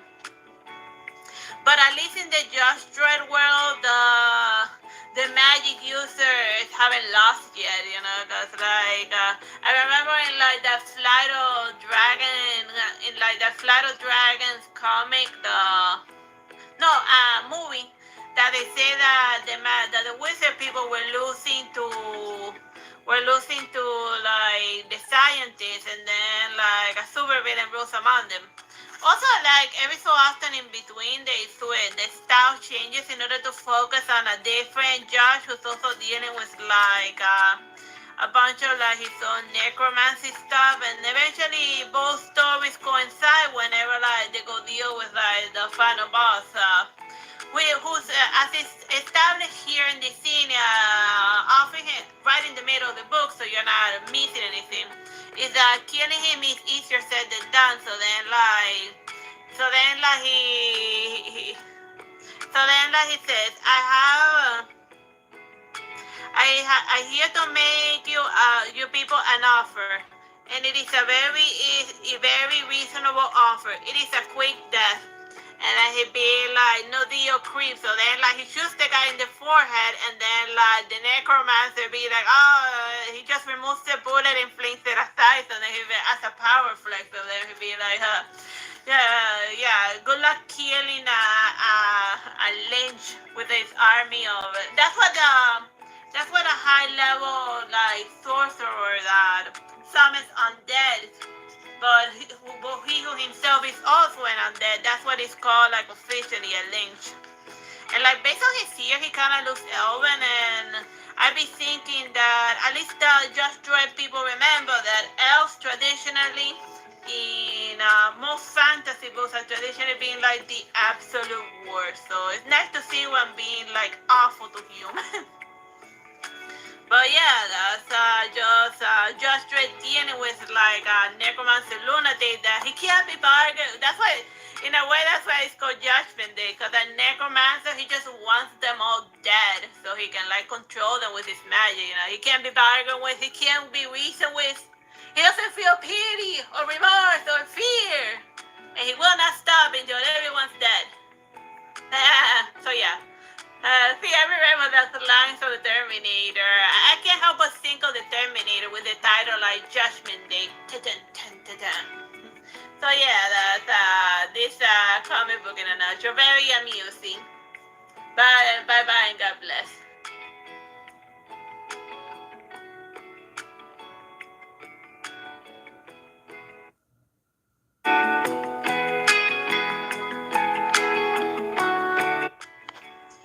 Don't forget to click the join button, and for 99 cents per month, you can help grow the channel. Now sit back and enjoy the show. Hello, my name is Teresita Blanco, the Artsy sister, and today I wanted to show you the Teenage Mutant Ninja Turtles, the last running last year's comic. It has a lot of titles because it's got the last running last year's. That's almost a paragraph even, but whatever. So yeah, it's just a Teenage Mutant Ninja Turtles doing Teenage Mutant Ninja Turtles thing. So then we find we focus on like Michelangelo going on like his own journey. He's no longer wearing like those silly bandana things over his eyes. But then again, like it's not as if there's like that many turtles. So who is he hiding his identity for? Well, I guess these things are mostly needed for like the audience to like be able to tell them apart, but I don't know, maybe just Splinter like completely out of his mind. Whatever. He'd be a crazy. Who wouldn't go nuts after being in a rat's body for so long? or being a mutant, right? Because it varies from like in the TV show it says that it's like a rat that got like gigantamass because of radioactivity, while the other ones is like a dead ninja in a rat's body. So yeah. So it's basically him like going on a journey and getting into like various fights, him dealing with the Foot Clan. Oh, just like wandering like from place to place, And then while he meditates on how his brothers like beat the bucket, so then he's like the sole survivor, cursed with second sight. And like back at home, they're training Casey Jones and that other chick, April, or maybe their kid, I forgot. Are training the new turtle, the new turtle replacements as ninjas. Oh yeah, but more than anything, it's just an excuse to have like a bunch of cool like action set pieces. I showed like some fun battles. Let me see. Alright, here's him like fighting this random guy, doing lots and lots of battles. And then fighting in prison, and then getting the hatchet, because like it's fun to hatchet people, etc., etc. But yeah, I hope you find this review of the Teenage Mutant Ninja Turtles amusing. Bye bye and God bless.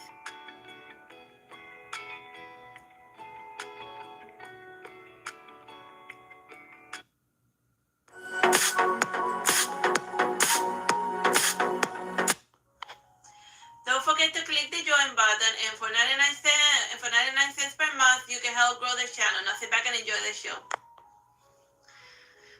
Hello, my name is Teresita Blanco, the Artsy Sister, and I wanted to show you this Teenage Mutant Ninja Turtle comic focusing on the fifth turtle, Jenica. She's a lady turtle, but while the turtles are turtles that turn mutant, Jenica is a human that, like a regular ninja person that got turned into a turtle for some weird reasons. And the weird reasons are explaining like the first couple of couple of chapters of them. Let me just skip it on ahead. Like she gets injured, and since there's no humans available except for this chick, she gets a weird blood transfusion from. Forget who was the blue guy. I only know Raphael because he's my favorite. Michelangelo. Yeah. He gets the creepy blood from Michelangelo, and then she's saved from her injury, but she turns into a Teenage Mutant Ninja Turtle because apparently his blood was healthier than the human individual over there. But then again, it's kind of like half implied in some Michael Bay movies, even that the turtles, through some mutagen, can become human. So following that logic, a human can be made into a giant turtle. And then the rest of the comic is just she dealing with her new life as a ninja turtle. She used to be a regular ninja, but then now she's a turtle. But yeah, and then like it has like a hilarious, fun, trippy dancing where she's just trying to unwind, and then it breaks down into a random boss fight with like fun, trippy pinks and blue colors. Like if you're looking for like a comic that has a lot of fun action set pieces, then yeah, this one like it has a lot of fight. And like the style varies from time to time because each of them is made by like different people. Like it's a compilation of stories focusing on Jenica in specific.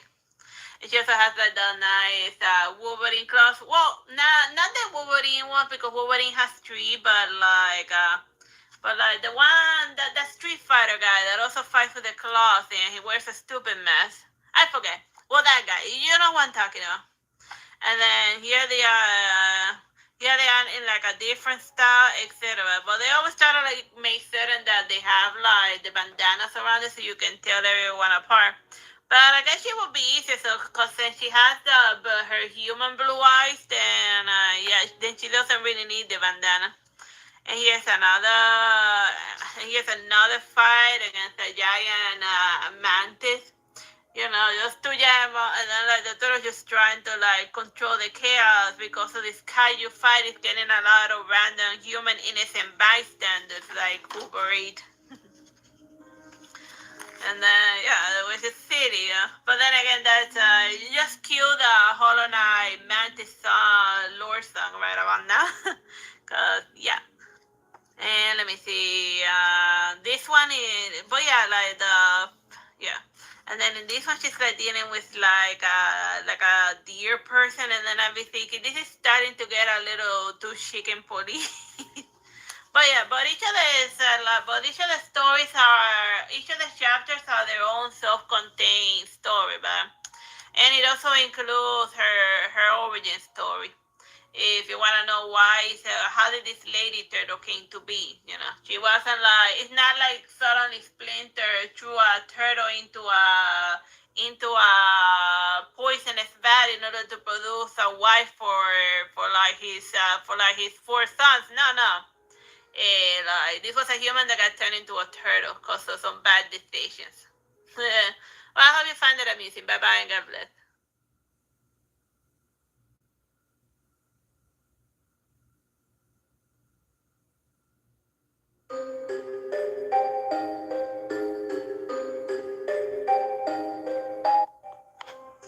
Don't forget to click the join button, and for 99 cents per month, you can help grow the channel. Now sit back and enjoy the show.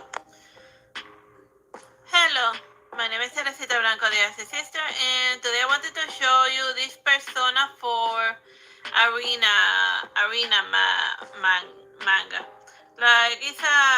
It's one of those mangas or comics based on like a video game. So, like, even though in like the foreground it shows like the main guy, but like most of it, the thing that drives the plot along is I think her name was Aegis. Like, I'm not too familiar with I never played a Persona game, but like there's a lot of people online and in like the real world that won't shut up about it. So yeah, it follows Aegis tracking down.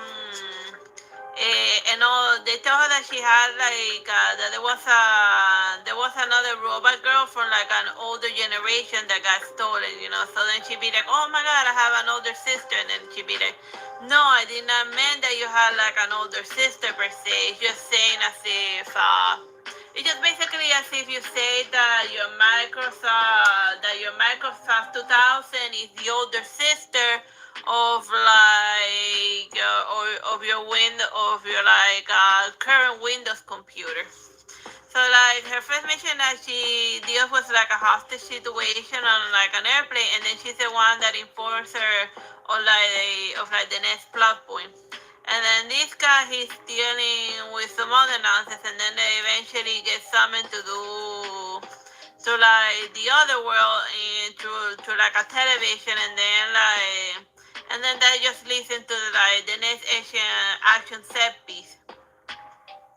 Oh yeah, and all of the chapters are called rounds. So they went to the other world to just as the title says, it's arena. It's to go do as with most arena battles in like video games. I used to think that it was like a good idea in like the oldest, but now I'm like, oh my god, one of those huge arena strategies that never seem to want to win. But yeah, that's just basically it in a nutshell. There's not like a big arena fight like in this one. The only big action set piece happens more or less at the beginning, and the rest is just trying to set up the main plot of the entire manga. Like it's assuming, and it also tells you a little bit of the backstory and stuff, because it's assuming, like, since it's about one, it's assuming that you don't know anything about Persona, and guess what? So I hope you find amusing my review of this Persona 4 manga. Bye bye and God bless.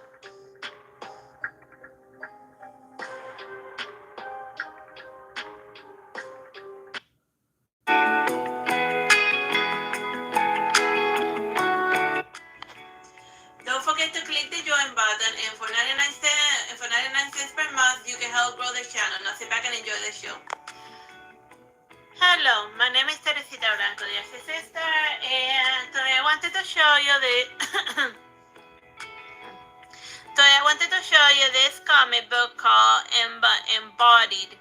Like, I'm actually showing you like the back cover, because like the front cover is like filled with like a bunch of like chicks in like not wearing any clothing, and that's nice and artistic for museums, but for YouTube, if they see that, they're gonna have like a freaking epilepsy. So that's why I ended up, in order to do the review, I just bookmarked the ones where it features stories where like the main characters are like wearing all of their clothing. So it's like an anthology of like illustrated poems. Like they have the poem, and then like the comic is what the poem is drawing, and then over here you can read the whole thing over the top. So it's very interesting that they try to like illustrate something as abstract as feelings and emotions, and and poetry and whatnot. And I'm just gonna show you the ones that I found amusing. Like this one, it has like some nice little flowers and stuff. Just very, very cute looking like type of animation, like a camping trip. Let's see this one, tapestry. This one has like a cool looking like spirit flower girl person. And then it says, in the light of my room, my shadow is flower powders imprinted on my shapes of my insides. And a secret window leading into a garden, raging songs, accident, and my sadness center. So see, like, it was very interesting how the artist was able to illustrate something as abstract as all of this. I mean, it's different. Like I have actually done something similar. Like once in one of my mangas, I illustrated a William Blake poem, and it was a very interesting exercise. If anything, so which is something that you could consider, just illustrating a poem. And then here it is, just a very nice animation. Like a fun poetry book of sorts. And then here we have like the animals, and she meditating on stuff. Because why the hell not, on the past. And then here's this maiden visiting a museum. I like the purple hair. And looking at all of the fancy art history paintings. And then over here, that's the Wanderer, this one. By, I have the name right off the top of my head. Jesus. Whatever. I forgot what that one's called. But yeah, that's a famous painting. Need to look it up later. Well, if you know this painting, then just like put it in the comments and send me the trouble of looking it up. And then here's the other one that has nice illustration that I wanted to show you. It's a nice pregnant woman looking sad and stuff while thinking about her life and whatnot. But yeah, that's this comic embodied in a nutshell. Bye bye and God bless.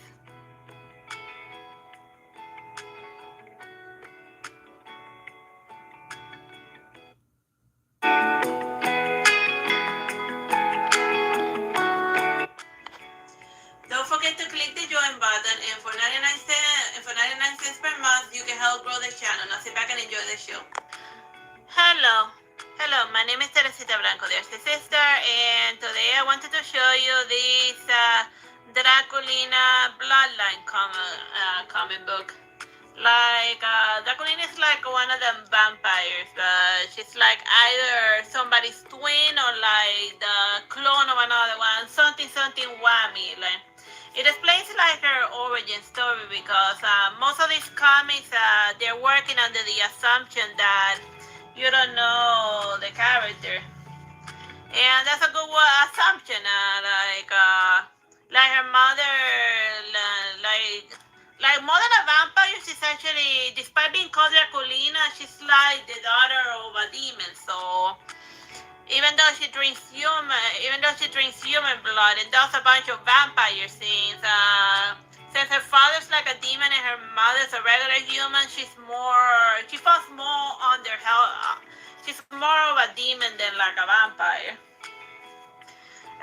Yeah, and then she's just like getting into a bunch of like cookie adventures because like heaven and hell are like in a feud, and then she just gotta deal with her crazy nonsense while also fighting with her twin sister, cause that's just how sisters get along. They like fight each other and get into like stupid fights here and there.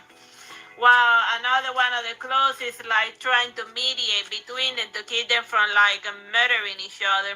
And then from time to time, like the action cuts to like some other demons getting into weird fights, and it's just like it does a lot of like back and forth between the characters, cause like everyone's like important and like everyone's gotta like show up there for at least everyone's gotta have like equal amount of screen time, even though they're not like having identical adventures. And it can get easy, and and one can easily like kind of have a hard time like keeping the following along or whatever.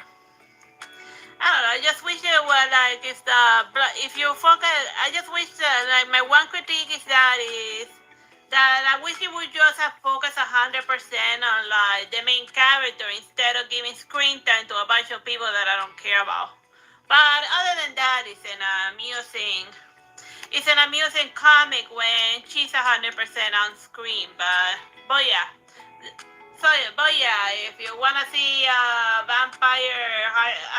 vampire blonde chick doing vampire blonde chicks while fighting a bunch of demons, then this is a comic for you to read. Bye bye and God bless.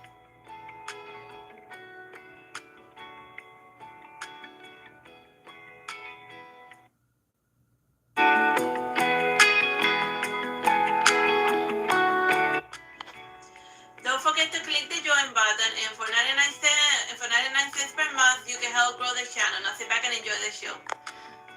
Hello, my name is Teresita Blanco, the Artsy sister, and today I wanted to show you this penguin comic. But even though the penguin's one of like the arch nemesis of like Batman, but even though in the front cover he looks like the Tim Burton penguin, yeah. You're not gonna see penguins.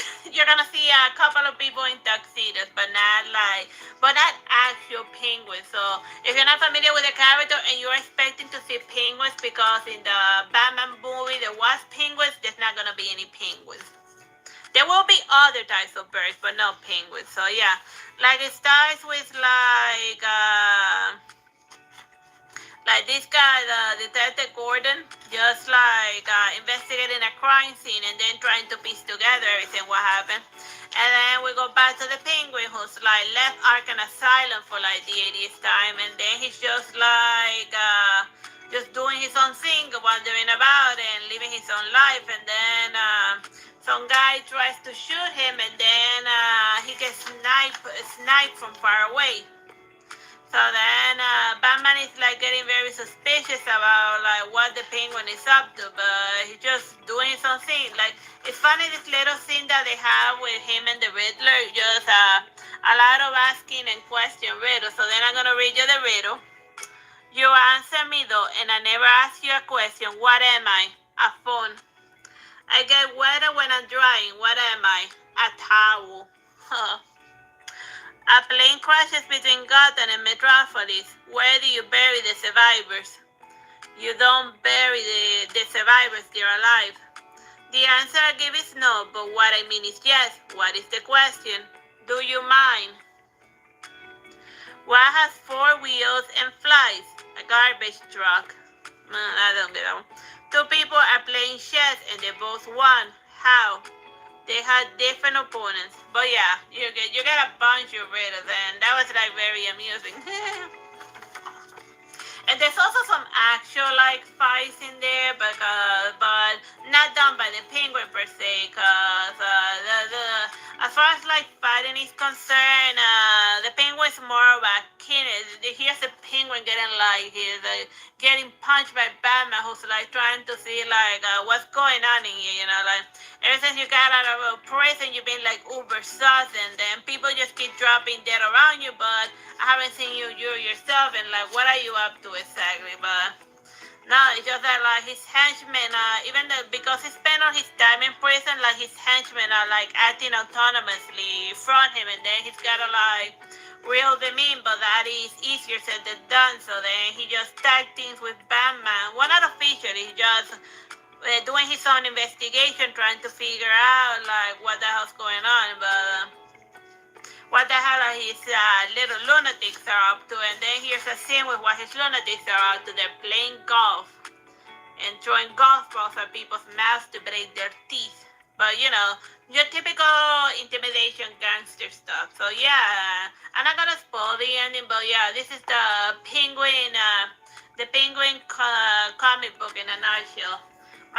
The one thing I do regret is not seeing an actual living, breathing penguin in the comics. So yeah, you gotta the next time you do a penguin, make certain that there's a actual penguin. Oh man, or maybe that's just a pet peeve. I did like him in the. It was also funny, like the comic, the failsafe, because of the penguin, Batman gets murdered by his psychotic robot. So he's more clever than people give him credit for. Very amusing. Bye bye and God bless.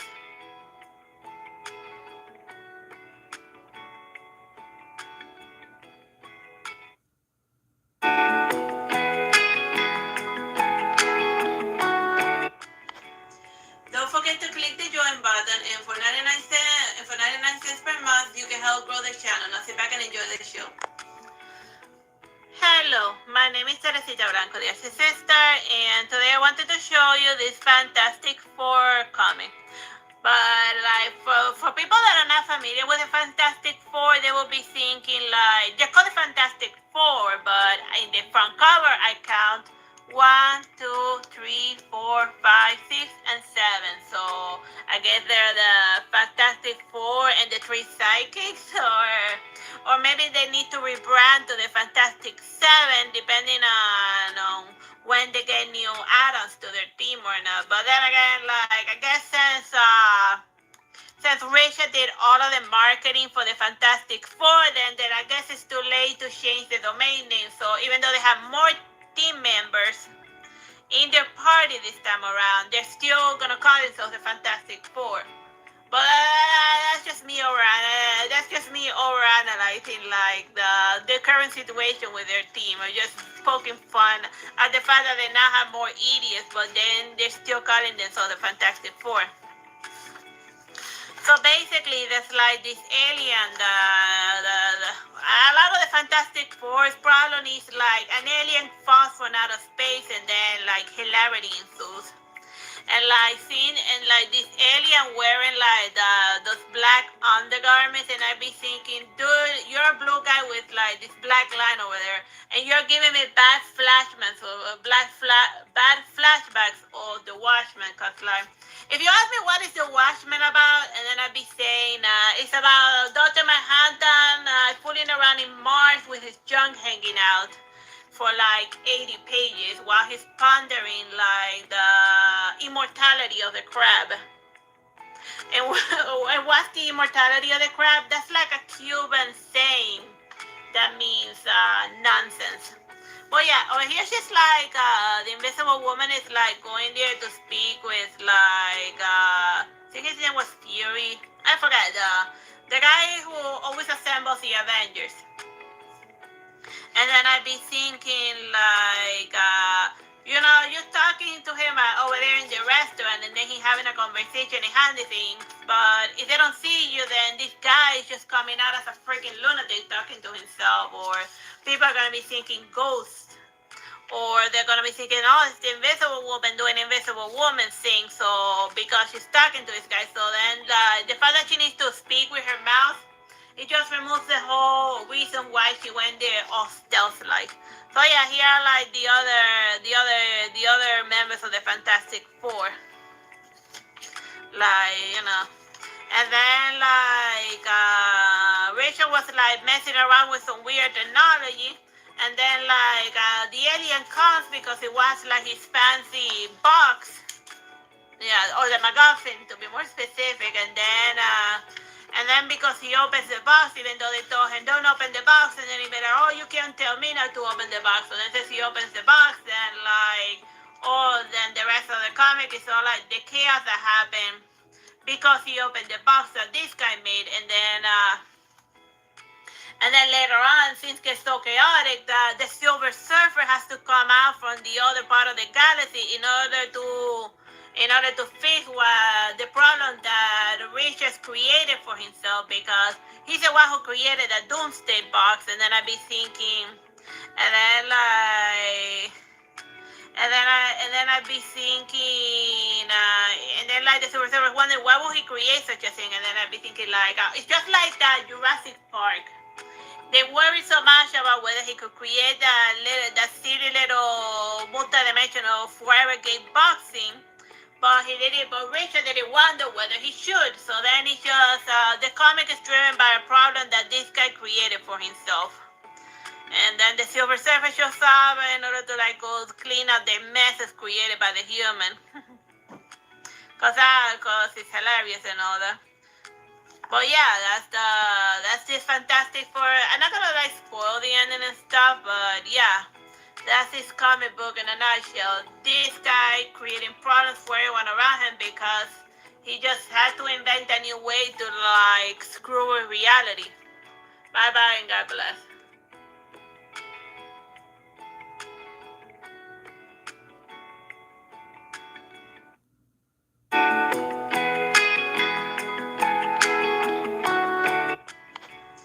Don't forget to click the join button, and for 99 cents per month, you can help grow the channel. Now sit back and enjoy the show. Hello, my name is Teresita Blanco, the Artsy sister, and today I wanted to show you this Captain America, the saga of Sam Wilson. It's like the Captain America that followed after the original Captain America and got like older because of some time travel shenanigans. Like he stayed back in time in order to like be with his waifu. And then when it came time for modern times, he was like too old to be like Captain America. But but then it opens with like these weirdos. Like this guy was like a weird gay with his face sticking out, and then I'd be thinking, what the hell does that have to do with whatever? I guess it's all the bad guys moving along. And then the Avengers are doing Avengers scenes, and it's just basically a nice excuse to get Sam Wilson to get on a bunch of cookie adventures. Like on one day, all of the Avengers agree that yeah, you're gonna be like the new Captain America, cause they got a vote on it. I don't even know why, like nobody voted for Spider-Man to be Spider-Man, like if he wants to be Captain America, he can be like, he doesn't need the approval of the Avengers or Tony Stark, he can go do his whatever. He can go fool around with Ultron, whatever. The point is that, yeah, the main bad guys are like Hydra, so then it's just him fighting Hydra at at different time, and from time to time he gets like a flashback telling us how his life story, because this comic book is assuming that you don't know anything about Sam Wilson. I gotta keep like going back to references because I don't know the names of most of these characters. Oh yeah, over here's like Red Skull, who's like a Nazi guy. And he was like the Nazis were the original before Hydra, like the Nazis were like the original enemies of Captain America. Well, it's very easy to make like the Nazis the bad guys. If you're like struggling to like create a super villain for like your hero to fight, just make them the Nazis. They're like the de facto super villains of like what is the most recent ones from like modern times. Or you can just make everyone a magic user, make the bad guys the Spanish Inquisition.